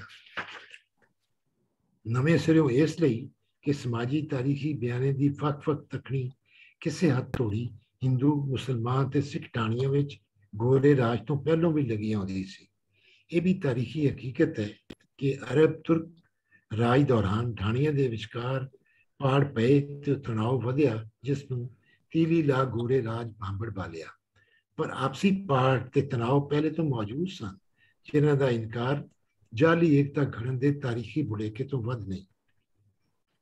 ਬਸਤੀਵਾਦ ਦੇ ਖਿਲਾਫ ਹੋਏ ਯਤਨ ਤੇ ਆਜ਼ਾਦੀ ਤਹਿਰੀਕਾਂ ਵਿੱਚ ਇੱਕ ਹੋਰ ਵਿਖਾਲੀ ਦੁਨੀਆ ਭਰ ਵਿੱਚ ਦਿਸਦੀ ਹੈ। ਉਹ ਹੈ ਜਵਾਲੀਵਾਦ ਯਾਨੀ ਰਿਵਾਈਵਲਿਜ਼ਮ। ਮਹਿਕੂਮਾਂ ਨੂੰ ਕਬਜ਼ਾਗੀਰਾਂ ਦੇ ਮੁਕਾਬਲੇ ਵਿੱਚ ਆਪਣੇ ਗੁਜ਼ਰੇ ਬੀਤੇ ਜ਼ਮਾਨੇ ਵਿੱਚੋਂ ਆਪਣੀ ਹੋਂਦ ਦੇ ਜਿਹੜੇ ਵੀ ਧੁੰਦਲੇ ਜਾਂ ਸੁਥਰੇ ਅਸਲੀ ਜਾਂ ਮਨਘੜਤ ਨਿਸ਼ਾਨ ਲੱਭੇ, ਉਹਨਾਂ ਛੰਡ ਕੇ ਆਪਣੀ ਅਜੋਕੀ ਹਸਤੀ ਦੀ ਰਮਜ਼ ਬਣਾ ਪਿੜ ਵਿੱਚ ਘਟੇ, ਜਿਸ ਨਾਲ ਲੋਕਾਈ ਦੀ ਏਕਤਾ ਵਧੀ ਤੇ ਉਭੜ ਹਾਕਮਾਂ ਨਾਲ ਲੜਨ ਦਾ ਜਿਗਰਾ ਬਣਿਆ। ਪਰ ਜਿਹੜੇ ਵਸੇਬ ਮਜ਼ਹਬ, ਨਸਲ ਤੇ ਜ਼ੁਬਾਨ ਪੱਖੋਂ ਵੰਨ-ਸਵੰਨੇ ਸਨ, ਉਹਨਾਂ ਵਿੱਚ ਵੱਖ-ਵੱਖ ਢਾਣੀਆਂ ਦੇ ਆਪਸੀ ਇਖਤਲਾਫਾਤ ਵੀ ਚਮਕੇ। ਹਿੰਦ ਪੰਜਾਬ ਵਿੱਚ ਵੀ ਇਹੋ ਹੋਇਆ। ਹਿੰਦੂ ਹੋਣ, ਮੁਸਲਮਾਨ ਹੋਣ ਤੇ ਸਿੱਖ ਹੋਣ ਦੇ ਅਜੋੜਵੇਂ ਤਲਰਾਕ ਵੇਸ ਬਣਾ ਐਕਟਰ ਤਾਰੀਖੀ ਮੰਡਪ ਉੱਤੇ ਚੜੇ। ਹਰ ਢਾਣੀ ਦਾ ਵੱਖ-ਵੱਖ ਐਕਟਰ ਇੱਕ ਬੰਨੇ ਉਹ ਗੋਰੇ ਰਾਜ ਨਾਲ ਭਿੜਦਾ ਹੈ ਤੇ ਦੂਜੇ ਬੰਨੇ ਆਪਣੀ ਵਸੇਬ ਦੀ ਹਰ ਦੂਜੀ ਢਾਣੀ ਨਾਲ ਲੜਦਾ ਹੈ। ਨਤੀਜਾ ਕੀ ਨਿਕਲਿਆ?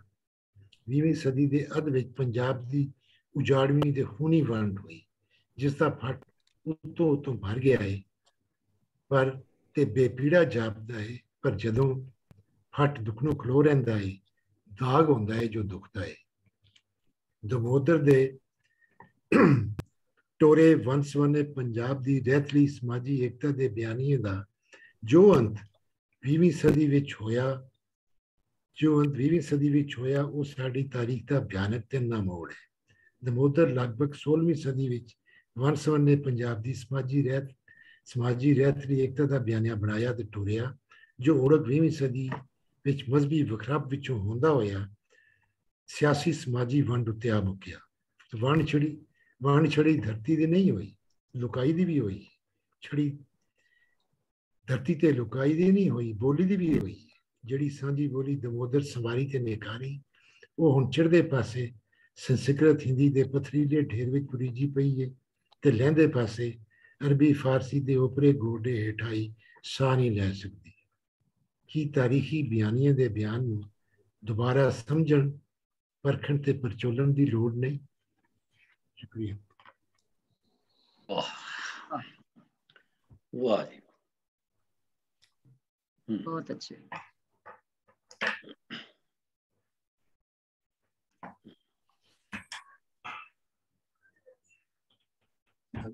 ਹਾਂਜੀ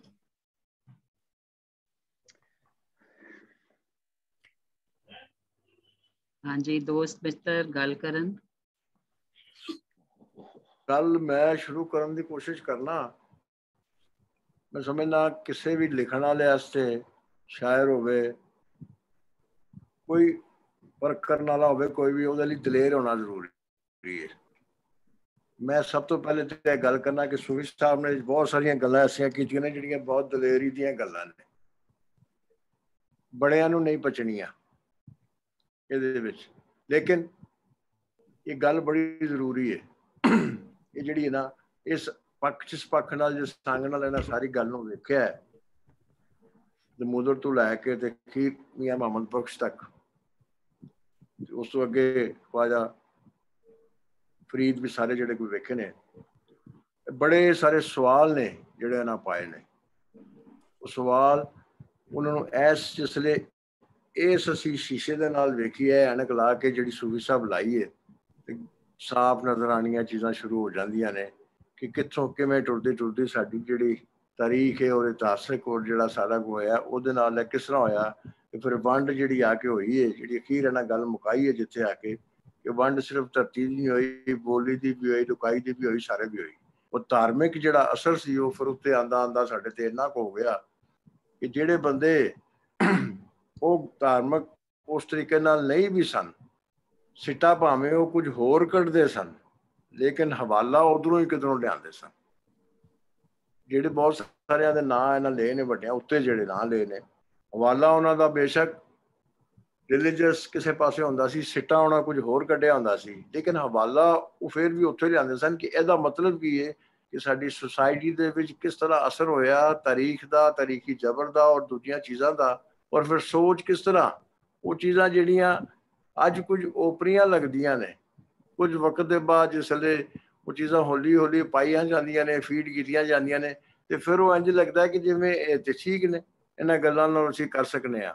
ਸਿੱਟਾ ਸ਼ੌਰੀ ਤੌਰ ਤੇ ਭਾਵੇਂ ਹੋਰ ਵੀ ਕੱਢਦਾ ਹੋਵੇ, ਪਰ ਜਿਵੇਂ ਉਹਨਾਂ ਇੱਕ ਗੱਲ ਹੋਰ ਬੜੀ ਸੋਹਣੀ ਮੈਂ ਸੂਫੀ ਸਾਹਿਬ ਜਿੱਥੇ ਸੀ ਕਿ ਜਾਣਿਆ ਅਣਜਾਣਿਆ, ਜਾਣਦੇ ਹੋਇਆ ਜਾਂ ਨਾ ਜਾਣਦੇ ਹੋਇਆ ਵੀ ਉਹ ਜਿਹੜਾ ਕੰਮ ਕਰ ਰਹੇ ਸਨ, ਭਾਵੇਂ ਸਿੱਟਾ ਕੁਝ ਵੀ ਕੱਢ ਰਹੇ ਸਨ, ਪਰ ਉਹ ਇਸ ਪੂਰੀ ਜਿਹੜੀ ਵੰਡ ਦੀ ਖੇਡ ਸੀ ਉਹਦੇ ਵਿੱਚ ਕਿਸੇ ਨਾ ਕਿਸੇ ਤਰੀਕੇ ਨਾਲ ਕਿਧਰੋਂ ਕੰਟਰੀਬਿਊਟ ਕਰ ਰਹੇ ਸਨ। ਇਹ ਹੁਣ ਇੱਕ ਬੜੇ ਵੱਡਾ ਸਵਾਲ ਹੈ ਮੈਨੂੰ, ਹੋ ਰਿਹਾ ਜਿਵੇਂ ਸਮਝ ਆਈਏ ਇਹਦੇ ਤੇ ਬਹੁਤ ਸਾਰੀ ਗੱਲ ਹੋਣ ਵਾਲੀ ਹੈ। ਜਿਹੜਾ ਸੂਫੀ ਸਾਹਿਬ ਦੀ ਕਿਤਾਬ ਪੜ੍ਹੀ ਤੇ ਮੈਂ ਤੇ ਇਹ ਆਖਿਆ, ਮੈਂ ਅੱਗੇ ਸੂਫੀ ਸਾਹਿਬ ਨੂੰ ਵੀ ਕਹਿਣਾ ਹੋਣਾ ਨਾ, ਅੱਜ ਇੱਕ ਹੋਰ ਵੀ ਲਿਖਦੇ ਪਏ ਨੇ, ਕੁਝ ਪੇ ਕਰਦੇ ਨੇ, ਪਰ ਮੈਂ ਤੇ ਇਸ ਗੱਲ ਤੇ ਬੜਾ ਖੁਸ਼ ਹਾਂ। ਮਜ਼ਮੂਨ ਪੜ੍ਹੇ ਮੁਹਾੜ ਦੇ ਜਿੰਨੇ ਕਿ ਮੈਂ 2-4-5 ਪੜ੍ਹ ਸਕਿਆ, ਕੁਝ ਅਜੇ ਮੈਂ ਉਹ ਦੁਬਾਰਾ ਪੜ੍ਹਨ ਦੀ ਖਾਹਿਸ਼ ਹੈ। ਤੇ ਵੈਸੇ ਵਾਸਤੇ ਕਿ ਇਹਦੇ ਵਿੱਚ ਬਹੁਤ ਸਾਰੇ ਜਵਾਬ ਵੀ ਇਹਨਾਂ ਦਿੱਤੇ ਨੇ ਔਰ ਸਵਾਲ ਵੀ ਖੜੇ ਕੀਤੇ ਨੇ ਇਸ ਗੱਲ ਤੇ, ਕਿਉਂਕਿ ਬਹੁਤ ਇਹ ਗੱਲ ਅਹਿਮ ਹੈ ਕਰਕੇ।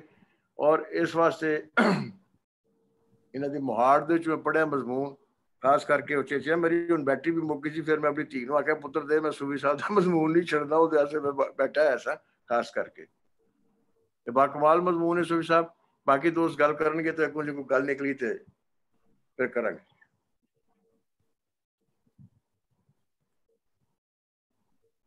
ਹਾਂਜੀ ਬਿਲਕੁਲ ਠੀਕ ਕਿਹਾ ਤੁਸੀਂ ਆਪਣਾ ਸਾਦਿਕ ਜੀ। ਸੂਫੀ ਸਾਹਿਬ ਨੇ ਜਦੋਂ ਮਜ਼ਮੂਨ ਸ਼ੁਰੂ ਕੀਤਾ ਦਮੋਦਰ ਦੀ ਗੈਰ ਮਜ਼ਹਬੀ ਹੋਣ ਤੇ ਉਸ ਦਿਨ ਚ ਇਹ ਖਿਆਲ ਆਇਆ ਕਿ ਇਹ ਹੁਣ ਉਹਦੇ ਉੱਤੇ ਗੱਲ ਹੋਏਗੀ, ਲੇਕਿਨ ਸੂਫੀ ਸਾਹਿਬ ਨੇ ਤਾਂ ਉਹਦਾ ਖਿਲਾਰ ਇੰਨਾ ਵਧਾ ਦਿੱਤਾ ਔਰ ਪੂਰੀ ਪੰਜਾਬੀ ਸ਼ਾਇਰੀ ਜਿਹੜੀ ਉਸ ਵਕਤ ਤੋਂ ਲੈ ਕੇ ਤੇ ਮਾਡਰਨ ਕਲਾਸੀਕਲ ਜਿਹੜੇ ਪੋਇਟਸ ਨੇ ਸਾਡੇ ਦੋ, ਮੀਆਂ ਮੁਹੰਮਦ ਦੌਰ ਖਾਜਾ ਫਰੀਦ, ਸਾਰਿਆਂ ਦਾ ਹਿਸਟੋਰੀਕਲ ਪਰਸਪੈਕਟਿਵ ਦੇ ਵਿੱਚ ਬੜਾ ਜ਼ਬਰਦਸਤ ਜਾਇਜ਼ਾ ਲਿਆ। ਇਹ ਤੇ ਹੁਣ ਸੂਫੀ ਸਾਹਿਬ ਦੀ ਕਿਤਾਬ ਮੰਗਾਣੀ ਪੈਣੀ ਹੈ ਔਰ ਪੜ੍ਹਨੀ ਪੈਣੀ ਹੈ, ਕਿਉਂਕਿ ਬਹੁਤ ਸਾਰੀਆਂ ਆਬਜ਼ਰਵੇਸ਼ਨਸ ਇਹਦੇ ਵਿੱਚ ਐਸੀਆਂ ਨੇ। ਔਰ ਜਿਸ ਐਂਗਲ ਪੀਡੀਐਫ ਫਾਈਲ ਭੇਜੀ ਹੈ ਤੁਹਾਨੂੰ, ਪੀਡੀਐਫ ਫਾਈਲ ਭੇਜੀ ਹੈ ਜੀ, ਤੁਹਾਨੂੰ ਪੀਡੀਐਫ ਫਾਈਲ ਭੇਜੀ ਹੈ, ਬਲਕਿ ਮਨਜ਼ੂਰ ਸਾਹਿਬ ਨੇ ਵੀ ਭੇਜ ਦਿੱਤਾ। ਮੈਂ ਦੇਖ ਲੈਣਾ, ਮੇਰਾ ਖਿਆਲ ਹੈ ਮੇਰੇ ਕੋਲ ਸ਼ਾਇਦ ਉਸ ਪਾਸੇ ਧਿਆਨ ਨਹੀਂ ਗਿਆ ਮੇਰਾ, ਲੇਕਿਨ ਤੁਸੀਂ ਜਿਸ ਐਂਗਲ ਦੇ ਨਾਲ ਜਿਸ ਹਿਸਟੋਰੀਕਲ ਪਰਸਪੈਕਟਿਵ ਦੇ ਵਿੱਚ ਪੰਜਾਬੀ ਪੋਇਟਰੀ ਦਾ ਜਾਇਜ਼ਾ ਲਿਆ, ਬਿਲਕੁਲ ਇੱਕ ਨਵਾਂ ਐਂਗਲ ਹੈਗਾ ਜੀ, ਬਹੁਤ ਬਹੁਤ ਜ਼ਬਰਦਸਤ। ਤੇ ਇਹ ਤੇ ਹੁਣ ਪੜ੍ਹ ਕੇ ਸਮਝ ਕੇ ਤੇ ਫਿਰ ਹੀ ਪ੍ਰੋਪਰਲੀ ਤੇ ਗੱਲ ਹੋ ਸਕਦੀ ਹੈ ਜੀ। ਮੈਂ ਗੱਲ ਕਰਨਾ ਚਾਹੁੰਦਾ ਸੂਫੀ ਸਾਹਿਬ ਦਾ ਇਹ ਮਜ਼ਮੂਨ ਜਿਹੜਾ ਹੈ ਉਹਨਾਂ ਦੀ ਬਹੁਤ ਪੁਰਾਣੀ ਕਈਆਂ ਸਾਲਾਂ ਦੀ ਸੋਚ ਦਾ ਸਿੱਟਾ ਹੈ। ਮੈਂ ਉਹਨਾਂ ਦੇ ਮਜ਼ਮੂਨ ਦੇ ਜਿਹੜਾ ਆਖਰੀ ਹਿੱਸਾ ਹੈ 20ਵੀਂ ਸਦੀ ਦੇ ਵਿੱਚ ਜਿਹੜੀ ਡੈਕੇਡੈਂਸ ਆਈ ਪੰਜਾਬੀ ਸ਼ਾਇਰੀ ਵਿੱਚ, ਮੌਲਵੀ ਗੁਲਾਮ ਰਸੂਲ, ਮੀਆਂ ਮੁਹੰਮਦ ਬਖਸ਼ ਤੇ ਖਾਜਾ ਗੁਲਾਮ ਫਰੀਦ ਦੀ ਸ਼ਕਲ ਦੇ ਵਿੱਚ, ਉਹਦੇ ਨਾਲ ਮੈਂ ਬਿਲਕੁਲ ਸਹਿਮਤ ਹੈ। ਲੇਕਿਨ ਮੇਰਾ ਖਿਆਲ ਹੈ ਕਿ ਸੂਫੀ ਸਾਹਿਬ ਦਾ ਜਿਹੜਾ ਮਜ਼ਮੂਨ ਹੈ ਉਹ ਟਿਪੀਕਲ ਇੱਕ ਇੰਪੀਰੀਸਿਸਟ ਜ਼ਾਹਰੀਅਤ ਦੇ ਨੁਕਤਾ ਨਜ਼ਰ ਦੇ ਨਾਲ ਲਿਖਿਆ ਗਿਆ ਹੈ, ਜਿਹਦੇ ਵਿੱਚ ਲਫ਼ਜ਼ ਗਿਣ ਕੇ ਜਾਂ ਲਫ਼ਜ਼ਾਂ ਤੋਂ ਨਤੀਜੇ ਕੱਢੇ ਜਾਂਦੇ ਨੇ। ਮਿਸਾਲ ਦੇ ਤੌਰ ਦੇ ਉੱਤੇ ਅਗਰ ਇੰਪੀਰੀਸਿਜ਼ਮ ਦਾ ਬਹੁਤ ਟਿਪੀਕਲ ਇਹ ਹੋਏਗਾ ਕਿ ਇੱਕ ਸ਼ਾਇਰ ਨੇ ਅੱਲਾਹ ਦਾ ਨਾਂ ਕਿੰਨੀ ਵਾਰੀ ਵਰਤਿਆ, ਅਗਰ ਇੱਕ ਸ਼ਾਇਰ ਨੇ 1000 ਵਾਰੀ ਵਰਤਿਆ ਹੈ ਤਾਂ ਉਹ ਜ਼ਿਆਦਾ ਮਜ਼ਹਬੀ ਹੋਏਗਾ, ਤੇ ਜੇ ਕਿਸੇ ਨੇ 5 ਵਾਰੀ ਵਰਤਿਆ ਤੋਂ ਘੱਟ ਹੋਏਗਾ। ਇਸ ਤਰ੍ਹਾਂ ਇੰਪੀਰੀਅਲਿਜ਼ਮ ਜਿਹੜੀ ਹੈ ਉਹ ਚੀਜ਼ਾਂ ਨੂੰ ਦੇਖਦੀ ਹੈ। ਉਹਨਾਂ ਦਾ ਮੇਰਾ ਆਪਣਾ ਇਹਦੇ ਉੱਤੇ ਮੇਰੀ ਜਿਹੜੀ ਕਿਤਾਬ ਹੈਗੀ ਹੈ ਵਾਰਿਸ ਸ਼ਾਹ ਦੀ ਮੁੱਢਲੀ ਵਿਚਾਰਧਾਰਾ, ਉਹਦੇ ਵਿੱਚ ਮੈਂ ਦਮੋਦਰ ਦਾਸ ਔਰ ਵਾਰਿਸ ਸ਼ਾਹ ਦੋਵਾਂ ਨੂੰ ਕੰਪੇਅਰ ਕਰਕੇ ਵੇਖਿਆ ਹੈ। ਔਰ ਮੇਰੇ ਖਿਆਲ ਦੇ ਵਿੱਚ ਇਸ ਮਜ਼ਮੂਨ ਦੇ ਵਿੱਚ ਉਹ ਲੈਕ ਕਰਦਾ ਹੈ। ਮੈਂ ਮੁਖਤਸਰ ਇਹ ਕਹਾਂਗਾ ਕਿ ਜਿਹੜਾ ਦਮੋਦਰ ਦਾਸ ਦਾ ਈਰਾ ਸੀ ਉਹ ਕਬਾਇਲੀ ਸਿਸਟਮ ਦਾ ਈਰਾ ਸੀ। ਦਮੋਦਰ ਦਾਸ ਦੇ ਕਰੈਕਟਰ ਕਬਾਇਲੀ ਨੇ ਔਰ ਉਹਦੇ ਨਾਲ ਜਿਹੜੀ ਫਿਲਾਸਫੀ ਲੱਗੀ ਹੋਈ ਹੈ ਦਮੋਦਰ ਦਾਸ ਦੇ ਨਾਲ, ਉਹ ਤੰਤਰਵਾਦ ਵਾਲੀ ਹੈ ਪੁਰਾਣੀ।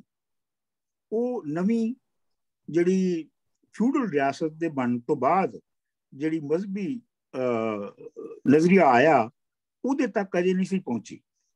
ਮੈਂ ਤੁਹਾਨੂੰ ਉਹਦੀਆਂ ਮਿਸਾਲਾਂ ਦੱਸ ਦਿੰਦਾ। ਮਿਸਾਲ ਦੇ ਤੌਰ ਦੇ ਉੱਤੇ ਦਮੋਦਰ ਦਾਸ ਦੇ ਵਿੱਚ ਮੈਂ ਇਸੇ ਇੱਕ ਹੀ ਮਿਸਾਲ ਦਿਆਂਗਾ ਕਿਉਂਕਿ ਫਿਰ ਬਾਕੀ ਦੂਜਿਆਂ ਨੂੰ ਬੋਲਣ ਦਾ ਹੱਕ ਹੋਣਾ ਚਾਹੀਦਾ। ਦਮੋਦਰ ਦਾਸ ਦੇ ਵਿੱਚ ਹੀਰ ਤੇ ਰਾਂਝੇ ਨੂੰ ਜਦੋਂ ਵੀ ਕੋਈ ਮੁਸੀਬਤ ਪੈਂਦੀ ਹੈ, ਜਦੋਂ ਉਦੋਂ ਕਾਲਿਆਂ ਕੱਪੜਿਆਂ ਤੇ ਕਾਲੇ ਘੋੜਿਆਂ ਵਾਲੇ ਆਉਂਦੇ ਨੇ ਤੇ ਉਹ ਉਹਨਾਂ ਦੀ ਹਿਫਾਜ਼ਤ ਕਰਦੇ ਨੇ। ਇਹ ਟਿਪੀਕਲ ਟੈਂਥਰਿਜ਼ਮ ਦੀ ਮਿਸਾਲ ਹੈਗੀ ਹੈ ਕਿ ਜਿਹੜੇ ਅਜ਼ਗੈਬੀ ਤਾਕਤਾਂ ਨੇ ਉਹ ਤੁਹਾਡੀ ਉਹ ਹਿਫਾਜ਼ਤ ਕਰ ਸਕਦੀਆਂ ਨੇ। ਹਰ ਜਗ੍ਹਾ ਦੇ ਉੱਤੇ ਦਮੋਦਰ ਦਾਸ ਦੇ ਵਿੱਚ ਗੈਬੀ ਤਾਕਤਾਂ ਆ ਕੇ ਤੇ ਦੋਵਾਂ ਦੀਆਂ ਕਰਦੀਆਂ ਨੇ। ਵਾਰਿਸ ਸ਼ਾਹ ਦੇ ਜਿਹੜੇ 5 ਪੀਰ ਨੇ ਉਹਨਾਂ ਤੋਂ ਵੀ ਤੁਸੀਂ ਸਮਝ ਸਕਦੇ ਹੋ ਕਿ ਉਹ ਗੈਬੀ ਤਾਕਤਾਂ ਨੇ, ਲੇਕਿਨ ਵਾਰਿਸ ਸ਼ਾਹ ਦੇ 5 ਪੀਰ ਜਿਹੜੇ ਨੇ ਉਹਨਾਂ ਦੀ ਉਹ ਰਾਂਝੇ ਤੇ ਹੀਰ ਦੀ ਕੋਈ ਹਿਫਾਜ਼ਤ ਨਹੀਂ ਕਰ ਸਕਦੇ। ਉਹ ਬਸ ਦਿਲ ਵਧਾਉਂਦੇ ਨੇ, ਚਲੇ ਜਾਂਦੇ ਨੇ, ਜੋ ਚਾਹੁੰਦੇ ਨੇ ਹੁੰਦਾ ਨਹੀਂ ਹੈ। ਮਤਲਬ ਉਹਨਾਂ ਨੇ ਹੀਰ ਬਖਸ਼ੀ ਆ ਰਾਂਝੇ ਨੂੰ, ਪਰ ਰਾਂਝੇ ਨੂੰ ਹੀਰ ਮਿਲੀ ਨਹੀਂ ਹੈ। ਠੀਕ, ਅੱਛਾ। ਹੁਣ ਇਹ ਤੁਸੀਂ ਦੇਖੋ ਕਿ ਔਰ ਆਖਿਰ ਦੇ ਉੱਤੇ ਜਦੋਂ ਵਾਰਿਸ ਸ਼ਾਹ ਉਹਨਾਂ ਆਪਣੀ ਕਰੈਕਟਰਸ ਦੀ ਸਿੰਬਲਸ ਨੂੰ ਬਿਆਨ ਕਰਦਾ ਹੈ ਤੇ ਉਹ 5 ਪੀਰਾਂ ਦੇ ਬਾਰੇ ਚ ਕਹਿੰਦਾ ਹੈ 5 ਪੀਰ ਇਹ 5 ਹਵਾਸ ਤੇਰੇ, ਯਾਨੀ 5 ਪੀਰਾਂ ਤੋਂ ਮੁਰਾਦ ਤੁਹਾਡੇ ਹਿਊਮਨ ਸੈਂਸਸ ਨੇ, 5 ਸੈਂਸਸ ਨੇ ਜਿਨ੍ਹਾਂ ਥਾਪੜਾ ਤੁਸੀਂ ਨੂੰ ਲਾਇਆ, ਜਿਹਦੇ ਨਾਲ ਤੁਸੀਂ ਅੱਗੇ ਚੱਲਦੇ ਹੋ। ਸੋ ਮੈਂ ਆਪਣਾ ਇਹਦੇ ਤੇ ਬਾਅਦ ਵਿੱਚ ਮੈਂ ਸ਼ੁਰੂ ਕੀਤਾ ਹੈ ਮਜ਼ਮੂਨ ਮੈਂ ਪੇਸ਼ ਕਰਾਂਗਾ ਤੁਹਾਡੇ ਸਾਹਮਣੇ, ਲੇਕਿਨ ਅੱਜ ਮੈਂ ਸਿਰਫ ਇੰਨਾ ਹੀ ਕਹਾਂਗਾ ਕਿ ਜਿਹੜਾ ਦਮੋਦਰ ਦਾਸ ਹੈ ਉਹ ਕਬਾਇਲੀ ਸਿਸਟਮ ਸਾਹਮਣੇ ਸੀ, ਉਹਦੇ ਵਾਰਿਸ ਸ਼ਾਹ ਦੇ ਸਾਹਮਣੇ ਇੱਕ ਫੁੱਲ ਗਰੋਨ ਫਿਊਡਲ ਰਿਆਸਤ ਸੀ, ਬਲਕਿ ਫਿਊਡਲ ਰਿਆਸਤ ਵੀ ਜਿਹੜੀ ਢਹਿ ਰਹੀ ਸੀਗੀ ਉਹ ਸੀਗੀ। ਔਰ ਜਦੋਂ ਤਾਰੀਖ ਅਸੀਂ ਬਿਆਨ ਕਰਨੇ ਆ ਕਿ ਅਕਬਰ ਸੀ ਤੇ ਅਕਬਰ ਤੋਂ ਬਾਅਦ ਸਵਾਲ ਇਹ ਹੈ ਕਿ ਅਕਬਰ ਤੋਂ ਬਾਅਦ ਔਰੰਗਜ਼ੇਬ ਕਿੱਥੋਂ ਪੈਦਾ ਹੋਇਆ। ਇਹ ਵਾਈ ਦਾ ਜਿਹੜਾ ਆਨਸਰ ਹੈ, ਵਾਈ ਇਟ ਹੈਪਨਡ, ਇਹ ਡਾਇਲੈਕਟਿਕਸ ਦੇ ਥਰੂ ਇਹਦਾ ਜਵਾਬ ਦਿੱਤਾ ਜਾ ਸਕਦਾ ਹੈ। ਇਹਦਾ ਜਵਾਬ ਇੰਪੀਰੀਅਲਿਜ਼ਮ ਦੇ ਥਰੂ ਨਹੀਂ ਦਿੱਤਾ ਜਾ ਸਕਦਾ। ਖੈਰ ਮੈਂ ਇੰਨੀ ਗੱਲ ਹੀ ਕਰਾਂਗਾ, ਬਾਕੀ ਸੂਫੀ ਸਾਹਿਬ ਕੋ ਮਾਫੀ ਨਾਲ। ਤੇ ਇਹ ਸਾਡੀ ਬੜੀ ਡਿਬੇਟ ਹੋਣ ਵਾਲੀ ਹੈ, ਅੱਜ ਨਹੀਂ ਕਰਾਂਗੇ, ਡਿਬੇਟ ਹੋਣ ਵਾਲੀ ਹੈ। ਬਹੁਤ ਸਾਰੇ ਜਿਹੜੇ ਤੁਸੀਂ ਗੱਲਾਂ ਕੀਤੀਆਂ ਉਹਦਾ ਜਵਾਬ ਹੀ ਮੇਰੇ ਕੋਲ ਹੈ, ਉਹ ਬਾਅਦ ਵਿੱਚ ਕਰਾਂਗੇ ਡਿਬੇਟ। ਨਹੀਂ, ਮੈਂ ਤੇ ਕਿਹਾ ਕਿ ਡਿਬੇਟ ਹੈ ਔਰ ਇਹਨੂੰ ਜ਼ਾਤੀ ਨਾ ਲਾਣਾ ਤੇ ਹਾਂ ਠੀਕ ਹੈ। ਸਾਡਾ ਫਾਇਦਾ ਹੀ ਹੁੰਦਾ, ਤੁਹਾਡੇ ਦੋ ਬੰਦਿਆਂ ਦੀ ਡਿਬੇਟ ਦਾ ਸਾਡਾ ਬੜਾ ਫਾਇਦਾ ਹੋਣਾ। ਮੈਂ ਕੁਝ ਬੋਲਾਂ ਜੀ, ਥੋੜੇ ਜਿਹੇ ਮੈਂ ਹਾਂਜੀ ਮੈਂ ਇਹਨੂੰ ਕਿਸੇ ਹੋਰ ਮੈਂ ਇਹਨੂੰ ਪੋਇਟਰੀ ਔਰ ਸ਼ਾਇਰੀ ਦੇ ਹਿਸਾਬ ਨਾਲ ਨਹੀਂ ਇਹਨੂੰ ਮਜ਼ਮੂਨ ਨੂੰ ਲਿਆ, ਜਿੱਥੇ ਸੂਫੀ ਸਾਹਿਬ ਨੇ ਐਂਡ ਕੀਤਾ, ਜਿੱਥੇ ਸੁਸਾਇਟੀ ਨੂੰ ਤੋੜਿਆ ਗਿਆ। ਅਗਰ ਇੱਥੋਂ ਪਿੱਛੇ ਟੁਰਿਆ ਜਾਏ ਤੇ ਇਹਦੇ ਵਿੱਚ ਹਿਸਟੋਰੀਕਲ ਪ੍ਰੋਸਪੈਕਟ ਵੀ ਮਿਲਦੇ ਨੇ ਕਿ ਹਿਸਟਰੀ ਜਿਹੜੀ ਹੈ ਉਹ ਕਿਸ ਤਰ੍ਹਾਂ ਮੁਰਤਬ ਹੋਈ ਇਸ ਹਵਾਲੇ ਦੇ ਨਾਲ, ਔਰ ਉਹਨੇ ਆ ਕੇ ਕਿਸ ਤਰ੍ਹਾਂ ਸਾਡੇ ਟੋਟੇ ਕੀਤੇ ਔਰ ਕਿਸ ਤਰ੍ਹਾਂ ਸੁਸਾਇਟੀ ਨੂੰ ਵੱਖਰਿਆ ਕੀਤਾ। ਔਰ ਉਹਦੇ ਬਾਅਦ ਜਿਹੜੀ ਆਖਰੀ ਹੋਈ ਹੈ 47 ਦਾ ਜਿਹੜਾ ਮਸਲਾ ਪੈਦਾ ਹੋਇਆ ਵੇ, ਉੱਥੇ ਗੱਲ ਕਿੱਥੋਂ ਤੱਕ ਆਪਣੀ ਇਹ ਵੀ ਇਹਦੇ ਵਿੱਚ ਇੱਕ ਐਂਗਲ ਹੈਗਾ ਜਿਹਨੂੰ ਇਹ ਦੇਖਣਾ ਚਾਹੀਦਾ ਕਿ ਸਿਰਫ ਅਸੀਂ ਹਿਸਟਰੀ ਜਿਹੜੀ ਹੈ ਉਹ ਜਿਹੜੀ ਹਿਸਟੋਰੀਅਨ ਨੇ ਲਿਖੀ ਹੈ, ਜਿਹੜੀ ਬੜੇ ਬੜੇ ਜਿਹੜੇ ਦਰਬਾਰੀ ਸਨ ਉਹਨਾਂ ਨੇ ਲਿਖੀ ਹੈ, ਉਹਦੇ ਹਵਾਲੇ ਨਾਲ ਅਸੀਂ ਹਿਸਟਰੀ ਨੂੰ ਦੇਖੀਏ ਕਿ ਕੀ ਹੋਇਆ, ਜਾਂ ਇਸ ਹਵਾਲੇ ਨਾਲ ਦੇਖੀਏ ਕਿ ਸਾਡੀ ਟੁੱਟ ਭੱਜ ਜਿਹੜੀ ਹੋਈ ਹੈ ਉਹ ਕਿਸ ਤਰ੍ਹਾਂ ਹੋਈ ਹੈ। ਆਇਆ ਉਹ ਜਿਹੜਾ ਸੀ, ਜਿਹੜਾ ਸਾਡਾ ਲੋਕਲ ਕੀ ਕਹਿਣਾ ਚਾਹੀਦਾ ਲਿਟਰੇਚਰ, ਉਹਦਾ ਇੱਕ ਖਾਸ ਨਾਂ ਹੁੰਦਾ ਹੈ ਲੋਕਾਈ ਦਾ, ਉਹਦੇ ਹਵਾਲੇ ਨਾਲ ਦੇਖਿਆ ਜਾਏ ਤੇ ਪਤਾ ਲੱਗ ਸਕਦਾ ਹੈ ਕਿ ਹੋਰ ਕਿਹੜੀਆਂ ਗੱਲਾਂ ਜਿਹੜੀਆਂ ਇਹਦੇ ਥੱਲੇ ਲੁਕੀਆਂ ਹੋਈਆਂ। ਜੀ ਮੈਂ ਕੁਝ ਬੋਲਾਂ?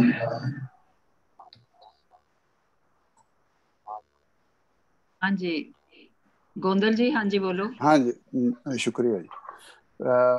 बहुत मालूमाती मजमून ते सुनन दा बहुत स्वाद भी होया ते इंफॉर्मेशन बहुत इजाफा भी होया, लेकिन छोटा मुंह बड़ी बात थोड़ी जी इख्तलाफी गल करन दी जसारत करांगा। वो है कि इस दे अंदर ठीक है जो हुक्मरानी या जो बादशाही रही ते ओदा जो इफेक्ट आर्ट ते या लिटरेचर ते आया, उस हवाले दे नाल ए मजमून अगर देखा जाए तो उस तरह उसनू वो समझाने की कोशिश करदा है। लेकिन ਇਹਦੇ अंदर वो एक किस्म दा सारा क्रेडिट जो है वो हुक्मराना नू दे दिंदा है या बादशाहां नू दे दिंदा है कि उन्हां दी वजह नाल जो सोसाइटी तब्दीली आ रही है उस दी रिफ्लेक्शन आ रही है आर्ट दे अंदर। ते बाज़ दफ़ा असी ते इस तरह समझने की कोशिश करने हैं कि जो आर्ट है या जो भी लिखा जाए मुदर ने या वारिस शाह ने, वो एक किस्म की आवाज़ है जो कि बाज़ दफ़ा हुक्मराना दे अगेंस्ट एक गल करने की कोशिश है जो कि अगर सीधी तरह नहीं हो सकती तो किसी शेर के अंदर हो रही है। तो वो एक किस्म का जो क्रेडिट है जो अगर मुदर नू अगर एक क्रेडिट जानता है कि उसने किसी रिलीजन का सहारा ले बगैर या रिलीजन नू सामने रखे बगैर गल की है, तो वो क्रेडिट उस दे सिर चुक के ते अकबर बादशाह दे सिर ते देता जाता है। तो उत्थे मैनू जरा थोड़ी जी दिक्कत हो रही है, हो सकता है होर जरा पढ़ांगा तो होर समझ आएगी, लेकिन इधर ए जो इशू है ए जरा मैनू वो लग रहा। मेहरबानी जान। गोंदल जी मैं भी सुनिया पढ़िया तो नहीं, इंशाल्लाह पढ़ांगा इनू बड़े गौर दे नाल, लेकिन जो मैं सुनिया जिस तरह पढ़िया सूरी साहब ने, मेरा नहीं ख्याल कि वो अकबर बादशाह नू सारा क्रेडिट दे रहे ने, ते लेकिन वो उस दौर की गल कर रहे हैं कि उस दे जमाने दे विच सोसाइटी जिहड़ी सी वो कित्थे खड़ी सी, और वो जाहिर है कि हुकूमत का भी हथ हुंदा है, उहदियां पॉलिसीज़ का भी हथ हुंदा है, जी सोच वो फैला रहे होंदे ने उहदा भी हथ हुंदा है, लेकिन वो सारा क्रेडिट अकबर नू नहीं दे रहे। लेकिन तुसी पढ़िया होएगा ना मजमून, मैं तुम पढ़ के ये डिसाइड कर सकदा कि विचों असल गल की है। हाँ जी जी जुबैर हाँ जी। जी हाँ जी, मैं अपना काफी जरा मसाइल है ने सारा जरा पहली गल तो यह है कि तारीख नू अदब दे नाल जोड़ के पढ़िया जाना है बड़ा एक रीसेंट जी गल है, पिछले 30-40 साल दे विच है होया है। एक पासे ते साडे कोल रीतल लिखता ने या अकैडमिक लिखता ने जिहदे विच ओ तारीख नू टच ही नहीं करते, और बुल्ले शाह दी जिहड़ी है रूहानियत उहदे चों कढदे ने, खुदा नाल लगन कढदे ने, इस तरह दी चीज़ां ने। ए जिहड़ी गलबात सूफी साहब ने तारीख नाल जोड़ के क्लासिक नू पढ़न दी जिहड़ी है रीत, शरीक कुंजाई साहब ने थोड़ा जिहा कीता है, और उसके बाद जिहड़ा वड्डा नाम है वो नजम हुसैन सैयद है, मंजूर साहब ने उन्होंने बाद लिखा है। लेकिन मज़ेदार गल है राजा साहब ने कहा कुछ लोग नाराज होंगे, उन्होंने गल नहीं की, लेकिन मैं दस देना कि यह जिहड़ी सारा है जिहड़े साडे क्लासिक पोएट है इन्होंने दमूदर तो शुरू किया, बाबा नानक और बाबा फरीद इन्होंने टच किया सूफी साहब ने, दमूदर के बाद इन्होंने शाह हुसैन, फिर अगे 17वीं सदी दे विच जिहड़ा है हाफिज बरखुरदार, बुल्ले शाह, वारिस शाह, फिर 19वीं कलोनियल पंजाब जिहड़ा उत्थों तिकर आए ने। लेकिन जिहड़ा नजम साहब जिहड़े पढ़ते ने उन्हां दा सारा है वो इस तरह की वंड नहीं करते जिस तरह की वंड सूफी साहब ने की है। यह जिहड़ी गल है कि इन्हां ने जिहड़ा दो जुट बनाए ने, एक जिहड़े ने सैकुलर ने और एक दे विच जिहड़ा है वो कहंदे ने मजहबीयत या धर्म विचार जिहड़ा वो चलदा, जिहदे च उन्होंने वारिस शाह नूं भी पाया है। लेकिन जे तुसी मेरा ख्याल है वो जिहड़े शुरू दे जिहड़े बंद ने वो बहरहाल बड़ी लंबी हो जाएगी गल। एक कहा जाता है कि सारे जिहड़े शहर सन बाबा फरीद तो लैके ख्वाजा फरीद तक इहदा दी रीत इक्को ही सी, और ਉਹਦੇ ਵਿੱਚ ਜਿਹੜਾ ਨਾ ਮਜ਼ਹਬਾਂ ਦਾ ਜਿਹੜਾ ਰੰਗ ਹੈ ਉਹ ਕਿਵੇਂ ਕਿਵੇਂ ਆਇਆ, ਵਾਰਿਸ ਸ਼ਾਹ 'ਚ ਕਿਵੇਂ ਆਇਆ। ਮੈਂ ਤੇ ਵੈਸੇ ਸੁਲਤਾਨ ਬਾਹੂ ਜਿਹੜਾ ਹੈ ਜਿਹਨੂੰ ਸ਼ਾਇਦ ਸਿਟਿੰਗ ਪੀਰ ਵੀ ਸੀ, ਮੀਆਂ ਮੁਹੰਮਦ ਸਾਹਿਬ ਜਿਹੜੇ ਨੇ ਉਹ ਵੀ ਸਿਟਿੰਗ ਪੀਰ ਸਨ, ਬਾਬਾ ਫਰੀਦ ਦੀ ਵੀ ਗੱਦੀ ਚੱਲੀ। ਲੇਕਿਨ ਜਿਹੜੀ ਉਹਨਾਂ ਦੀ ਸ਼ਾਇਰੀ ਹੈ ਮੈਂ ਸਮਝਦਾ ਕਿ ਉਹ ਸਾਰੀ ਦੀ ਸਾਰੀ ਜਿਹੜੀ ਹੈ ਉਹ ਅੰਡਰਕਰੰਟ ਜਿਹੜਾ ਹੈ ਉਹ ਮਜ਼ਹਬੀ ਨਹੀਂ ਹੈ ਉਹਨਾਂ ਦਾ। ਤੇ ਇਹ ਜਿਹੜਾ ਹੈ ਜਿਹੜੀ ਗੱਲ ਸੂਫੀ ਸਾਹਿਬ ਨੇ ਕੀਤੀ ਹੈ ਬਹਰਹਾਲ ਨਵੀਂ ਗੱਲ ਹੈ, ਔਰ ਜਿਹੜੇ ਇਹਨਾਂ ਨੇ ਜੋੜੇ ਬਣਾਏ ਨੇ ਉਹ ਵੀ ਨਵੀਂ ਗੱਲ ਹੈ, ਉਹ ਵੇਖਣ ਵਾਲੀ ਹੈ, ਉਹਦੇ ਤੇ ਡਿਬੇਟ ਹੋਣੀ ਚਾਹੀਦੀ।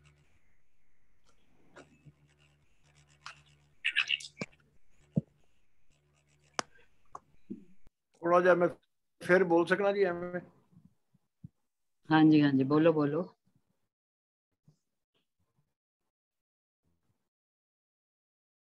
जी जी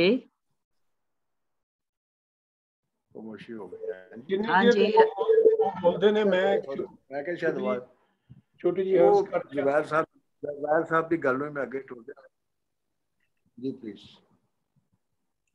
करो करो।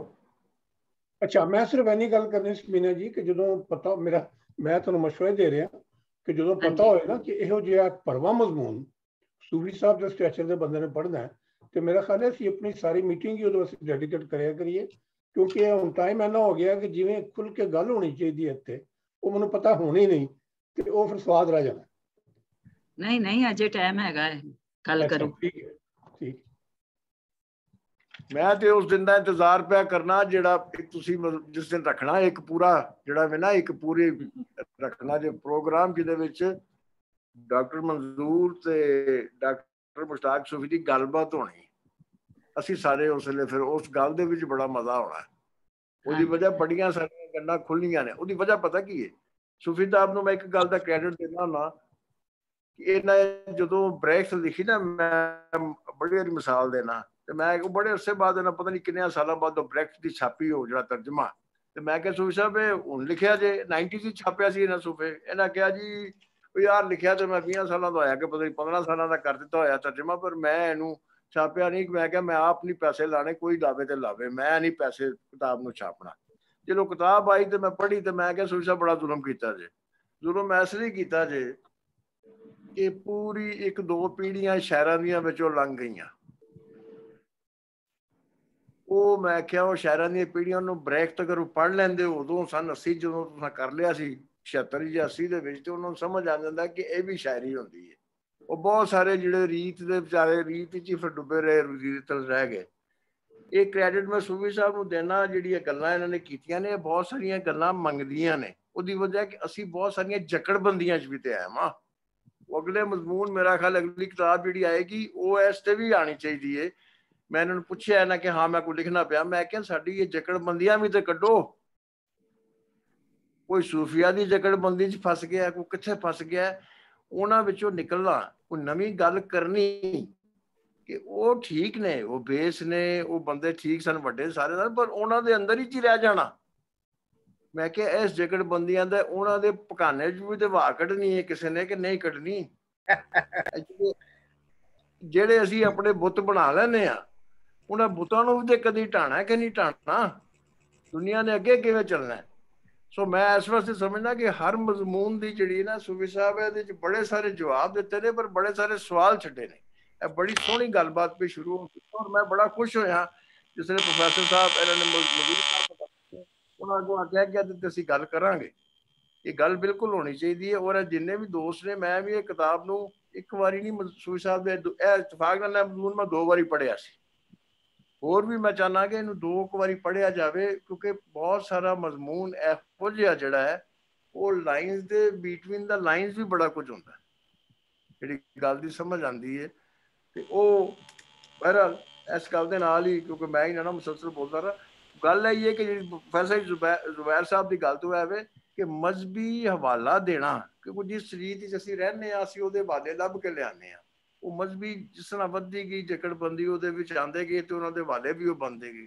ਜਿਹੜੀ ਮੈਂ ਅੱਗੇ ਗੱਲ ਸ਼ੁਰੂ ਹੀ ਕੀਤੀ ਸੀ ਕਿ ਅਸਲ ਗੱਲ ਹੈ ਕਿ ਸ਼ਾਇਰ ਸਿੱਟਾ ਕੀ ਕੱਢਦਾ ਆ ਕੇ ਆਪਣੀ ਗੱਲ ਦਾ, ਕਿ ਉਹ ਸਿੱਟੇ 'ਚ ਵੀ ਸਾਨੂੰ ਉੱਧਰ ਹੀ ਲੈ ਜਾਂਦਾ, ਉਹਨਾਂ ਦੇ ਥੱਲੇ ਲਾਉਂਦਾ। ਜਾਂ ਜਿਹੜੀ ਸੂਫੀ ਸਾਹਿਬ ਨੇ ਬੜੀ ਸੋਹਣੀ ਗੱਲ ਕੀਤੀ ਕਿ ਬੁੱਲੇ ਸ਼ਾਹ ਹਵਾਲੇ ਤੇ ਸਾਰੇ ਉਹ ਦਿੰਦਾ, ਪਰ ਲੜਾਈ 'ਚ ਮੁਖੀ ਲੜ ਜਾਂਦਾ, ਹਰ ਪਾਸੇ ਲੜ ਜਾਂਦਾ। ਇਹਦੇ ਉੱਤੇ ਗੱਲ ਕਰਾਂਗੇ। ਬੜੇ ਮਜ਼ੇਦਾਰ ਹੋਏਗੀ ਗੱਲ ਜੀ, ਇੰਤਜ਼ਾਰ ਰਹੇਗਾ। ਰਾਜਾ ਸਾਹਿਬ ਜਿਹੜੀ ਸੂਫੀ ਸਾਹਿਬ ਨੇ ਕਿਹਾ ਨਾ ਦਰਖਤ ਬਾਰੇ, ਥੋੜਾ ਜੀ ਮੈਂ ਉਹਦੇ ਕਰੈਕਸ਼ਨ ਕਰਦਾ। ਆਵਾਜ਼ ਨਹੀਂ ਆ ਰਹੀ। ਮੈਂ ਕਿਹਾ ਦਰਖਤ ਦੇ ਉੱਤੇ ਜਿਹੜੀ ਸੂਫੀ ਕਹਿ ਰਹੇ ਨਾ ਰਾਜਾ ਸਾਹਿਬ, ਕਿਤਾਬ ਛਪ ਚੁੱਕੀ ਸੀ ਉਹਨਾਂ ਦੀ, ਜਿਹੜੀ ਹੈ ਗੋਰਾ ਪਬਲਿਸ਼ਰ ਸੀ, ਉਹ ਪਬਲਿਸ਼ਰ ਹੀ ਨੱਟ ਗਿਆ। ਨਹੀਂ ਉਹ ਵੀ 10 ਸਾਲ ਬਾਅਦ ਛਪੀ ਸੀ, ਉਹ ਠੀਕ ਕਹਿ ਰਹੇ ਨੇ। ਅੱਛਾ ਇਹ ਵੀ ਕਰਦਾ ਬੈਠੇ ਨੇ ਜਿਉਂਦੇ ਦੇ ਅਜੇ। ਹਾਂਜੀ ਲੋ ਜੀ, ਬੜਾ ਇੰਤਜ਼ਾਰ ਰਹੇਗਾ। ਸਮੀਨਾ ਜੀ, ਮਹਾੜ ਵਿੱਚ ਵੀ ਇਹਨਾਂ ਨੇ ਬੜੇ ਬੁੱਤ ਭੰਨੇ ਨੇ, ਅੱਗੇ ਸਾਰੀ ਕਿਤਾਬ ਪੜੋਗੇ ਤੇ ਪਤਾ ਚੱਲੇਗਾ। ਠੀਕ ਹੈ ਜੀ। ਹਾਂਜੀ ਹੋਰ ਵੀ ਕੋਈ ਗੱਲ ਕਰੋ, ਕਰਨੀ ਹੈ ਗੱਲ ਤੇ? ਮੇਰਾ ਖਿਆਲ ਹੈ ਕਿ ਕਾਫੀ ਟਾਈਮ ਹੋ ਗਿਆ ਹੈ। ਅੱਛਾ 2 ਵੱਜ ਗਏ ਨੇ। ਮੈਂ ਵੈਸੇ ਸਫੀਰ ਸਾਹਿਬ ਦੀ ਗੱਲ ਨਾਲ ਐਗਰੀ ਵੀ ਕਰਨਾ ਵਾ ਕਿ ਵਾਕਈ ਜਿਸ ਤਰ੍ਹਾਂ ਇਹੋ ਜਿਹਾ ਕੋਈ ਸਿਚੁਏਸ਼ਨ ਹੋਵੇ, ਜਿਸ ਤਰ੍ਹਾਂ ਉਹਨਾਂ ਦੀ ਕਹਾਣੀ ਸੀ ਜਾਂ ਇਹ ਆਰਟੀਕਲ ਸੀ, ਇਹਦੇ ਵਾਸਤੇ ਬਹੁਤ ਟਾਈਮ ਚਾਹੀਦਾ। ਇਹ ਵੇਖ ਲਓ, ਗੱਲ ਸੁਣੋ, ਮੈਂ ਸਮੀਨਾ ਨੂੰ ਕਿਹਾ ਸੀ, ਮੈਂ ਇਹਨਾਂ ਨੂੰ ਕਿਹਾ ਸੀ, ਮੈਂ ਕਿਹਾ ਮਾਮਲਾਤ ਇਧਰ ਐਸੇ ਹੋਣੇ ਨੇ ਕਿ ਤੁਸੀਂ ਵੇਖ ਲਓ। ਇਹਨਾਂ ਨੇ ਕਿਹਾ ਨਹੀਂ ਮੈਂ ਨਜ਼ਮ ਕਢਵਾ ਦਿੱਤੀ, ਬਹੁਤ ਟਾਈਮ ਹੈ। ਨਹੀਂ ਸੂਫੀ ਸਾਹਿਬ, ਅਸੀਂ ਬਹਿਸ ਪੋਸਟਪੋਨ ਕਰ ਦਿੱਤੀ ਹੈ। ਨਹੀਂ ਮੈਂ ਇਹਨਾਂ ਨੂੰ ਕਿਹਾ ਸੀ, ਮੈਂ ਕਿਹਾ ਉਹ ਨਜ਼ਮ ਕਢਵਾ ਸਕਦੀ ਸੀ, ਕਹਾਣੀ ਕਢਵਾ ਨਹੀਂ ਸੀ ਸਕਦੀ ਸਮੀਨਾ।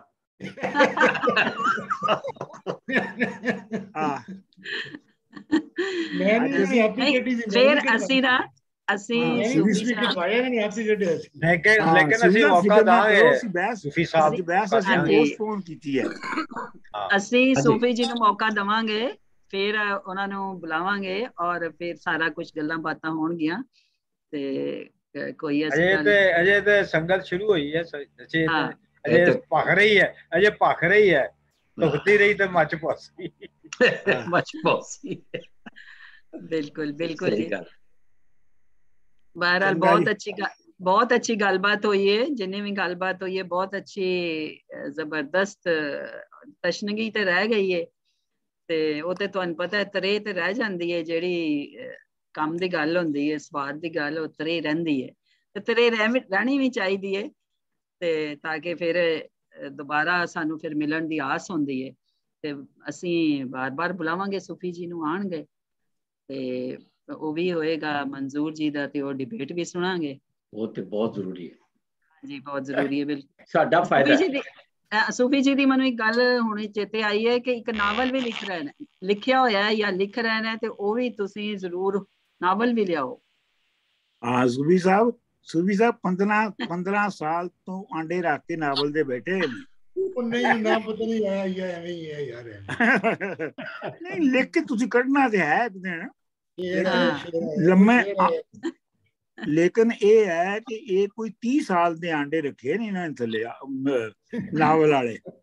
ਲੇਕਿਨ ਮੈਨੂੰ ਮਨਜ਼ੂਰ ਸਾਹਿਬ, ਮੈਨੂੰ ਖੁਸ਼ੀ ਇਸ ਗੱਲ ਦੀ ਹੈ ਕਿ ਅੱਛਾ ਹੋਇਆ ਇਹਨਾਂ ਦੀ ਯੂਨੀਵਰਸਿਟੀ ਦੀ ਵੀ ਨੌਕਰੀ ਛੁੱਟ ਗਈ ਹੈ, ਹੋਰ ਦੂਜਾ ਜਿਹੜਾ ਸਰਚਰ ਸਟੂਡੀਓ ਵੀ ਬੰਦ ਹੋ ਗਿਆ, ਤੇ ਸੂਫੀ ਸਾਹਿਬ ਹੁਣ ਪੰਜਾਬੀ ਦੀਆਂ ਕਿਤਾਬਾਂ ਲਿਖ ਰਹੇ ਨੇ। ਪੰਜਾਬੀ ਨੂੰ ਬਹੁਤ ਫਾਇਦਾ ਹੋ ਗਿਆ ਬਹਰਹਾਲ। ਸੂਫੀ ਸਾਹਿਬ ਨੂੰ ਨੁਕਸਾਨ ਹੋਇਆ ਹੋਏਗਾ ਮਾਲੀ, ਲੇਕਿਨ ਪੰਜਾਬੀ ਨੂੰ ਫਾਇਦਾ ਹੋ ਗਿਆ। ਇਹਦਾ ਫਾਇਦਾ ਹੀ ਹੋਇਆ ਹੈ, ਬਸ ਠੀਕ ਹੈ, ਬੰਦ ਹੋਣ ਦਾ ਸਭ ਦਾ। ਚਲੋ ਸੂਫੀ, ਮੈਂ ਬਹੁਤ ਸ਼ੁਕਰੀਆ ਅਦਾ ਕਰਨੀ ਹੈ ਸੂਫੀ ਜੀ ਦਾ, ਤੇ ਬਾਕੀ ਸਾਰੇ ਦੋਸਤਾਂ ਮਿੱਤਰਾਂ ਦਾ। ਤੇ ਫੇਰ ਮਿਲਾਂਗੇ 15 ਦਿਨ ਬਾਅਦ, ਤੇ ਰੱਬ ਰਾਖਾ। ਬਿਲਕੁਲ ਜੀ, ਠੀਕ ਹੈ, ਰੱਬ ਰਾਖਾ ਜੀ, ਰੱਬ ਰਾਖਾ।